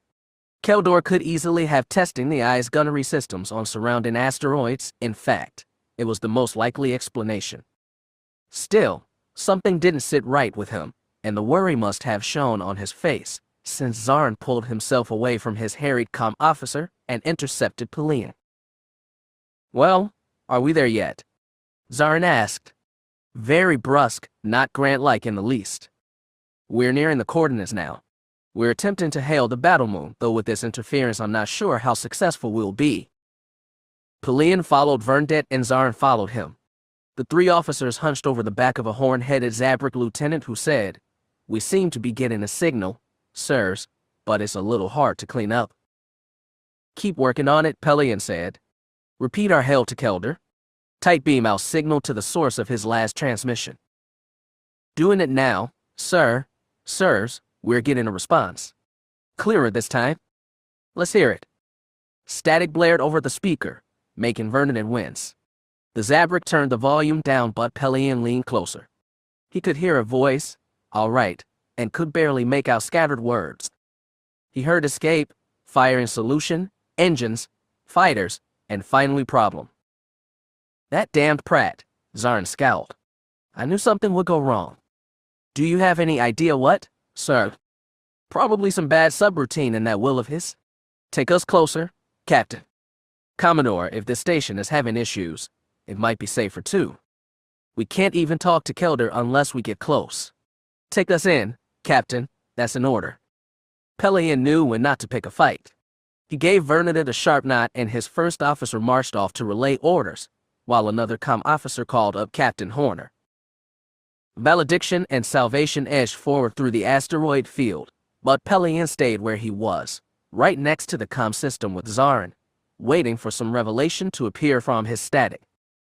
He was so absorbed with trying to make sense of the noise that he didn't notice when Amisa Darius appeared behind him, silent as a shadow. He nearly jumped out of his boots when she said, "There is a problem." It took Pellaeon a second to still his racing heart, and from Zarin's expression the Commodore had the same palpitations. Then he realized that Darius hadn't asked a question. She had issued a statement. "Do you know what kind of problem?" She tilted her head thoughtfully. "There is a Jedi on that battle moon." "Jedi?" Zarin snarled. "The one you felt at Farsteen." Darius pursed her lips, then shook her head. "No. This one feels different." "Different? Different how?" Pellaeon snapped. He wasn't in the mood for gooey Jedi mysticism. Darius thought again, then said, "At Farsteen I felt control and determination. And here, agony." Her eyebrows drew together, creasing her face. Her voice betrayed the first emotion Pellaeon had heard since she arrived. "I feel agony." The consoles in the gunnery room had started beeping, but Kalista barely noticed. She sat on the edge of the console, body curled up on itself. One arm was stretched out and her fingers glided across the keypad. She found the command-marked visual replay and tapped it. "Don't do this to me, Jeeth," she whimpered. "Don't do this." She couldn't take her eyes away. She watched as Guy's fighter danced, as nimble as anything she'd ever seen, weaving around asteroids and laser blasts, until he was almost clear, and then that final shot just barely clipped his ship and sent him spiraling into fiery death. The bright white of the explosion lit her face. She closed her eyes against its awful brilliance, wiped her face dry, and opened them again. She looked at the other consoles. A few of their screens had come on. She walked over to one and looked at the image of a pair of star destroyers gliding imperiously through the nebula, blasting stray asteroids as they went. Kalista felt exhausted of grief. The computer mind was clawing into hers once more. She stepped over to the shaft in the ceiling and stared up at the inclusion grid. The weapon emitters looked like hungry mouths, faintly gleaming in the dark. She felt them waiting, and felt behind them the anxiety of the machine mind waiting for her beyond the shaft. It knew it faced a dangerous intruder that stood a good chance of ruining that mission for which it had been designed. She breathed in and out one more time. Then she pulled on the force, the living force, the force that thrived even in this place of cold machinery and calculating artificial minds. Then Kalista Masana threw herself upward, into the jaws of death. Hot laser blasts charred her skin and tore the scorched flesh from her bones. She barely noticed. Her body was cut to pieces as it flew up the short, infinitely long shaft, pulled by the force as though on a string. She didn't care. She didn't need to reach that final, forbidden chamber. She was inside the monster's heart already. She was 200 eyes, and 100 mouths, and every slab of rock and stretched-out cable, every metal bulkhead, every troop transport waiting for a command that would never come. The monster's inclusion grid burned her corpse to ash, but she was no longer a body. She'd become the monster's soul. A lightsaber, its frame carved with images of oceans and graceful sea beasts, tumbled out of the shaft and clattered to the floor of the gunnery room. It rolled once, then lay still. We had issues. Minor issue, seems to be resolved now. Kelder's voice faded in and out through the static. Pellaeon and Zarn leaned over the Zabrak lieutenant's horned head, straining to make out every word, while Amisa Dari stood behind them, lazily looking across the bridge like she didn't care. Vernadette was elsewhere, keeping everyone else under control. "What about the Jedi?" Zarn said. "Did you neutralize the Jedi?" There was a burst of static. Then Keldor spoke again. "Repeat. Did. Say Jedi." "A Jedi, Keldor. A Jedi infiltrator. If they found this place, they probably started evacuating Belsavis by now." Before Pellaeon could recommend they move at least one destroyer out of the nebula for a hyperspace jump to the target planet, Dari sucked in breath and said, "She is gone." "She?" Zarn glared at her. "As in your Jedi. Dead." "Automatics, fences," Kelder crackled, outside the computer core. "No more." "If the Jedi is gone, let's all get out of here," Zarn said. "I couldn't agree more, sir," Pellaeon said. He got 2 strides toward helm control when something lit up space outside their forward viewport. The eye of Palpatine's guns began spewing green plasma bursts in every direction. Salvation had edged ahead of Valediction, close enough put her within firing range, and Captain Horner's vessel caught a face full of turbolaser fire before she could put up her shields. Explosions tore through her hull, and one of her engines sputtered and died. Vernadette quickly ordered all shields up, but I stopped firing as soon as it had begun. "What the hell is that?" Pellaeon barked as he ran back to the communications console and stuck his face in the speaker grill. "Keldor, report. What just happened?" His reply was only static. Behind him, Darius muttered, "Something is wrong." "Oh, really?" Zarn snarled. "I'm glad we have you here. I had no idea." The woman's jaw dropped. "She's not dead." Pellaeon and Zarn stared at each other in mutual incomprehension. Then there was another flare of light up ahead. Pellaeon grabbed the console with both hands, but no laser blast rocked his ship. What he saw was worse. Eye of Palpatine's thrust engines were flaring like maniac strobe lights. The asteroid moved forward in awkward lurches, and Pellaeon was reminded of nothing so outrageous as a drunk man trying to sprint. Zarn elbowed the captain away from ComStation and shouted, "Keldor, get my fighters out of there. Launch all ties. Launch them all." He got no reply except static. Then there was another flash, and suddenly the 2 Star Destroyers were alone in the nebula. Pellaeon's jaw dropped. It jumped to hyperspace. "That's impossible." "The gases, the asteroids." Zarn punched the back of the Zabrak's chair so hard the lieutenant slammed into his own console. "Idiot. That Criffin idiot." Vernadette jogged up to the console and said, "Sirs, we're picking up a few signals." "What kind of signals?" Pellaeon asked. The entire scene was surreal. It sounded like someone else's voice in his ears. "A few short-range fighters." He glanced at Zarn. "And a few escape pods." They barely jettisoned before it made the jump to hyperspace. How could it jump through the nebula? The mass shadow of all those rocks and gases. Pellaeon threw up his hands. He didn't know what had happened to that battle moon, and he probably never would. Never mind. Send out rescue crews. Pick up those pods. And those fighters, Zarn added. And the fighters. And get a sitrep from Captain Horner. See if she can get out of his nebula on her own.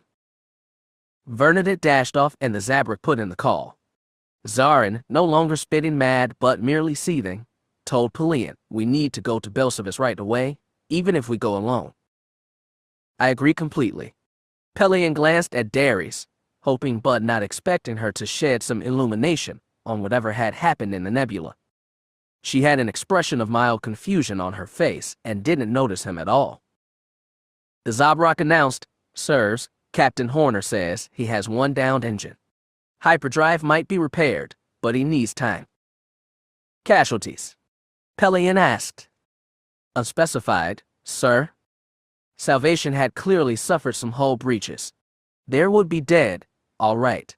There would be Imperial families mourning sons and daughters, and when they asked why or even how, nobody would have any idea what to tell them, least of all Pellaeon. When Bernadette reappeared, he said, Captain, we're pulling in the escape pods now. Do you have room for the fighters in your bay? Zarin asked. Just barely, sir. And one of the escape pods has identified itself as belonging to Orin Kelder. Zarin laughed bitterly. Of course. Rannets are good swimmers. Pellaeon ignored him. Lieutenant, once all pods are aboard, get us out of this nebula. When we're clear, put us on course for Belsavis. Best speed. Yes, sir. Bernadette snapped a salute, and he was off again. Pellaeon fought back a very deep sigh and turned to Darius. If they were going to be fighting Jedi, they were going to need something more than cool and cryptic.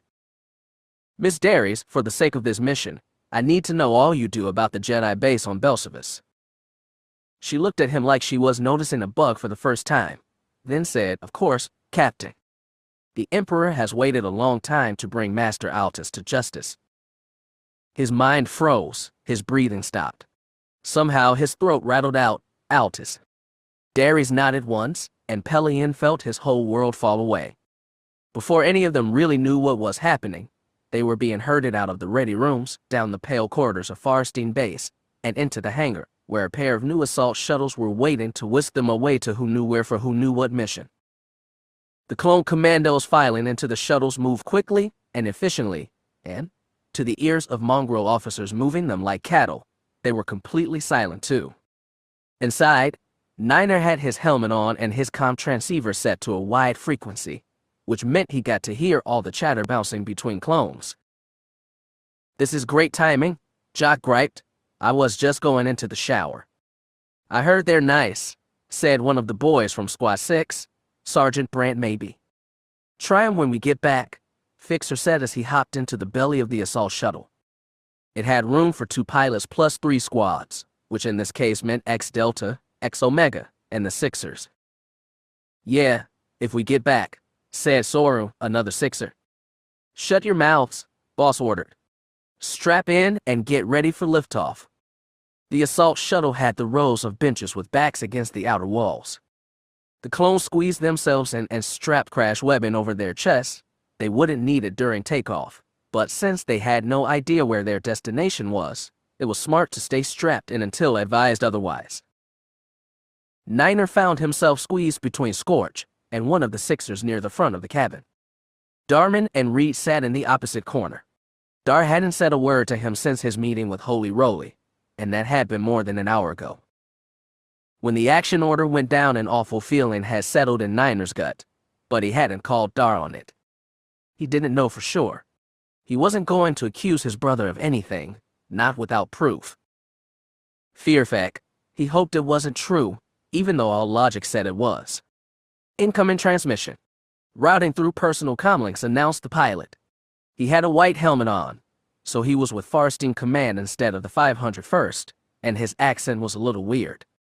He might have been another Sparty clone. Who from?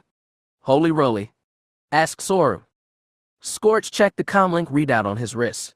Oh, Shab, looks like the Admiral himself. Well, la-dee-da. What's he got to say? Let's find out, Niner said, and played the message. The Admiral's voice was clipped and precise and rather pressy. He said, "Gentlemen, your mission is to rendezvous with the Star Destroyer Valediction in the Belsavis system. You will be..." Niner killed Grant's message, killed all his audio input and output.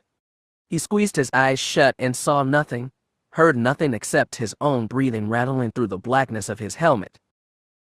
He tried to think what would Calbor do, but he was overwhelmed by the staggering simple fact that his father would have never let things get this bad. He wouldn't have tiptoed around Darman, wouldn't have cowered for fear of hurting him. He'd have smacked sense into the man and stopped this mess. He would have taken responsibility. As it was, all Niner could do was switch his comlink to Darman's private channel and rasp, "Darman, what did you do?" "Shabbit, Dar, what did you do?" "I'm protecting my family," Darman said, voice brittle. "Someone has to." "Dar, what are you doing?" "Z's there, maybe Altus. Maybe some of our Vode." "Darman. Dar." He got no response. Darman had closed off his helmet link. He'd lost his brother forever. Chapter 17. I had come to hate the only life I'd ever known and turned my back on everyone who raised me. I saw a woman whom I loved like a sister cut down while her husband watched and her newborn child cried. And at the same time, all those people I'd abandoned were dying one after another. Still, when I remember the black tunnels and white snow fields of Belsavis, I can only call it the worst day of my life. When I had reverted to real space over Belsavis, Maze was crammed into the cockpit cabin, shoulder to shoulder with the masked Keldor Jedi Norvald, while Phi and Mariel held the pilot and co-pilot seats. The massive white sphere of the ice planet swelled in their viewport, and for a moment its white glare obscured the pinpoints of the surrounding stars. Then his vision adjusted, and Maze saw the pale dagger of a star destroyer hanging in the planet's middle orbit. It sat a safe distance away, nearly a third of the orbit's total circumference, but Ihan was sure to show up on his scanners just as it was showing on theirs. Shab, that's one of those new destroyers," Muriel muttered as he checked the scanners. "Have they seen us?" Norvald leaned over Muriel's shoulder. The clone threw up a hand to bat him away. "Are Aiden and Comric here?" Maze asked. He got his answer when the aggressor fighter blazed ahead of them. Its two red engine flares momentarily eclipsed the distant Star Destroyer. "America, you copy," one of the clones called over the main comm system. Loud and clear, Comica, Mariel leaned forward and two long braids spilled off his armored shoulder. "You see that Vicstar?" "Hard to miss. Not launching fighters. Yet. Might already be down on the planet. What are your scanners showing?" "Some hot light down on the surface, northwest hemisphere, say, 20th latitude, eh?" "We've got it," Phi said from the helm, punching in. Maze looked at the Jedi. "Can you put in a call to your buddies? There's a signal I can use. If Margolis is listening, she'll know it." They didn't know who Margolis was and didn't care. Muriel made a few adjustments to the comm system and said, "All yours, GDI." The clone pulled his armored body out of the co-pilot seat. Norvald awkwardly squeezed in past Mariel and took his place. His long red fingers danced across the keypad and Ihan started broadcasting some encrypted signal. "We better not be too late," Phi muttered. The planet's white face was filling the viewport and the aggressor was keeping pace on their starboard flank. Maze leaned forward to see the destroyer, still hovering in place without firing or launching any new ships. It should have been a good sign, but Maze knew it wasn't. It meant the destroyer had already disgorged most its fighters to attack the Jedi safehouse. "I'm getting no response," Norvald shook his head. Muriel leaned forward and punched the communications console. "Comica, get ready. It's gonna get hairy fast." "Copy." A dick is in the gun turret. "Picking up any snub fighters yet?" "They're out there," Phi muttered. "Still getting those energy signatures from that valley up ahead." "That's right where Jen said they'd be," Norvald sounded grim. Sunlight and blue sky filled their viewport. White clouds whipped past. Maze leaned close to the Jedi. "What can you tell us about this place? We need intel." "I've never been here before, but Jen says it's in a big valley. Very hot, very tropical." "You sure about that?" Mariel grunted. "It's a rift valley. Thermal energy, never mind. It's supposed to be hard to find." "Looks like the imps found it well enough," Fi said. "I'm getting incoming." "You hear that, Kamika?" Mariel called. "Ready to light 'em up?" came the reply. Fi flipped on the ship's internal comm systems. "We need both gun turrets manned now." From the rear cabin, one of the clones called, "On it, boss." Maze heard the clatter of scampering feet, but kept his attention on the viewport. He spotted high white-capped mountains up ahead, topped by what seemed to be clusters of dark clouds illuminated from inside by flashes of lightning. Norvald saw them too. He explained, "The hot air from the planet core meets the cold air from the plane, and..." "We get it, GDI," Mariel said. "Where are those fighters, Fi?" "I'm getting a signal, incoming 4 o'clock. "We see them?" Comrade called. "Shab, what are those?" The air was filled with an awful howling sound. Lances of green plasma shot across the sky. Ihan and the aggressor split, and Fi's hard roll to port nearly threw Maze into a wall. The freighter's internal gravity struggled to compensate against the planet's own, and he felt tightness in his chest as he held onto the back of Fi's chair. Ihan's 2 red guns started firing. Maze felt their vibrations rattle through the ship and saw red laser blasts flash against the pale blue sky, but he still couldn't see the enemy fighters. Fi pitched the freighter into a sharp dive, and the viewport filled with jagged mountains and billowing black clouds. "If we keep low, we should miss most of the storm," Fi called. "Hello?" asked Maze. Fi flew out of breath, shrugged, but before he could say something, the aggressor darted in front of him. "Little help here," Comrade called, just as 3 starfighters appeared on his tail. They were like nothing Maze had ever seen before. Their cockpits were near perfect spheres, and big, flat, black 6-sided solar panels sat in parallel on either side of the cockpits. One of Aiden's stray blasts hit a fighter dead on, and the craft exploded immediately. Another shot from Ihan clipped a second fighter in the wind and sent it spiraling toward the snowy plain below. The last one pulled up, and Comrade shunted his fighter's engines, pitched his nose skyward, then kicked off in pursuit. "Well, that's not bad," Mariel muttered. "Those things were fast, though," May said. "More like a V-wing than an ETA-2, I think." Ihan suddenly shuddered as laser blasts exploded on his aft shields. Fi called, "Somebody keep our butts clean." "Working on it," one of the clones said, and Maze could feel the distant reverberations of the gun turrets firing. The mountains were coming up fast. Fi dove further, aiming the freighter in the narrow space between snow-swept rock and flashing storm. The aggressor was nowhere to be seen, but Maze trusted Commerk and Aiden to look after themselves. "Watch your belly, Fi," Mariel said. "Just watch me fly, America," Fi grinned, but his voice trembled. The rock sprung up beneath them, whipping by too fast to see anything but a gray and white blur. Ihan crested one peak, dipped into a valley, climbed up again, and then dipped once more.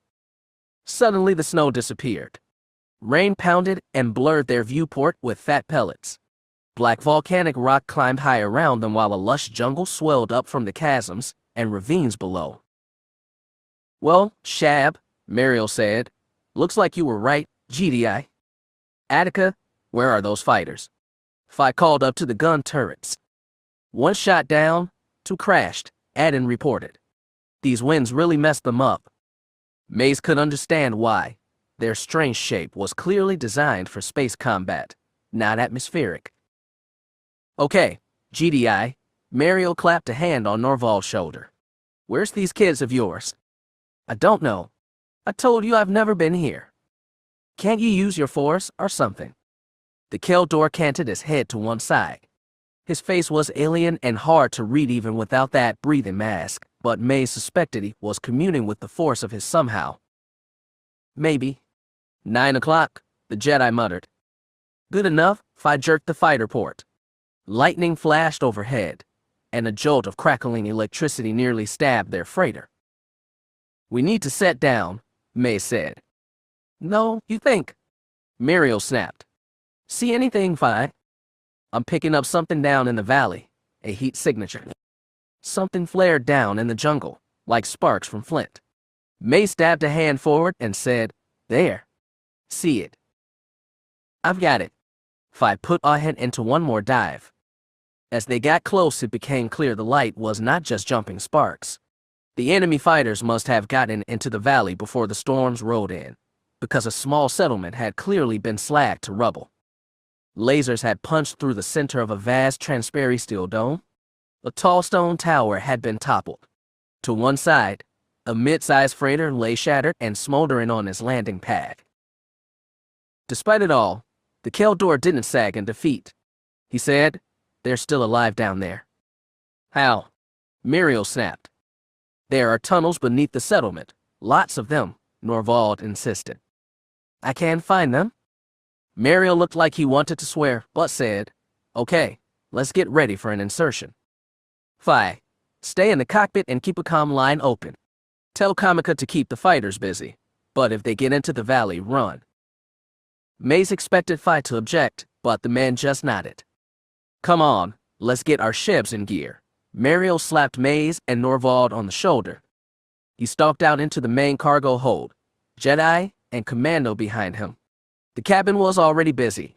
Barton Jusik, dressed in full Mandalorian armor and helmet, had his lightsaber at his belt and a Verpine rifle in his hands. Kor and Adden appeared from the gunnery wells and scampered for their helmets. Z helped Ash Jarvi put on spare combat armor, and Mariel and Prudii pulled each other in for a hug that cracked their Beskar together. Maze looked at them all and didn't know where he belonged. Then Z stepped lightly away from Ash and clapped a hand on his shoulder. Are you ready, Maze? He asked.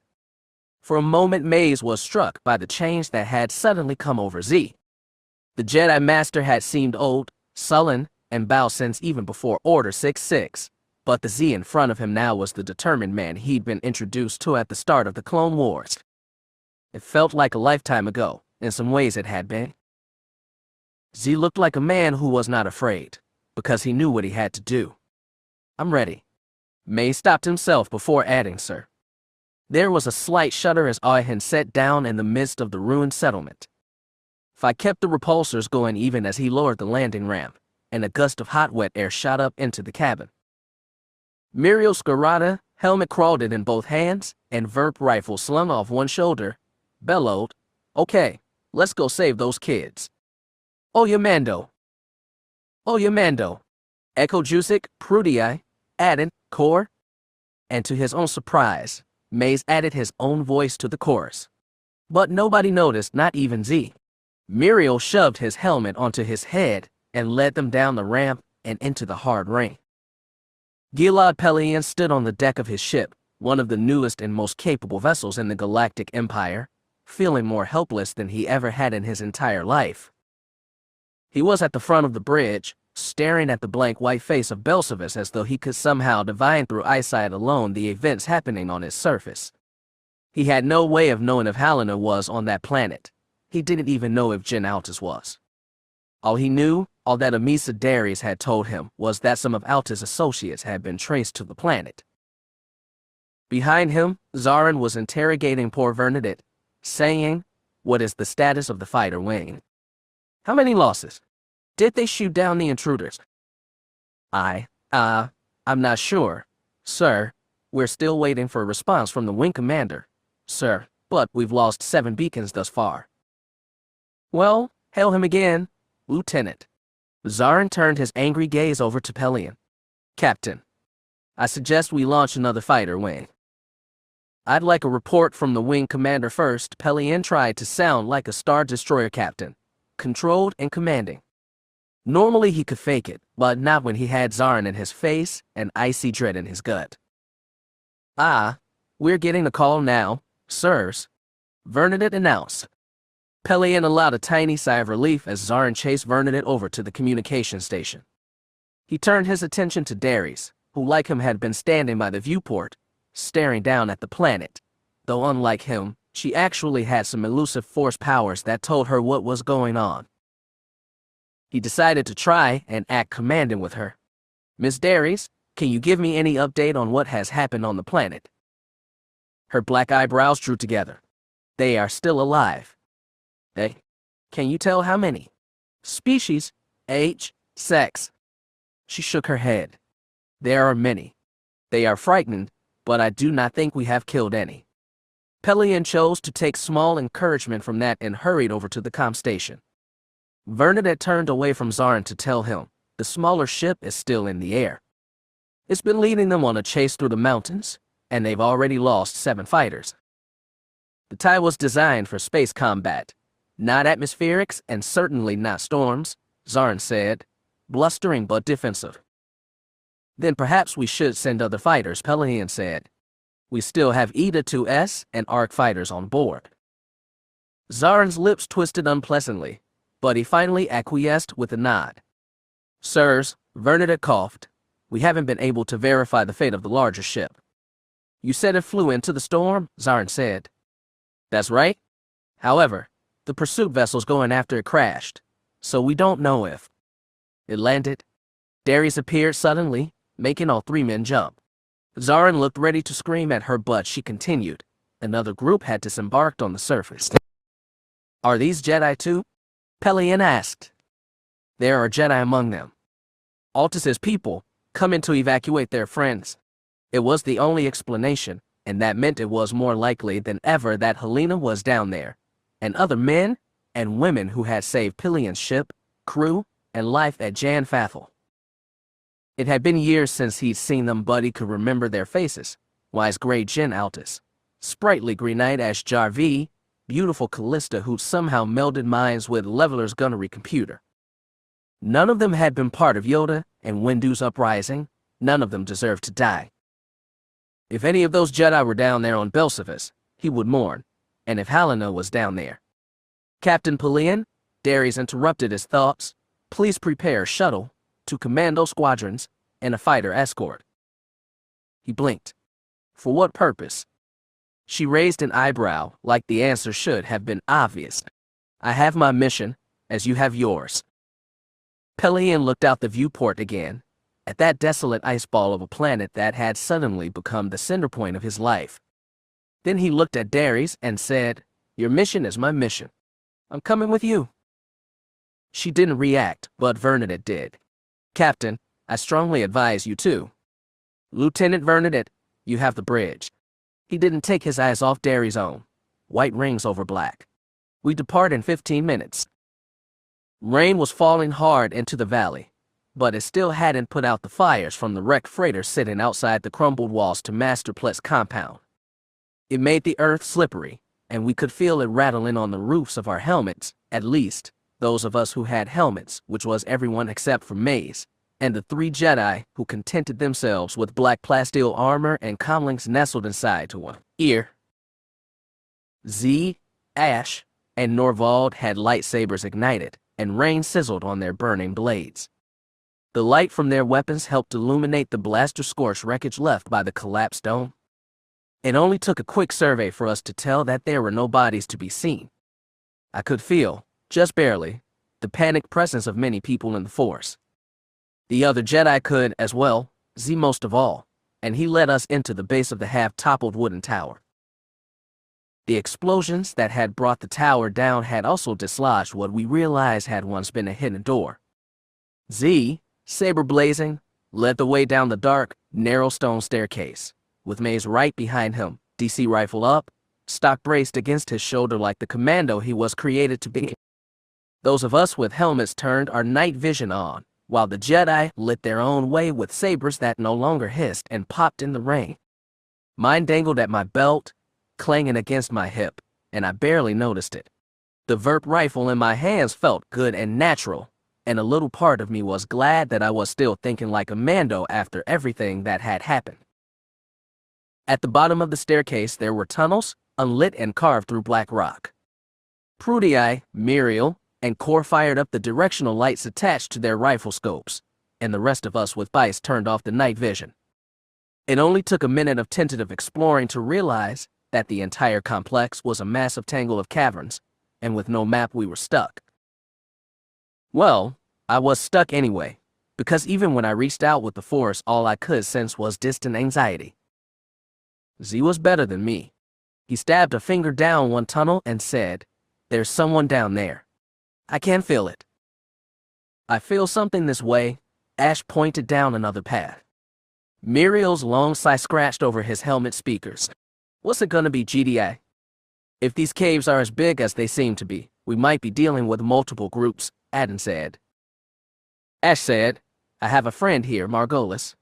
I know what she feels like in the Force. She's down this way, I know it." "How far down?" Maze asked. "The Force isn't clear like that," I told him and looked at Ash. "Are you sure it's your friend?" "I am." "Then one team follows Ash. Another team follows Z. How do we meet up again?" Cora asked. There was an awkward silence.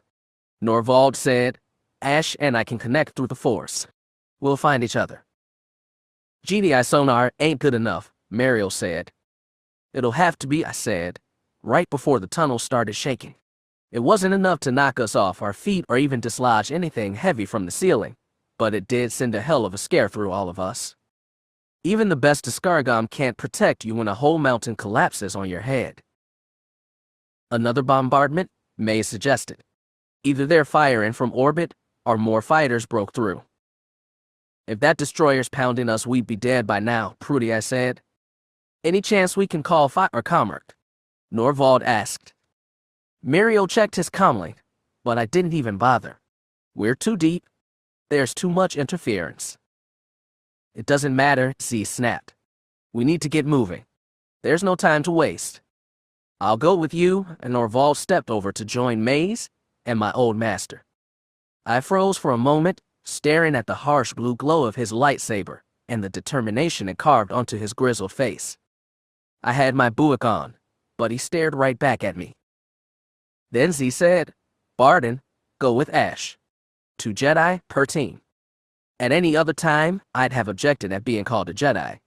I'd have refused his orders and gone marching off with him out of my stupid contrarian stubbornness.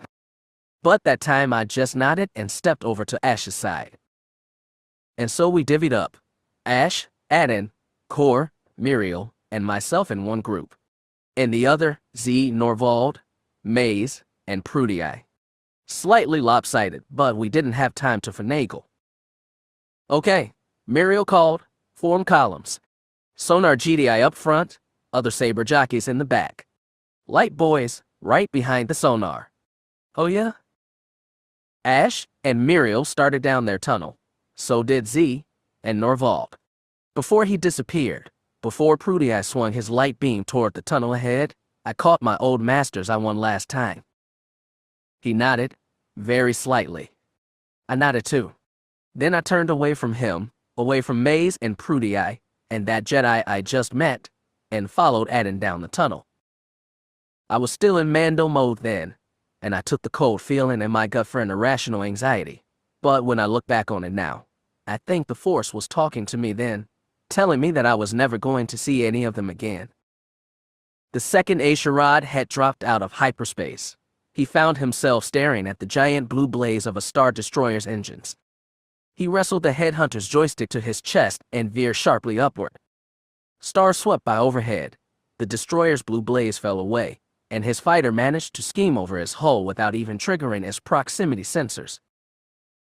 Then he remembered Helena Devis dropping out of lightspeed right beside him in her clunky Corellian YT model freighter ends.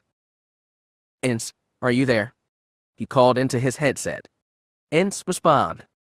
"Right here, Flyboy," her voice sounded.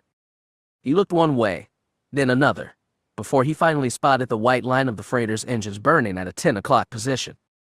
He rolled port just before the Star Destroyer started letting loose with her guns.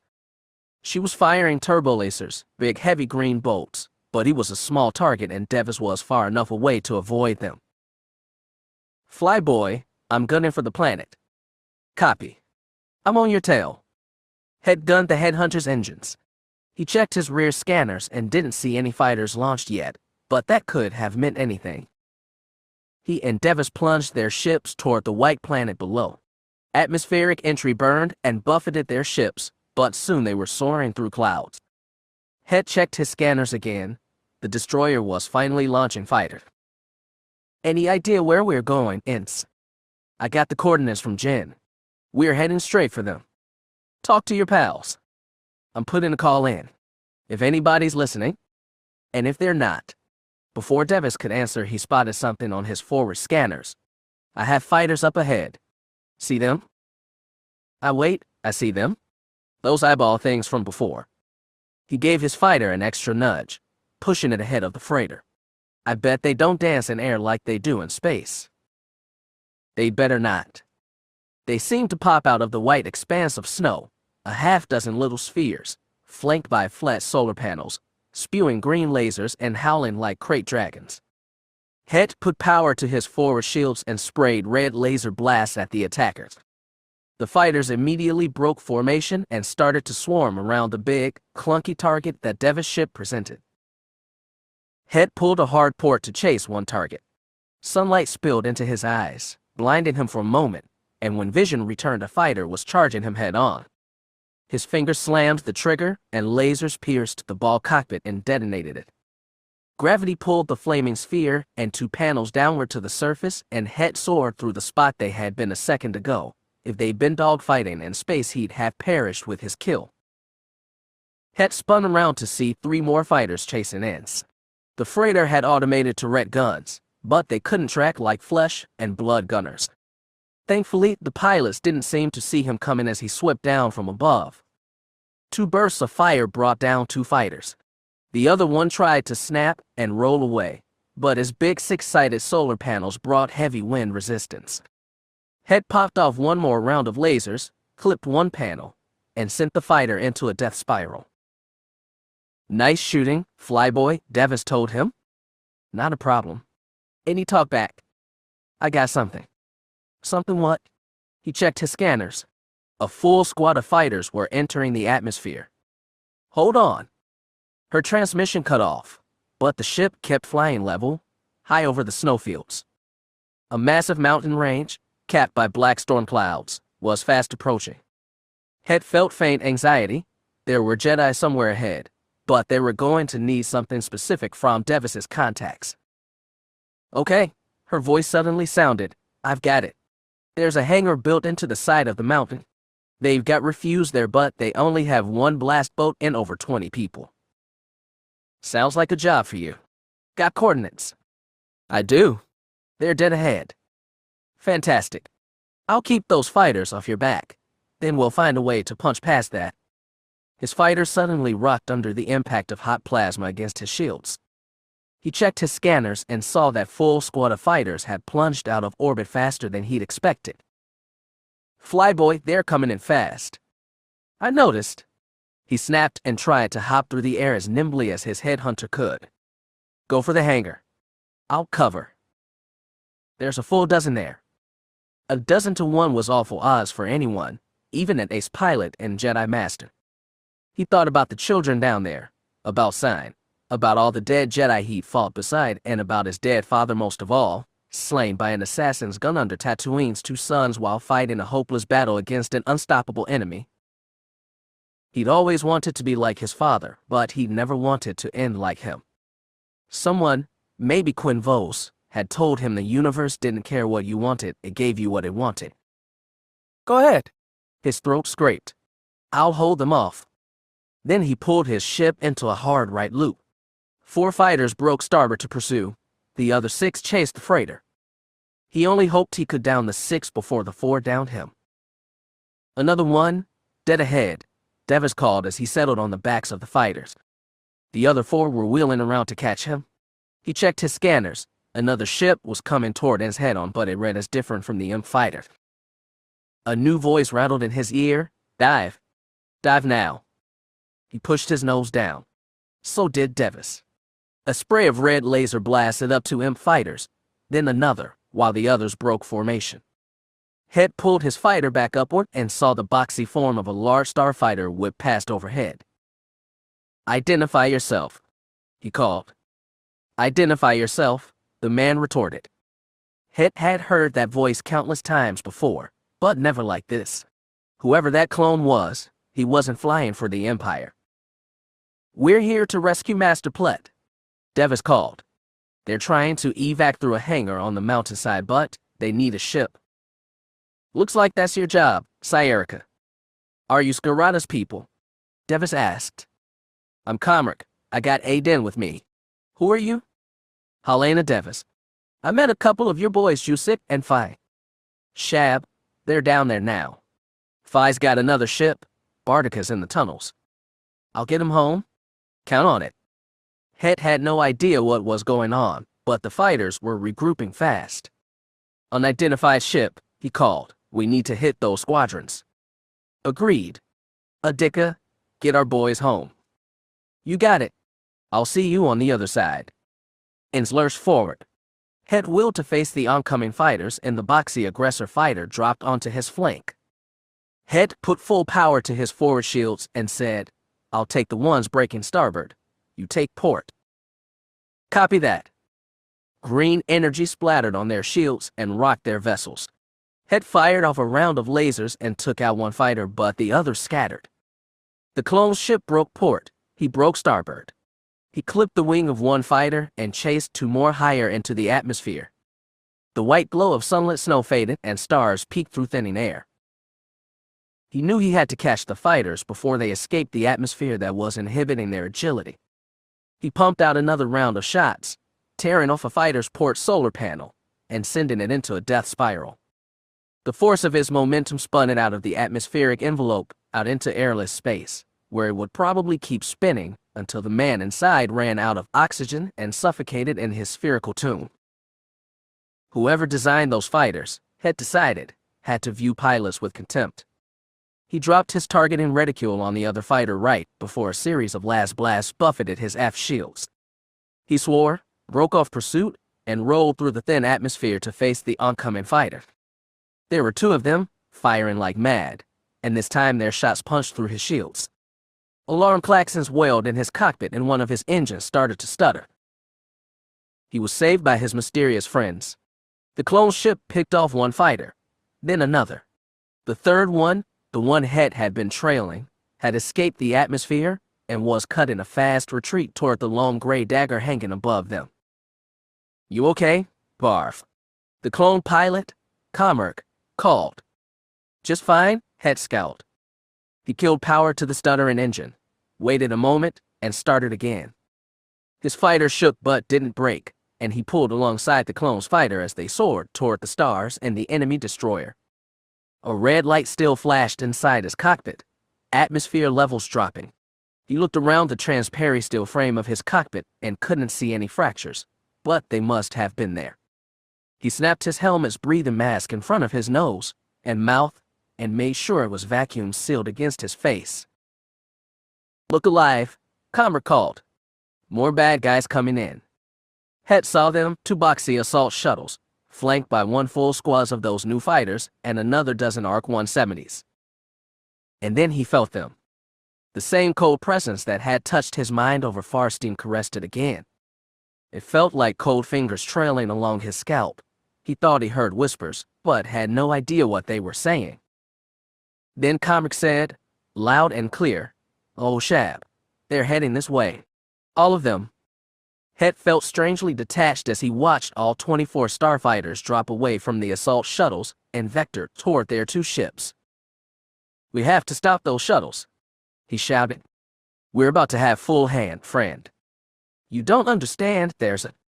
His ship rattled as laser blasts flared across his shields. He broke off with the clone's fighter, but that didn't do any good. The ARC fighters let loose proton torpedoes, and Hett frantically gunned toward the stars. Torps trailed spirals of red exhaust as they homed in on his engines, and just when his proximity alarms started wailing, he killed all power to thrusters. His craft shuddered and 3 torpedoes shot far ahead. Hett watched until their red contrails thinned and died, then checked his scanners. The moment's elation collapsed.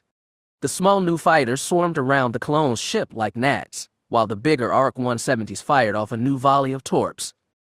Hett kicked in his good engine and spun a sharp heel turn to face the shining white planet, and the clones' last fight. He knew he couldn't get there in time. Their ship took the first torpedo head-on, and an explosion rippled across their shields. The next torp tore through the shield and punched into the engine casing. There was a second's delay before the thrust engines ignited spectacularly. The cockpit pod snapped off from the ship's main body and started falling toward the planet, but a couple nimble little fighters dove and tore it to pieces with a rain of green laser blasts. As it fell toward the atmosphere, sure to burn up, the tumbling wreckage of the clone ship passed 2 imp assault shuttles, unhurt and still on target. Red anger surged inside A'Sharad Hett. It was the kind of rage that only lasted for seconds, and only came at truly awful moments: his father's death, the death of his Padawan Bajo during the war, Order 66. He fired up his second engine and charged toward the planet, the shuttles, the swarms of fighters. More proton torpedoes raced toward him. He gave his thrusters an extra kick and raced to meet his death. Then his crippled engine exploded. His fighter was thrown into a spin so fast his helmet cracked against the transparent steel of his cockpit. His neck stung from whiplash, and he struggled to get his fighter under control, but his stick seemed to wrench from his hand. Belsavis, the shuttles, the fighters were gone. Only black space and tiny stars filled his viewport. Proximity alarms wailed. Somehow he thought to reach for the ejection lever. His hand found it and pulled. He shot out into space a moment before the torpedoes hit his fighter and detonated. The force of the explosion flung him far from the debris and into the all-embracing blackness between stars. Chapter 18. A galaxy without real heroes would be a sorrier place, but you shouldn't envy heroes, and you shouldn't try to be one either. Heroes are on the front line of every battle. Heroes are the ones making sacrifices. Heroes are the ones who die. The glaring spotlight attached to Prudy-Eye's rifle barrel painted bright white over the rocky tunnel walls. The 2 Jedi followed right behind the armored Mandalorian, using their mysterious force powers to point the way whenever the tunnels branched, leaving Maze to bring up the rear. He didn't know how long they wandered through the tunnels for, but eventually Prudy-Eye threw up a hand, silently calling for them to halt. He dropped to one knee and killed his spotlight. Absolute blackness descended on the tunnel. "Hold the light swords," Prudy-Eye whispered as Maze knelt to the ground and clasped his DC-17 to his chest. His free hand lightly touched the cold igneous rock. He kept both heels off the ground and both legs primed to spring into action. "I sense someone up ahead," Norvald said. "It feels friendly, almost familiar. I'm switching to IR. Stay where you are. I'll scout ahead." Maze heard the slight slap of Prudy-Eye's boots on rock as he advanced, probably still at a crouch. The tunnel was absolutely black. There was no light whatsoever for his eyes to adjust to. For the first time in a long while, Maze found himself missing his old helmet. He heard one of the Jedi reset his foot in a meter ahead, but nobody talked. After less than a minute of drawn-out silence, Prudy-Eye's voice echoed through the cavern. "Clear," he said, and a blue saber brought back the light.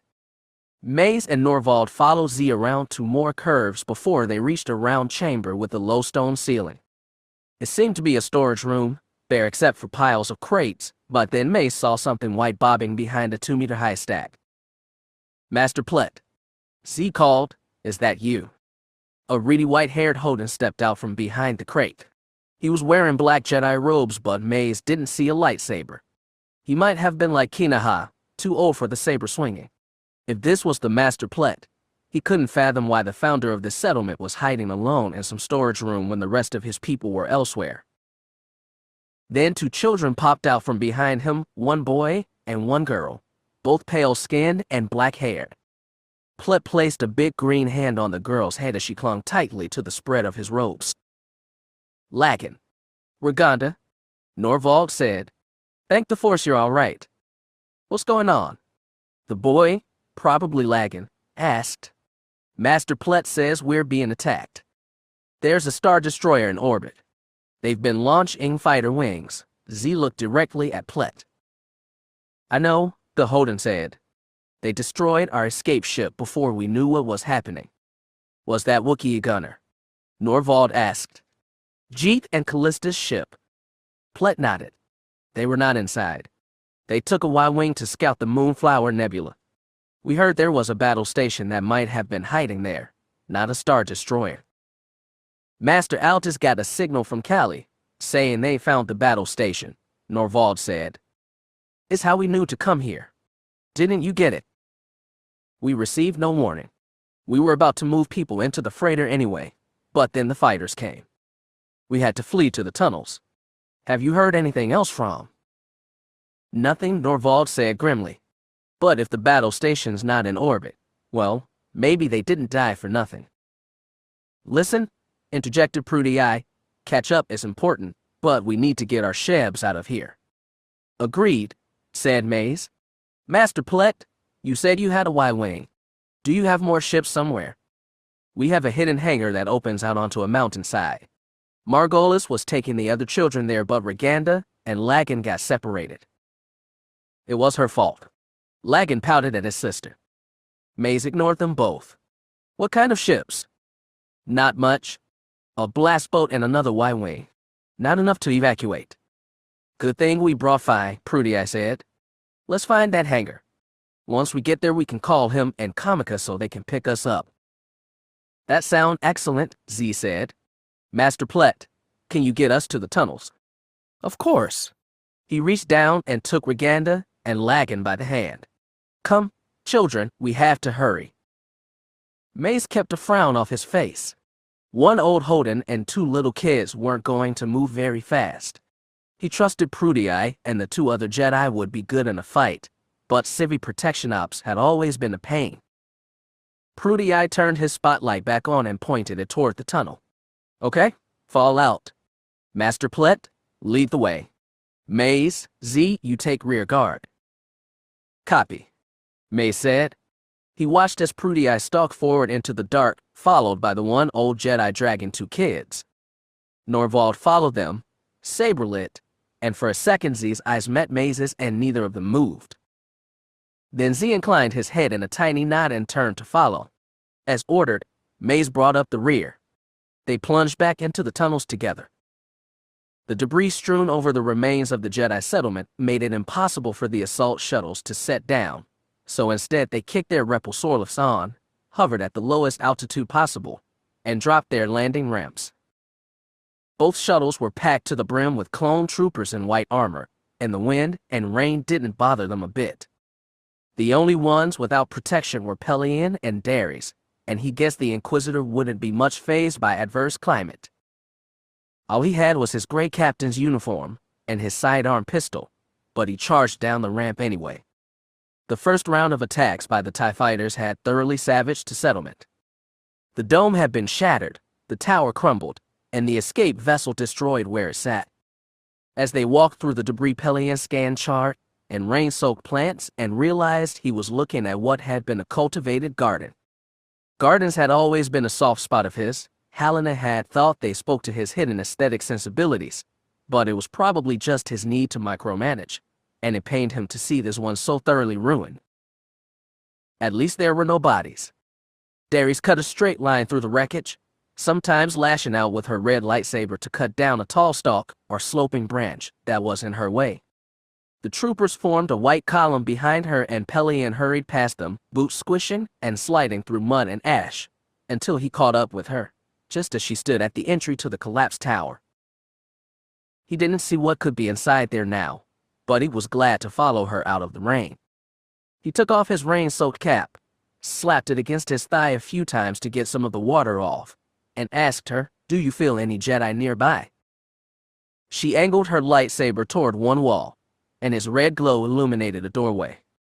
Pellaeon stepped closer and saw a darkened stairwell winding downward. "This settlement is probably the tip of the iceberg," he told her. "They probably have miles of tunnels beneath us, probably thick with traps. We should call for reinforcements." He just wanted to stall for time. He didn't know if that counted as treason, but at the moment he didn't care. Darius didn't seem to hear him. She held her saber in front of her and used it as a guide as she started down the steps. Pellaeon grimaced, looked back at the armored soldiers crammed into the doorway, and waved them forward. He was the first to follow Darius down the well. It didn't take them long to find a place where the tunnel split into. A few clone troopers brought up the spotlights on their DC rifles, revealing the winding courses ahead. Dari stood at the crossroads, probably feeling ahead on each path with her force powers. There was nothing Pellaeon could do right now, and he knew it. He could only follow Darius and hope that if she found Helena, or Altus, or Kalista, then he could. Could what? Shoot an Inquisitor in the back? Even if he pulled it off, it would still be treason against the Empire, the abandonment of all the principles of service he committed himself to his entire career. But if he just stood back and witnessed a slaughter, it would be even worse. "Captain," she said, "split your forces. One squadron on the right path, one on the left." "Understood." Pellaeon put his hands in the air and flashed directional signals to the troops. Like the good men they were, they split into orderly halves and started down the tunnels with rifles and spotlights pointed forward. "I will go this way." Darius tilted her suburban to the right tunnel. "I'll stay with you," Pellaeon said. She didn't seem to hear that either. She simply started walking. As he strode after her, he carefully unclipped his pistol from his hip holster. He didn't know what he was going to use it for, but when the time came, he would. He didn't need any force to tell him that.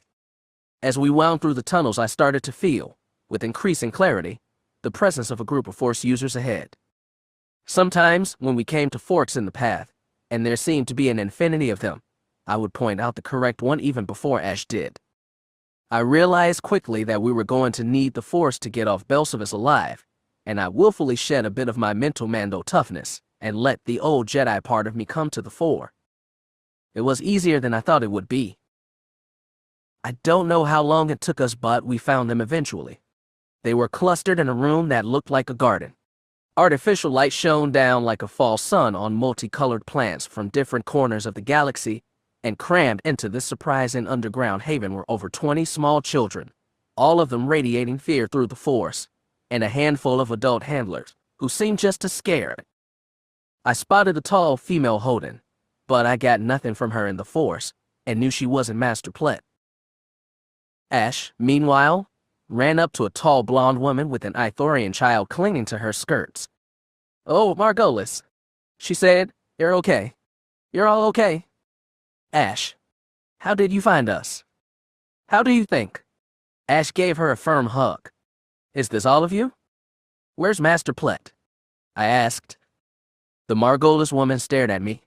To her, I probably looked like another Mandalorian thug, but then her eyes dropped to my lightsaber and got even wider. "He's a friend of Jen," Ash told her. "They all are. They're getting us out of here." "Where's Pellaeon?" I repeated. "We were trying to get the kids to the hangar," Margolis said. "A couple got lost, Eister's kids, and Master Pellaeon went back to get them." She gestured to the second entrance to the garden room. I reached out with the force and tried to send someone down the tunnel, but I felt nothing, and from her expression, neither did Ash. "You have a hangar," Muriel interjected. "It's hidden. It opens up on the mountainside," the Holden said as she gathered a human and a Bothan child in her long arms. Muriel spun on Margolis. "Can you get us there?" She nodded. "We were just taking a breather." "Well, breather's over. Let's go." "We don't have a ship." "We do," I said. "We need to go. Now." As the Holden started herding the kids into the tunnel, Ash said, "We still don't have Master Pellaeon or those kids." "They'll find their way," Muriel grunted. "Come on." "America," I said, "they could get captured. So could Prudii. GDI, can you call your buddy and tell him to meet us?" Ash frowned. "It's not that easy, but I can try. Master Pellaeon, and those children, I know those children. Their mother's dead. I promised her I'd look after them." Muriel's curse was muted by his helmet speaker. Before I could say anything, Adin interjected. "We can recce the tunnels, me and Core. We'll see if we can find him. You two get to the hangar and qualify." "You'll get lost," Muriel said. "I'll stay with them," said Ash. I hated splitting up the party, but I knew I'd never convince Ash to abandon Pellaeon and those kids. I wasn't crazy about leaving Maze, Z, and Prudia either. Okay, I said, but don't take too long. 10 minutes, tops, and if you don't find them, head back and find us. Deal. I'll try to find Norvald and the others. Ash put a hand on my forearm. I felt her prod me with the Force and realizing she was marking my Force presence like AKK dogs pick up each other's scents. Not something we learned at the temple, but Alta's people were full of surprises. She took her hand off me and looked at Kor and added, "Okay, let's go." "Oh yeah," Kor said, without enthusiasm. Ash ignited her lightsaber and led them down the hall. Meanwhile, the kids were already making their getaway, led by the female Holden. Muriel, Margolis, and I turned and followed. It took less time than I expected to get to the hangar. It was a wide space with black rock walls and a metal flight deck twice the size of the one in Kiramori.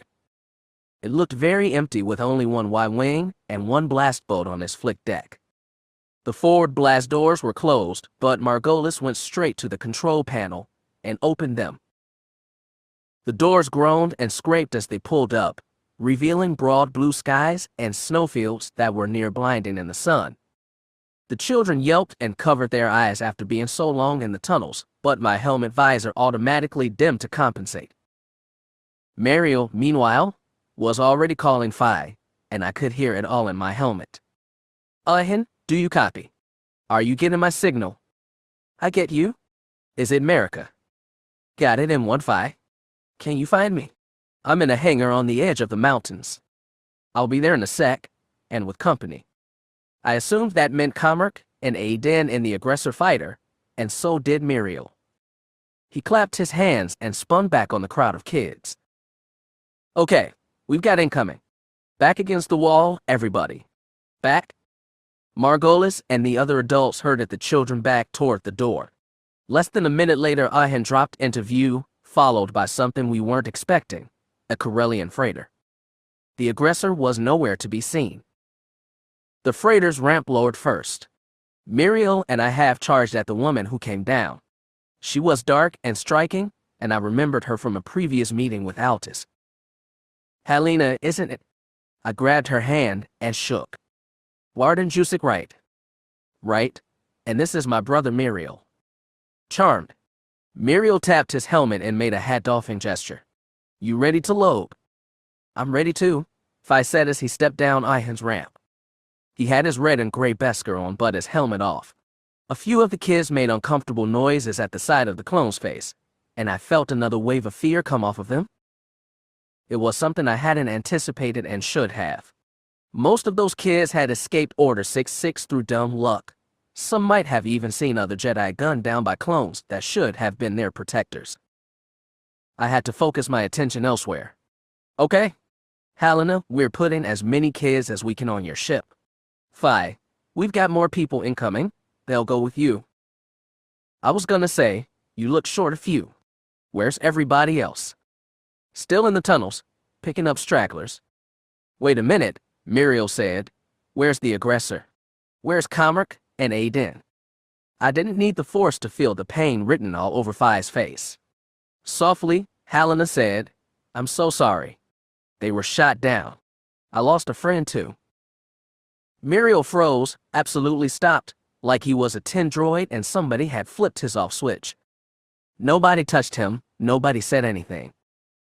Margolis stepped in. "Can we start loading?" "We?" Muriel lunged for her, fist raised. I used the Force to throw him back. Phi grabbed him by the shoulders and I used my hands to help restrain him. His legs kicked and his arms flailed and a horrible, barely human scream wailed from his helmet speakers. Margolis and Helena backed away, shocked and terrified. I realized then that the bond I felt with my adopted brothers, even what the Omega boys felt for each other, was nothing like the connection between the Nulls. The 6 of them had been rescued by Kalbor from some Kamino termination chamber. They'd been brothers beyond what even normal clones had, training and working in unison since they were literally 1 year old. Sometimes I envied them that innate bond.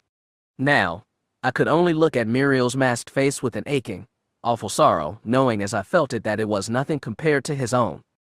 Outwardly, Muriel was one of the most well-adjusted of the clones. He could crack jokes, flirt with girls, and be a wise elder to younger clones if he absolutely had to act serious, but deep down he was as broken as any of the Nulls. He showed that when we went into a near-homicidal rage against Kosai, and I was afraid losing his vote might make him snap again. "America, not now," Fi said soothingly. "We need to get out of here." He wailed again.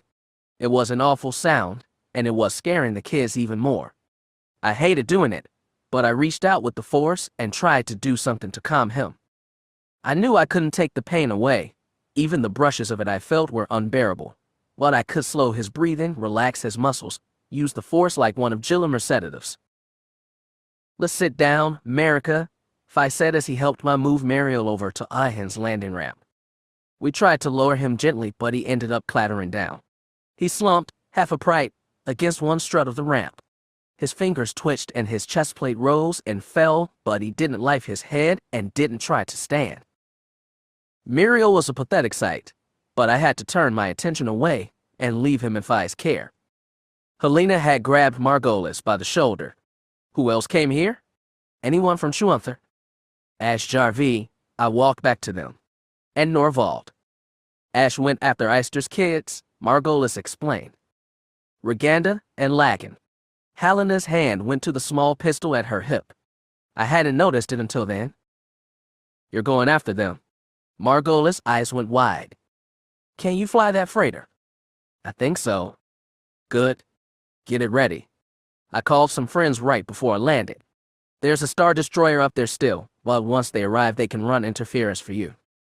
She turned to Fi. "Wait for them before you run." "Got it." "We'll wait for you," Fi said. "Right, Bardika?" "You'd better. I'm going with Helena." "Barden. I've got brothers in there too. And, I thought, masters." A frown settled on her face, but she nodded, checked the charge on her blaster, and started for the door. I gave Mariel one last look, then followed after her, praying no more of our brothers would die that day. The enemy came out of nowhere. Prudii was leading the way through the tunnels, getting directions from Pled at every turn, when the air filled with the zap and whine of laser blasts. Prudii's searching swept up to the ceiling, and his body fell back, sparks leaping from his Beskar breastplate. Norvald spun his blade up to deflect rifle fire. Z charged forward, saber blazing, and Maze followed, pushing past Plett and the screaming children. Spinning sabers bounced lasers through the confined space. A stray shot Singer Maze's sleeve as he brought his rifle to bear and fired up ahead. He could make out no forms in the darkness, only rifle flashes, but that was good enough. He aimed high and caught one clone trooper with a headshot. Z lunged forward and cut another across the chest with his saber, pivoted, and sliced another man's head clean off. Then the tunnel rocked with an explosion. Heavy stones came tumbling from the ceiling. The children screamed. Maze threw both hands over his head, but nothing fell. He looked around at bodies huddled or fallen, saw a shaft of dusty light spear across the floor, and realized the ringing in his ears drowned out all sound. He really wanted his old helmet back. He scrambled over to Prudii. The Null had taken a full barrage to his chest, leaving his Beskar scorched and smoking. Mace slapped his helmet once, twice, before a voice rattled over the speaker grill. "Leave off, damn it, I'm alive." Prudii's voice sounded beneath the ringing. "Are you hurt?" His own voice sounded strange, distant, like somebody else was saying it. "I'm okay." Prudii tried to sit up. What is it?" In the blue glow of two lightsabers, it was impossible to properly examine his body, but something made his right glove go damp. "You're bleeding?"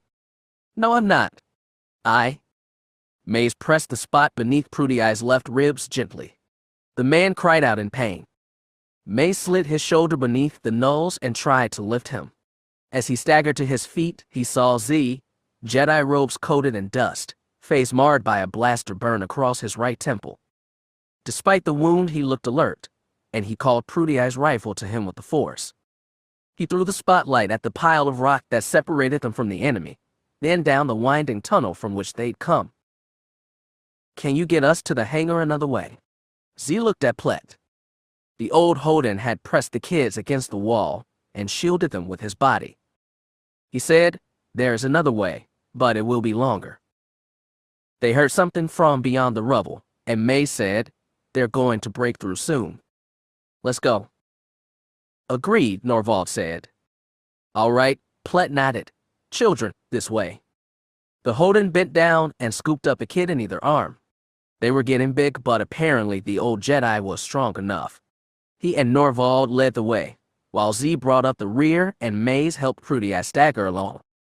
They could hear the clones working to break through the rubble behind them. "What brought it down?" Prudy grunted. Maze looked back at Z. "Was it you?" "I didn't think it was safe." The Jedi was almost walking backwards. His lightsaber was up and ready to deflect the moment the troops caught up with them. "Some Dakota thought grenades were a good idea," Prudy huffed. "Lucky he didn't bring whole tunnel down on us. Not that it matters." "Shut up," May said. "We're getting you back to your brothers."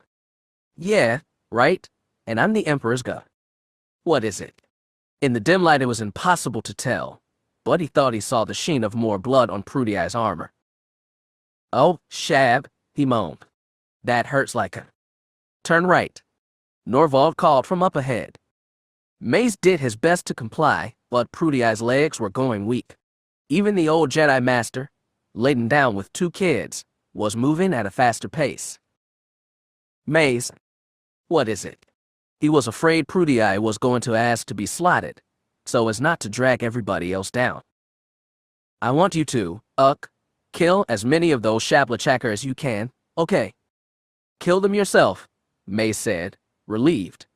"You and all your vote have a lot more killing to do, believe me." There was a shuddering in the tunnel behind them, and Z called, "They've broken through." Maze knew there was no way he could haul Prudy and shoot back at the same time. He thought about calling for Norvald to come back and help Z defend, but for all he knew there were more troopers about to head Plet off. They followed Plet into another storage room, a little bigger than the one they found before, with the entrance to another tunnel on the far side of the room. All of these chambers had been dug into volcanic rock, and none of them were sealed with proper, lockable blast doors. If they had been, it would have made things a whole lot easier. "Master Z," Maze called, "can you move those crates? Block off the wall." "We can do it," Norvald said from in front. As Plet carried the kids through the chamber and into the new tunnel, the Keldor Jedi sidled next to Z. They both lowered their lightsabers and raised their hands, and Maze stopped hauling Prudy long enough to look over his shoulder and see those big heavy metal crates lift off the stone floor like they were on repulsors, drift over to the mouth of the old tunnel, and pile up, one after another. "Well, Shab," Prudy muttered. He must have been watching on his helmet's 360-degree scope. "Good trick." "Wish we could do that," Maze agreed. "I don't like them robes and those silly sabers. Give me Beskar and a verp any day." He was joking, but that might just be delirium. Norvald jogged ahead after Plet while Z lagged behind. He started using the Force to move the remaining crates toward the other tunnel mouth. "Hold up," May said. "We gotta get through first." "I'm almost ready," Z said as he set one heavy crate down, halfway blocking the entrance but leaving just enough space for Maze and Prudy to squeeze through. "You know," Prudy said, "he's not such a bad guy, Z." "I'm touched." The Jedi Master turned his attention to another crate. "No, I mean it, you're not." Another grenade blast rocked the chamber. Prudy shouted and Z snapped up his lightsaber, and the top crates in the pile tumbled into the chamber and made a sound like thunder. Smoke poured into the room and laser blasts flared in the smoke. Maze couldn't make out anything in the chaos, but somehow Z was able to bat lasers back toward the tunnel. Maze tried to drag Prudy toward the exit, but the man was heavy and the air was filled with flying death, and he knew a round would catch him in the head any second now. "Maze," Z called. The commando looked back at the Jedi. Lightsaber still high in one hand, Z motioned with the other. Maze felt his body lift up as though on a gust of air. He clung tight to Prudy and the heels of their boots scrapped across the stone as Z pushed them toward the exit. They skirted the edge of the crate just as a laser blast whipped past Z's lightsaber and caught him in the side of the head. For a second he froze there, sword still blazing against a backdrop of smoke flashing with laser light. Then he crumpled dead on the floor. Maze screamed. He hurled himself and Prudy Eye both over the edge of the crate and behind it. He pulled the DC rifle off his shoulders and started firing into the haze. He couldn't even see targets, but he kept firing. Somehow, Prudy Eye pulled himself upright, threw his elbows on top of the crate, and started shooting with the pistol. "Get the shab out," Prudy Eye said. "Go." "I'm not leaving." He couldn't finish the sentence. He couldn't process, couldn't think. Prudy Eye was a goner and knew it. Z was already dead. Z, who made the caf every morning in the office. Z, who sat at his desk fully expecting Maze to plug him in the chest. Z, who'd been the center of Maze's brief life, even when he didn't want to be. "Where's the other Jedi?" Prudy Eye called over the sound of laser fire. "I don't know." "Went ahead." "Good." Prudy Eye took one hand off his pistol and grabbed a grenade. "Get out. I'm bringing the house down." Maze knew there was no point in arguing. "Can you give me 30 seconds to get clear?" "Anything you want, Nervad." He wondered if the Null was being cheeky in his final moments, if it was a reflex, or if he really saw Maze as a brother, right here, right now, as they faced death in some miserable tunnels on some frozen planet they'd never even heard of a day ago. In the end, it didn't matter. 30 seconds, he said. "You got?" A laser cut low across the top of the crate and caught Prudy Eye in the head. The blast glanced off his Beskar helmet and sizzled into a wall, but he fell back and the grenade rolled out of his hand to the other side of the tunnel mouth. Maze swore and lunged over Prudy Eye's body. He reached out and grabbed it as lasers flew through gap between crate and rock wall. One blast singed his arm, but he held tight. As he reared up and pulled back, another shot slipped between the plates of his body armor and stabbed sizzling agony through his ribcage into his lungs. Maze fell back. He landed right next to Prudy Eye, face up, watching lasers soar through the empty overhead space and flash across the tunnel's jagged stone. Breathing hurt, everything hurt. But at least he still had the grenade. Beside him, Prudy Eye rattled, "You still there?" Maze couldn't speak. Simply breathing was agony. He clasped the grenade tight in his hand and held it as high up as he could, high enough for Prudy Eye to see it, if he could still see anything at all. Something shook in the Null's chest, an appreciative chuckle or a death rattle. Maze would never know.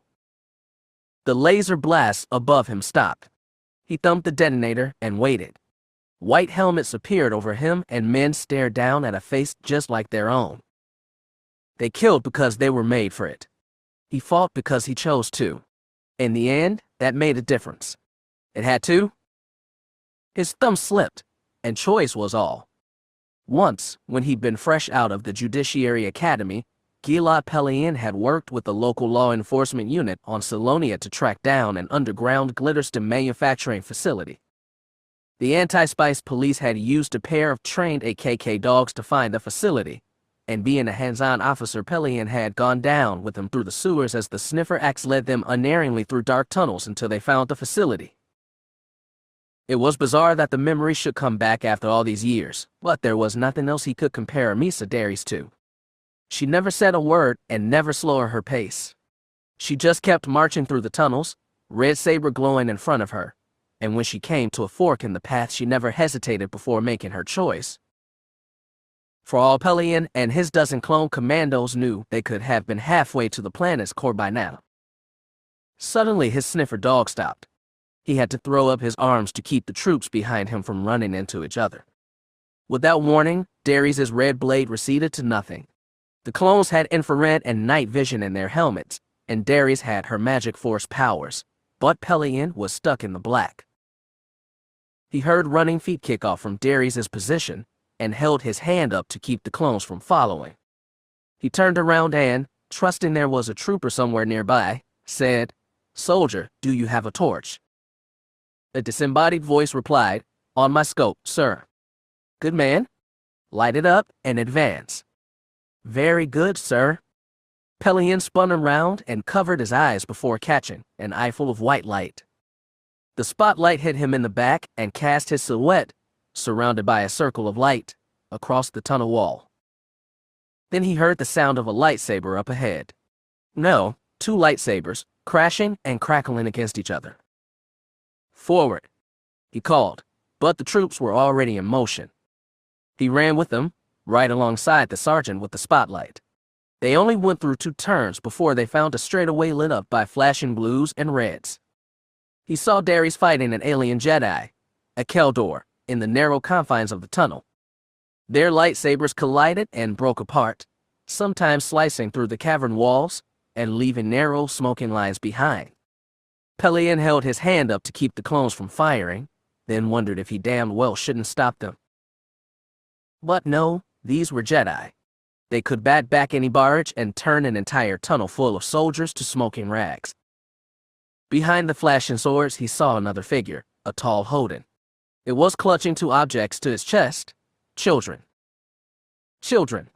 That was what they'd been sent to Belsavis to slaughter. It was too much. It was far too much. The Hoden turned up the tunnel which it had come down. There was no point in trying a shot. The path was blocked by a light show of spinning, hissing, spitting Jedi swords. Then, all of a sudden, it stopped. The Keldor staggered. Its lightsaber dropped from his hands and shut off. Darius stood over it with red sword still in hand. The Keldor clutched his chest with one hand and turned his head up to look Darius in the face. She flicked her wrist, and his head dropped to the tunnel floor with a wet crunch. Darius shut off her lightsaber. She bent over and laid her spare hand over the Keldor's decapitated head, almost caressing it. Pellaeon didn't even think about approaching until she stood up straight and turned to him. "More Jedi are getting away," she said. "Come." At least it's not Helena. He told himself that over and over as he waved the clones' troops to follow. He could only pray she wasn't in the tunnels at all, because if she was, there was probably no one who could stop the hungry sniffer AKK on her trail. Certainly not one 4-step captain with just a sidearm. They made it to the next curve in the tunnel before everything started shaking. Pellaeon was thrown into a wall. There was an awful noise, like the mountain itself was groaning in pain. Rocks came falling and he threw his arms over his head, for all the good that would do. He heard the cries of a few clones, but dust filled his vision. Then the rumbling stopped. He looked behind him and saw massive boulders blocking the path through which they'd come. He counted the white armored bodies and saw only 8. His gut sunk with the knowledge that 3 men had probably been crushed in the cave-in. Up ahead, Darius was using her force powers like a fist, punching at the rocks that had blocked their other route. One boulder rolled to the tunnel floor, another crumbled like it was made of dirt, not black stone. "Miss Darius," Pellaeon called, "be careful. You might destabilize the mountain. There's no telling." The tunnel shuddered again, and Pellaeon braced one hand against the wall, but this time the rocks fell. Darius force pried one more stone free, revealing another stretch of tunnel beyond. She pushed her head and shoulders through, looked around, then pulled back into Pellaeon's section of the tunnel. "Go left," she said, then threw her whole body through the gap. It was all Pellaeon could do to keep from swearing. He ran up to the still-piled boulders and looked ahead. The path split into 2 branches, and he saw the red echo of her lightsaber bobbing down the right one. He looked back at the clones, picking themselves up, dusting off their armor and checking each other for damage. As to the grief they must have been feeling at the death of 3 comrades, none of it showed through the faceless masks of their helmets. "Gentlemen, we're going forward," he called. They didn't respond, not even with a nod, but the good soldiers obeyed. They crawled with him through the gap, deeper into the Black Mountain. I was able to navigate the black tunnels and lead Helena back to the garden room where we'd left Adden, Kor, and Ash behind. I don't think it was the Force that time. I think it was, rather, good old-fashioned memory and sense of direction. Once we went past the garden and up the new tunnels, it was a lot harder. I reached out with the Force and tried to find Ash's presence. Sometimes I thought I felt some kind of distress, other times cold determination, and I wasn't sure if I was sensing the thoughts of the same being or two different ones. I got enough of a prickly, anxious sensation to pull my lightsaber off my belt. I didn't ignite it, but I slung my Verp rifle over shoulder and plucked the smaller Zerka from my hip holster, so I'd be ready for anything. "You feel something?" Helena asked. I had to remind myself that she spent a lot of time around Force users. "Something," I admitted. "Not sure what. I don't think it's Ash." Helena frowned but held her glory steady with one hand, painting the tunnel ahead white. "Any children? Scared children?" "We left plenty of those behind us."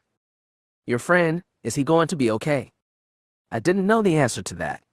I couldn't give her one. I was about to fumble some response when we heard the snap and hiss of another lightsaber come into life. I didn't need to tell Helena to halt, but she also shut off her light. The tunnel ahead dropped into black, but I detected a faint blue glow. I switched my helmet to night vision and walked closer. Helena, smart woman, didn't follow. I walked along the gentle curve of the tunnel until I could make out more clearly the blue light reflecting off volcanic rock.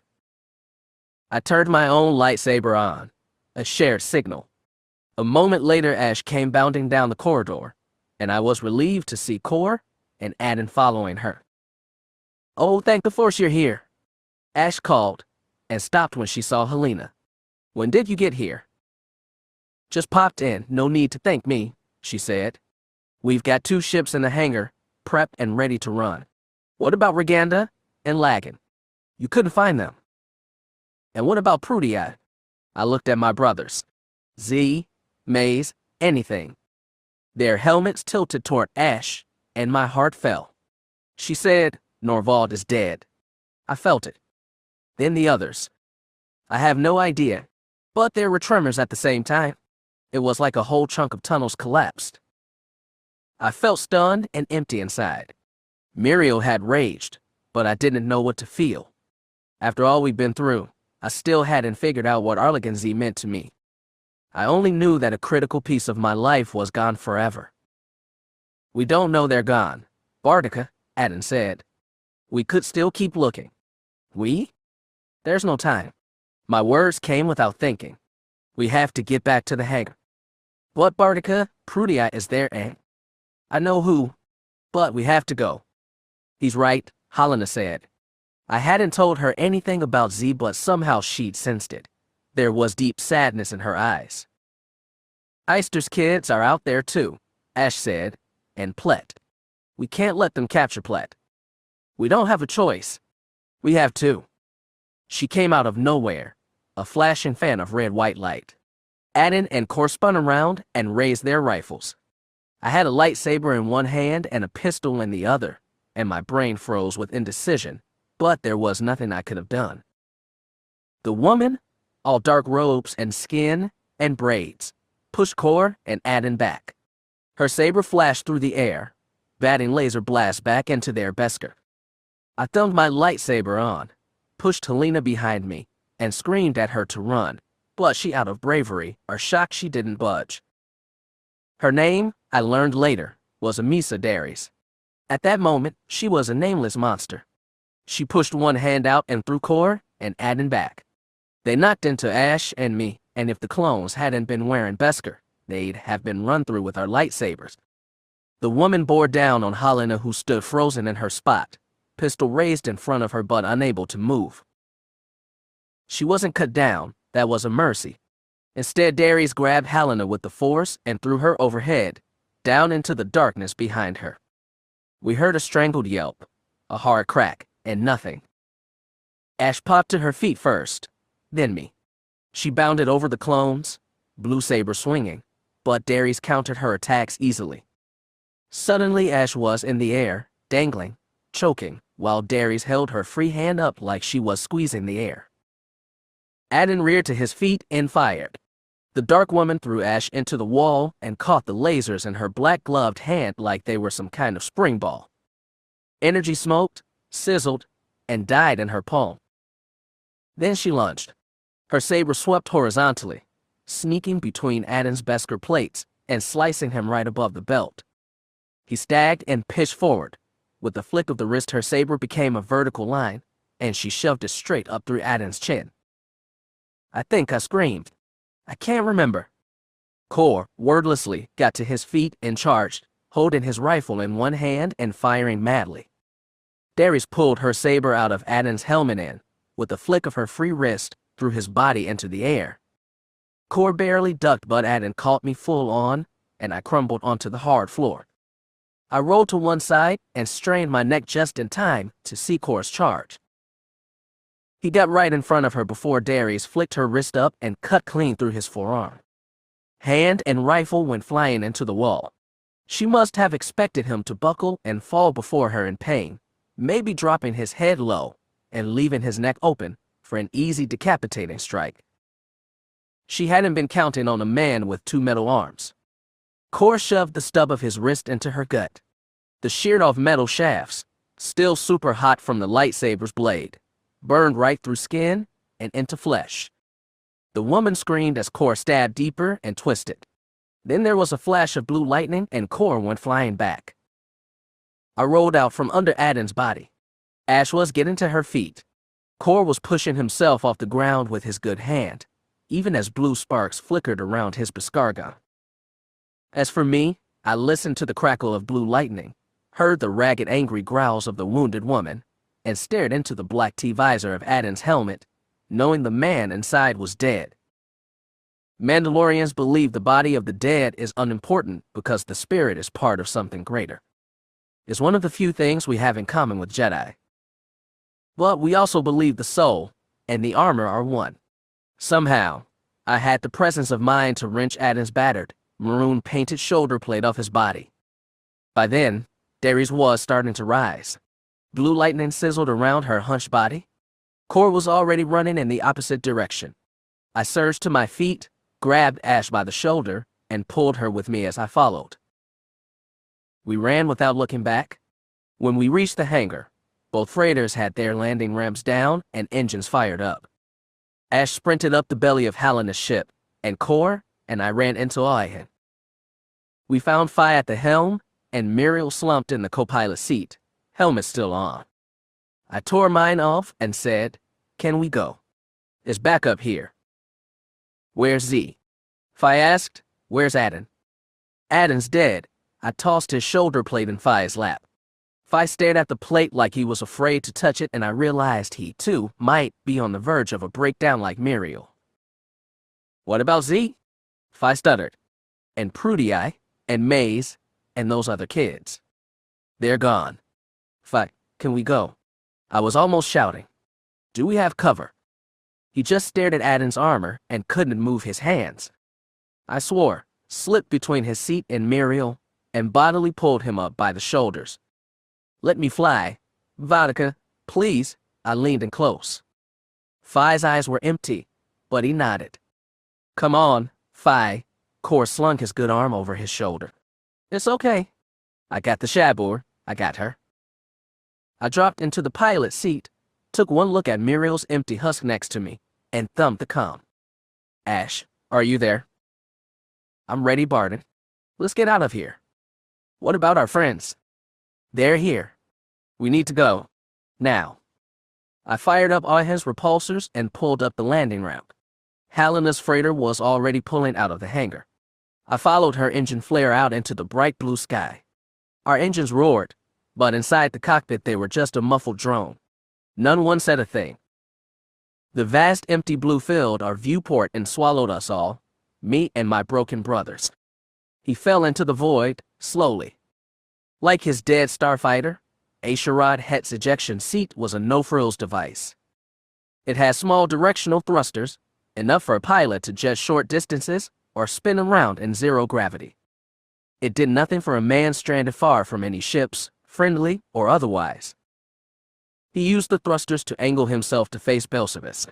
Through the lens of his pilot's helmet he watched the snowy planet, the wedge of the Star Destroyer, and tiny engine flares of the fighters and assault shuttles that gradually dwindled to nothing in the atmosphere. Hett fell deeper into the void between stars and watched the white sphere shrink. He was probably tumbling away from them at a rate that beggared the mind, but it seemed to fall away so very, very slowly. He wondered how much oxygen he had left. He didn't want to know. He stared at the white sphere until he thought he'd burned it into his retinas. Then he closed his eyes. He counted 1, 2, 3, all the way to 10, then opened his eyes. The planet had gotten a little smaller. He closed his eyes again and counted to 10. He opened them again. The planet was smaller still. He closed his eyes and didn't count. He wondered if there was a point to opening them at all. He wondered if he shouldn't unseal his helmet now rather than slowly suffocate while staring at a dwindling world. He wondered if his father had felt this sensation of utter failure as he lay dying on the desert sands.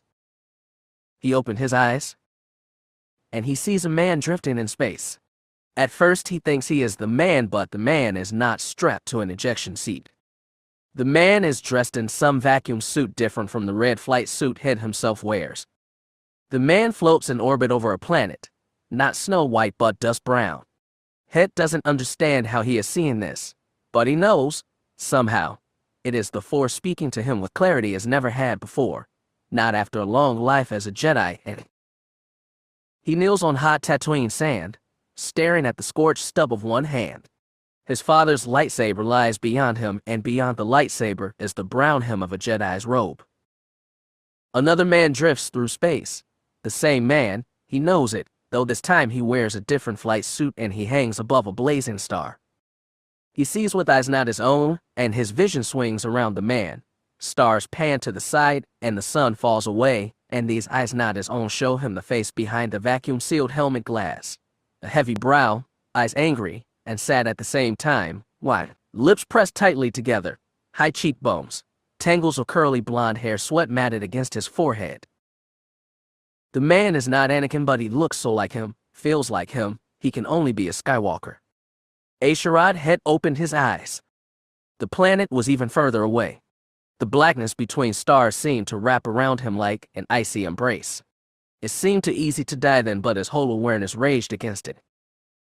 The Force had spoken to him as it never had before.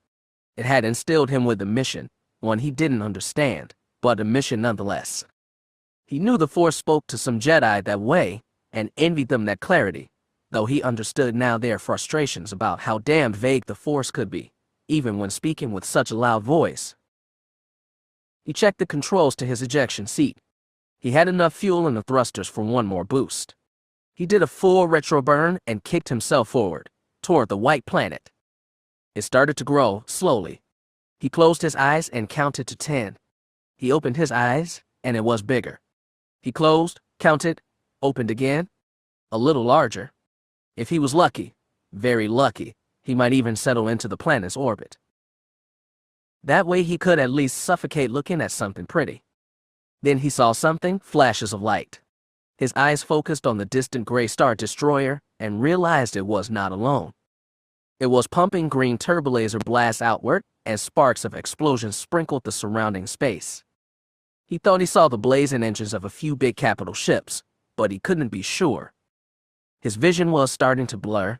His oxygen must finally be running low. Somehow, he was not afraid. He simply waited.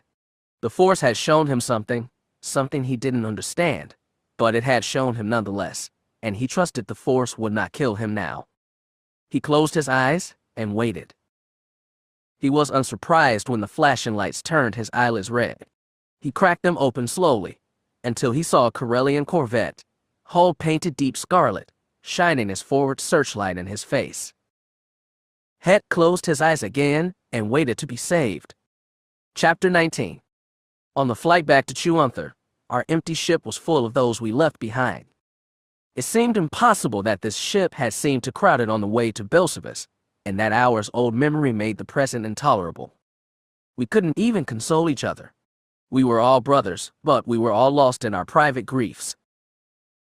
The shuttle dropped out of hyperspace without warning from the pilot. Niner threw mental curse at the Sparty clone, or whatever he was, and immediately felt bad about it. He spent the whole ride out from Farstein stewing angrily inside his helmet and was ready to lash out at anyone. From his spot between Scorch and Olin, Niner could lean forward a little and see through the forward viewport. He saw the glowing white curve of Belsavis and the pale gray dagger of a single star destroyer. Doesn't look like there's action, Scorch observed. Could mean anything, Boss said. Stay ready. The pilot didn't say anything. He was probably talking to that destroyer inside his helmet. After floating over the planet for close to a minute, the shuttle vector toward the destroyed and kicked in its engines. Can we get a sitrep? Boss requested over his helmet speakers. Command says the battle's already done, the pilot said. Cleanup is commencing on the ground. We're to report to Valediction for further orders. Gee, we dress up nice, and they won't let us party? Fixer snickered over their helmet comm. Well, they'll probably run us back to Farston next, Scorch said.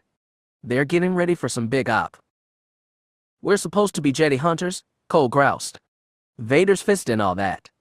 Somebody else is stealing our action. You want to fight a colony of saber swingers? That's your choice, Nervad, Fixer said. Me, I can't wait to get back to Farsting.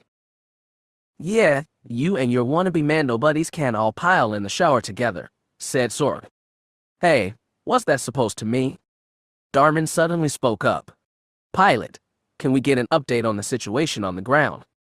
The banter stopped. Niner tensed. After a moment, the pilot said, negative. Valediction says we'll get sitrep and orders after we land. Can we get a captain on the Vicstar? Boss asked. One moment.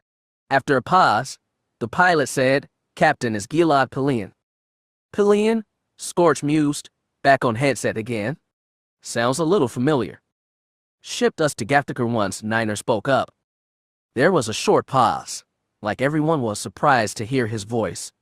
He was surprised he'd remembered it. He hauled the 501st once, Jock said. Start of the war. Had a different ship then, Leveler.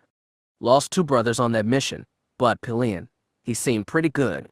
For a mongrel, you know. Valediction started to fill their viewport. Niner looked to the back of the cabin, where Reed and Darman sat. The Sparty clone was leaning forward a little to see out the viewport, but Darman was staring dead ahead like a shut-off droid. He had no idea what had happened on the planet. Something in his gut told him he wouldn't learn a lot once they got aboard Valediction. The only way he was going to learn the real story was if Jane or Mariel started speaking in his ear. It could happen any time. He wouldn't take his helmet off until it did. And until that time came, he wouldn't talk to Darman either. He couldn't. He had no idea what to say or do. He prayed Calbour would be on the line too. If not, if Niner couldn't get his father's orders, he'd have to make a decision on his own. No matter what choice he made, he knew it would be a bad one. Cold wind and bright light rushed through the open hangar doors. Gilad Pellaeon paced across on the flight deck between the Y-wing and the blast board, staring at the snowfields and the clear blue sky as he waited for his personal comlink to connect to Valediction. There was a click and a burst of static, and then Minor Vernadet's voice was a bomb in his ear. This is Valediction reporting. Is that you, Captain? It's me, Minor. What's the situation up there? He heard Vernadet swallow hard. Captain, we were attacked by several vessels. A corvette, a light cruiser, and 2 pickets. Profiles matched ships from Slake's fleet at Farsting. Pellaeon's tired mind reeled with implications. Slake was allied with the Jedi. Slake might have even warned the Jedi about the Eye in the first place. Sir, Vernadet said, 2 ships escaped from the planet's surface. We weren't able to stop them. 2 freighters. The same that came in, sir. Then Slake mounted a successful rescue mission and plucked the Jedi out from under our noses. It would appear so, sir. If nothing else, it would get Grant the excuse he needed to launch a major offensive against Slake and Science fleets, though Pellaeon doubted it would salvage his own career much.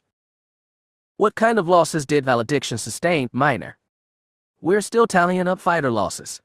Expect 2 to 3 squadrons worth, mostly ties. I'm pleased to report no casualties on board Valediction. What about Slake's attack? They never breached the shields, sir. A distraction. Exactly. And I suppose I should ask how Commodore Zarin handled himself. He could see Vernadet squirming as he pondered an answer. In another situation, it would have been amusing. The Commodore is under control, sir. Well, that's good to hear. How did you manage that? There was another pause. There also another, incident during the fight with Slake ships. What do you mean incident?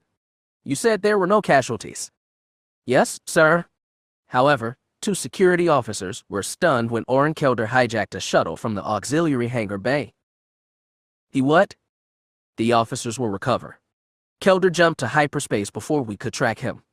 I'm sorry, sir. Why did he flee? Well, sir, his big project was something of a wash. That was an understatement. The Emperor would probably want his head a polished platter. Pellaeon was a fool not to have stuck the engineer in the brig the moment they pulled him out of the escape pod. It was another mark on his record, and at this point he had wanted Grant to sack him. However, despite his chain of failures, it probably wouldn't come to that. Is there anything to report from the surface, sir? Pellaeon took a deep breath. We lost 15 clones. I'm sorry, sir. A normal officer in a normal war would be steeling himself to write letters to 15 families, but this wasn't a war at all, and those poor dead men had no parents or sisters. They did have brothers, though, and he'd have to do something for the survivors, somehow. Sir, is there anything else? Pellaeon turned away from the white and the blue, even though he didn't want to. Against the rear wall of the hangar stood 9 surviving clone soldiers in battered, dusty white armor. At their feet was the crumpled body of a Holden in Jedi robes and 2 little children, a boy and a girl, clinging tightly to each other. We have captives, minor, 3 Jedi. I see. The mission wasn't a total loss then. Shall I send a shuttle to your signal? Please do. Do you need additional troops, sir? 2 shuttles of backup commandos just arrived from Farsting. An empty shuttle will be sufficient. It's on its way. Is there anything else? Someone would have to tell Grant that the Emperor's Inquisitor had died somewhere in the tunnels. He didn't want that to fall on Bernadette's shoulders. Not right now, Lieutenant. I'll give a full report to the Admiral when I get back aboard. We'll be waiting, sir. Valediction out. The comlink clicked off. Pellaeon stuffed it in his pocket and walked across the hangar. A shuttle's on the way, he told the clones. It should be here in a few minutes. Very good, sir. The sergeant looked down at the Holden. Should we bind him, sir? The effect of the stun blast might wear out soon. Very well. Cuff his hands and feet. Pellaeon didn't know what good it would do.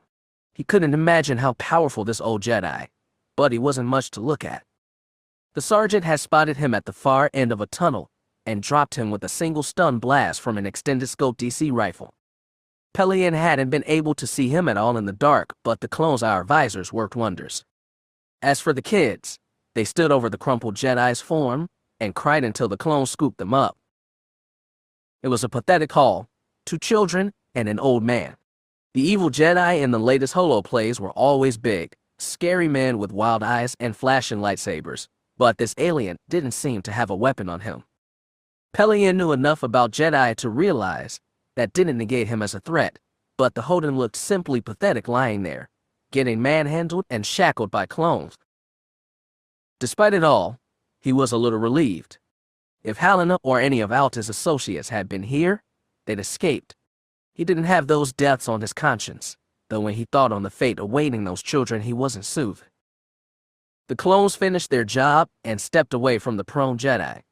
His limbs started stirring, and his flat green face twitched. The sergeant readied his stun rifle, but Pellaeon held up a hand.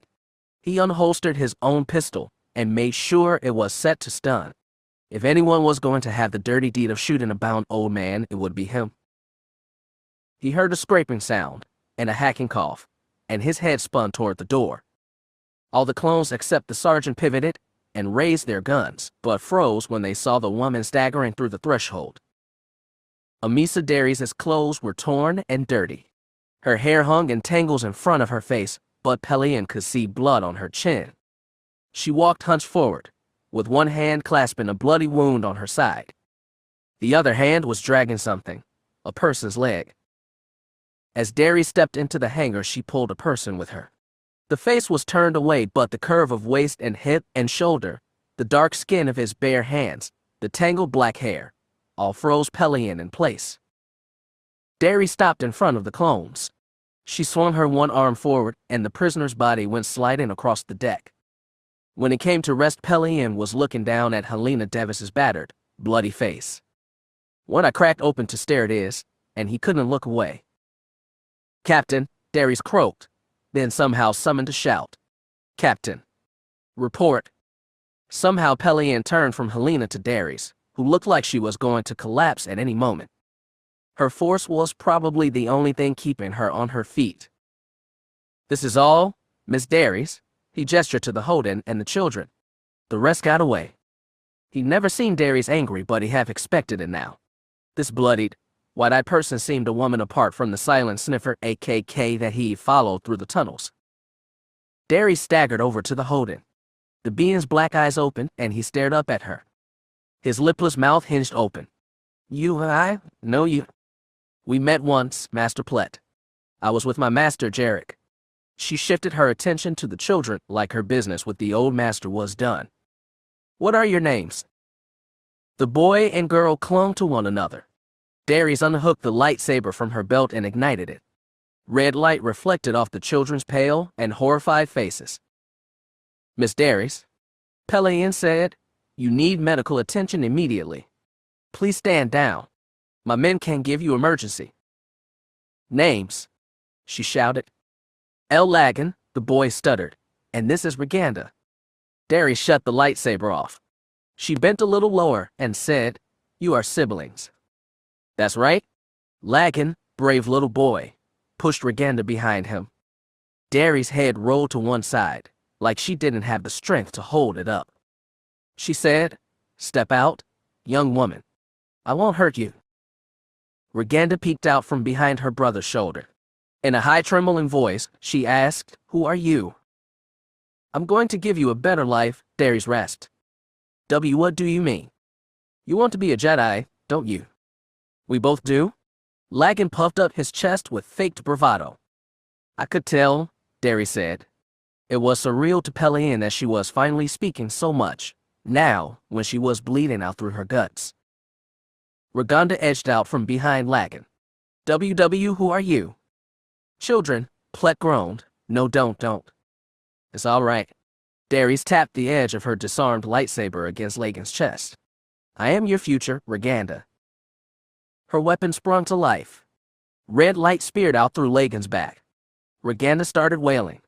Darius flicked off her lightsaber and snapped it across the girl's face. She crumpled, unconscious. "No!" Plett shouted. Lagan, no. The Holden struggled to sit up. Before Pellaeon could order anything, the sergeant shot him with a stun bolt. He collapsed on the deck once more. Pellaeon stood there, Helena at his feet, and watched in shocked, unspeaking horror as Darius turned to face him. She staggered 1, 2, 3 steps closer. He had the stupid idea to whip up his pistol and shoot her, but his hand was slick with sweat and, even wounded, this thing was deadly. He found a voice, his captain's voice. "Miss Darius, I suggest we take all 3 prisoners to the ship for processing.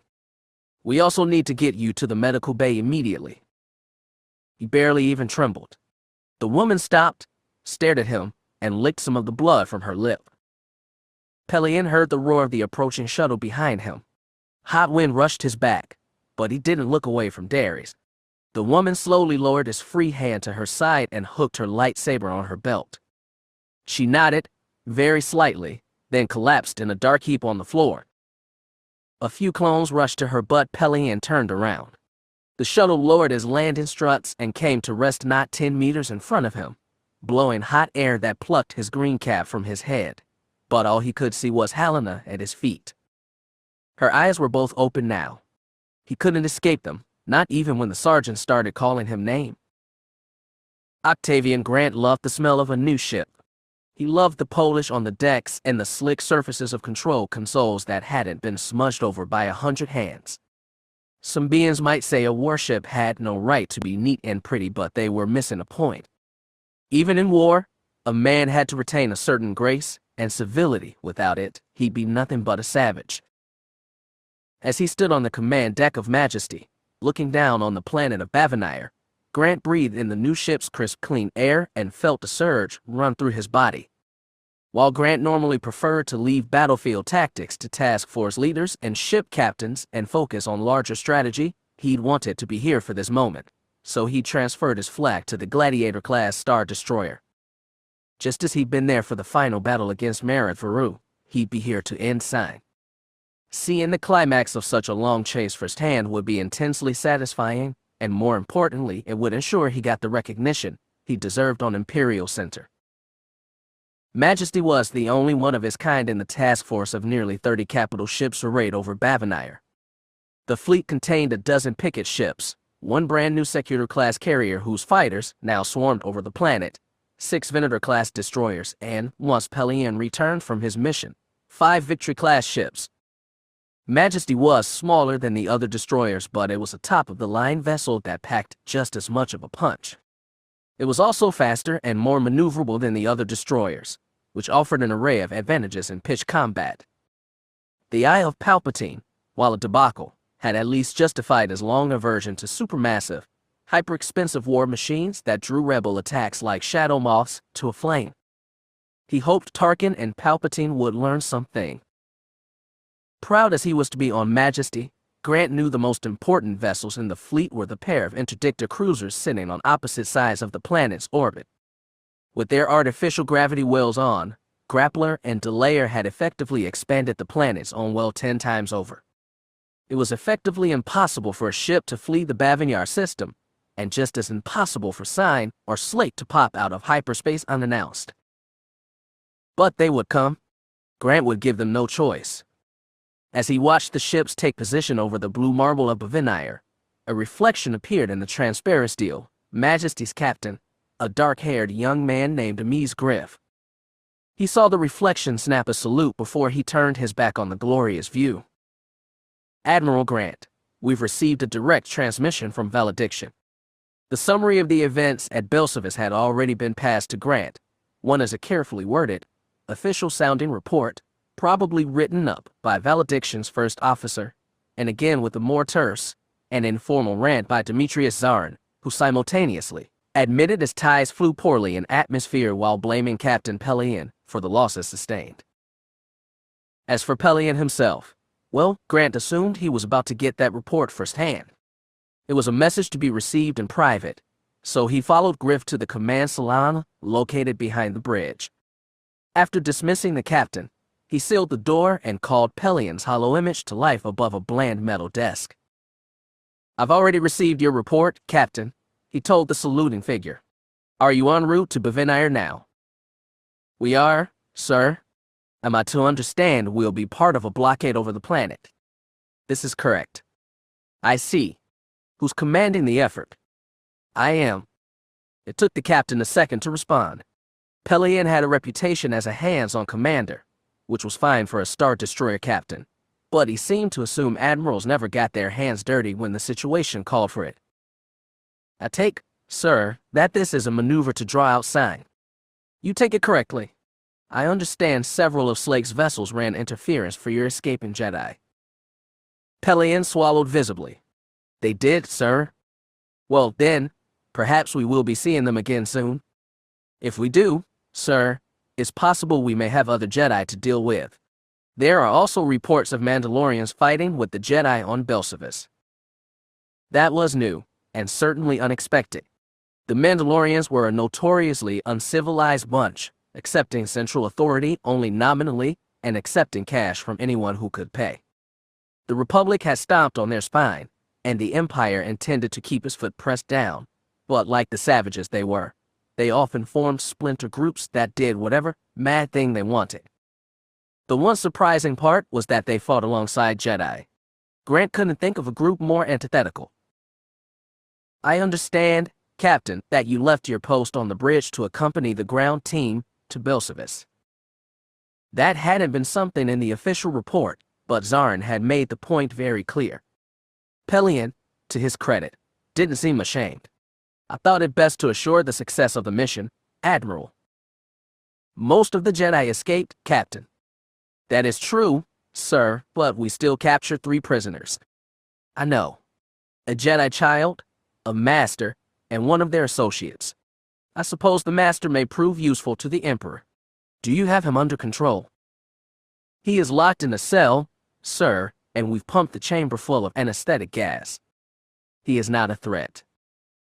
Very good. Pellaeon hesitated for a moment, then said, I'm not sure if you're aware of the status of Miss Darys, Vice Admiral, but she was severely wounded in the fight with the Jedi. She killed several, as I understand it, but she's currently in our sickbay receiving urgent medical attention. Rest assured, my best doctor is caring for her. Grant wondered what would happen if she died. Pellaeon had to be wondering the same thing. He wouldn't mind being rid of Palpatine's pet force user in theory, but he wanted to explain that loss even less. Keep me informed as to her condition, Captain. What is the status of Commodore A'Sharad? He is well, sir. Even on the shrunken holo, Grant could see the frown flick over his face. He says he wants to transfer to your ship the moment we arrive in Farsting. Grant hoped there would be a nice battle brewing by that time, but said, of course, I'd be happy to receive the Commodore. Also, Admiral, I suggest we keep the prisoners aboard valediction at this time. Moving Jedi is a tricky business, especially in a potential combat zone. I agree completely. I believe you received a few squads from the 501st, haven't you? We have, sir. Then Vader's fist should be sufficient to guard your Jedi until we arrange for a secure transfer. Very good, sir.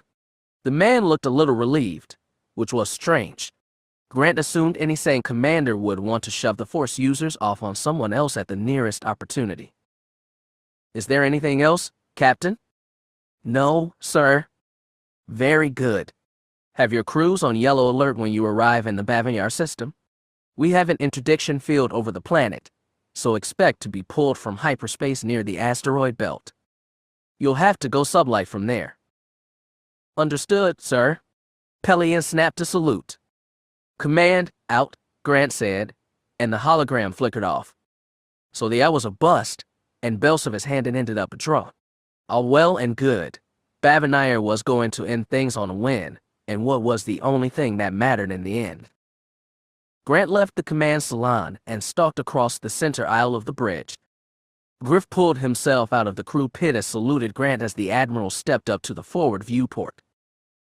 All ships are in position, sir. We await your orders. Grant looked out at the stars, the scattered ships, and the planet below. It was, all things considered, a pretty world. The vast oceans were a shining aqua blue, the scattered islands thick with greenery. Even the clouds had a certain lushness to them. He understood why the Bavanyari settlers had defended their island chain so fiercely.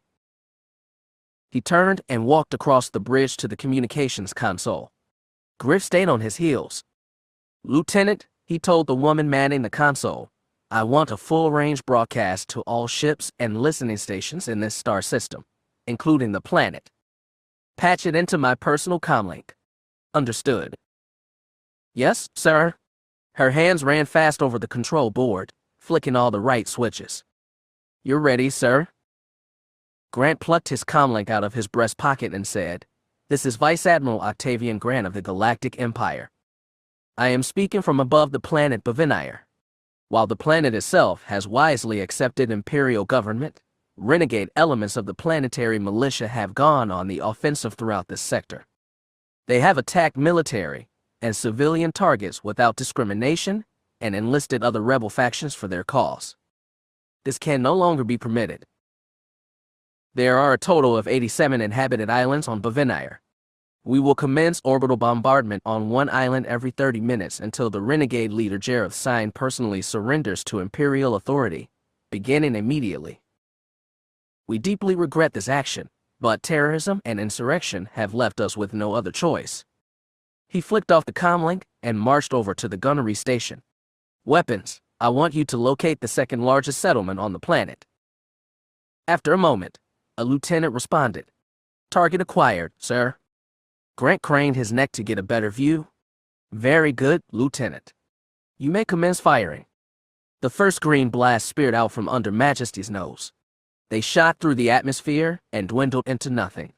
Everything looked as it had for 1 second, and then an island lit up and a slow slaughter began. Chapter 20. When I first met your father, and Phi and Niner and Adin, I knew they were men, not machines, and I knew they deserved better than what they got. Their choices were circumscribed from before they were born, and even the slightest act of personal choice was a brave rebellion. You were one of those choices, Katika. You were a decision your father made. No matter what other choices he made, I'll always love him for that. And so should you. Once they boarded Valediction, they were marched off to an unused set of barracks and forced to wait. Men started to remove their helmets, sit down on the benches, and swap gossip like it was all business as usual. Jock started telling about his mission with Pellaeon and Leveler at Jan Fathel. Fixer and Soru started trading lewd jokes. Reed cautiously removed his helmet and stood with his back against the locker, listening to some conversation between Scorch and Olin. The only ones with their helmets on were Niner and Darman. They faced each other from opposite sides of the room but didn't use their helmet speakers to talk. There was nothing to talk about. They could only wait for Jan to call and reveal the results of Darman's treason. Nobody bothered Darman, but Boss, helmet propped against his hip, sidled next to Niner and started talking to him. Niner reluctantly took off his helmet, put it on the bench, and responded. Darman couldn't hear them. It was probably Sergeant talk, though the Sixers Sarge, Brandt, was listening to Jock's tale. All the chatter became a blur of white noise until a voice whispered in Darman's ear, "Can you talk, Vode?" Darman didn't respond. He wasn't sure if he was imagining it. He glanced at his helmet controls and made sure his external speakers were turned off. He waited for the voice to say again, "Is anyone there?" "I'm here, Jang. This is Dar." "Where's Niner?" "Busy." "Where are you guys?" "Star Destroyer, Valediction. We're heading to Bavinire." Jang didn't respond. He asked, "Where are you?" "I'm safe for now." "Dar, are you sure you can't get Niner?" Just let it be Z, he thought. If it was just Jedi, everything would be all right. He'd existed in a state of emotional limbo since giving Meluser their location, waiting to see if his son was safe. "Jang, tell me what happened." "Dar." "Tell me." "Dar, they're dead." There was an imp attack on this Jedi safe house on Belsavis. Bardika went there to protect. "Bardika," Darman gasped. Jusik wasn't a Jedi anymore. He was pure Mando. He knew better than getting his head stuck on Z's chopping block. "Bardika's okay, but a bunch of Vode went with him." "Not me. I'm safe, Ordo's safe, Calboer and VAU stayed safe." They hadn't heard much about the Belsavis mission, but Darman knew 2 shipfuls of Jedi had gotten away. He'd never thought his own brothers would get tangled in that mess. Calboer would have known better than to let them. He'd have never risked his sons for some Jedi. "Who's dead, Jang?" "Kamika. Prudika. Adika." Jang swallowed audibly. That was half of the Knolls, his closest brothers. Darman couldn't imagine the pain he was in. Then the awful litany went on. "We lost Z2, and Maze, and some other GDI they were with. Dar, we lost Aden. Aden's dead." Darman felt nothing, knew nothing, believed nothing. Not until the voice said again, "Aden's dead." "I'm so sorry, Dar." Sudden anger filled the void. He wanted to scream. He wanted to pound his fists against the lockers until his hands broke, but the other commandos were all gathered around on the other side of his helmet's inviolable seal, chatting and chuckling, and blissfully separate from his tragedy, even Niner. He finally rasped, "How?"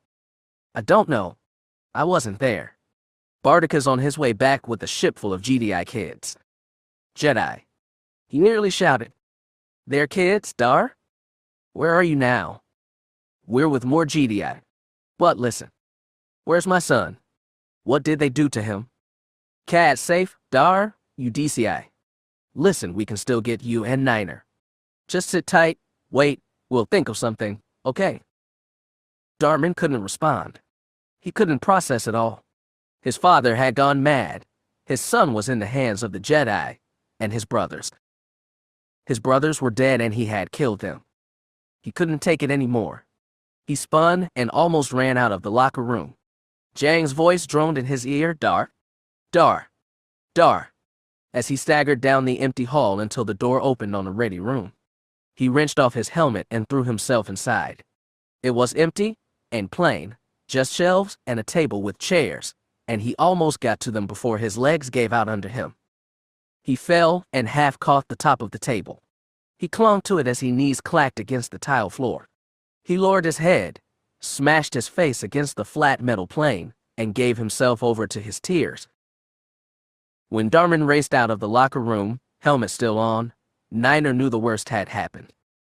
He didn't remember what he said to Boss to excuse himself. First he was out in the hall, and then he was in the ready room, standing just inside the doorway, staring at Darman half fallen against the tabletop and listening to his choking sobs. He saw Darman's helmet laying on the floor and scooped it up. He cursed himself for leaving his own bicycle in the locker room, but it was too late now. He snapped Darman's helmet on and said, "Jang, are you there? Jang. Jang." Nothing. He must have been talking to Darman before, but he was gone now. Niner took off the helmet. He put it on the table and reached down to take Darman by the shoulders. All his anger and frustration at his brother melted when he saw the pathetic, tear-wet face in front of him. "Oh, Dar," he breathed. "What is it? What happened?" "They're dead, dead," he sniffled, stuttered. Drool ran down his mouth and pooled with tears on the tabletop. He pulled Darman's body off the tabletop, turned it around, and set his back against one table leg and his butt on the floor. He leaned over him, shook his shoulders, and asked, "Who's dead?" "Dar, who?" Darman's wet eyes rolled to one side, incapable of focus. The Knolls, Kamike, Prudica, Adika, and Z, Maze. Z. Was this on Belsavis? Were they down there on that planet, Dar? His head bounced in a nod. One hand shot up and squeezed Niner's right. They killed Adin. Attica. He dead. He tried to brace himself. He'd almost done it. He'd never known those Knolls that well, not really. With Z and Maze, whatever they were wasn't family. But Adin. He remembered first meeting Adin, the limp handshake, the withdrawn expression. And later, the shy smiles, the knowing looks, the quick mind, the wife he'd landed before anyone else in the squad, even Fi. "I killed him," Darman moaned. "I killed Attica." Niner wanted to slap him, tell him no, it wasn't his fault, but it was.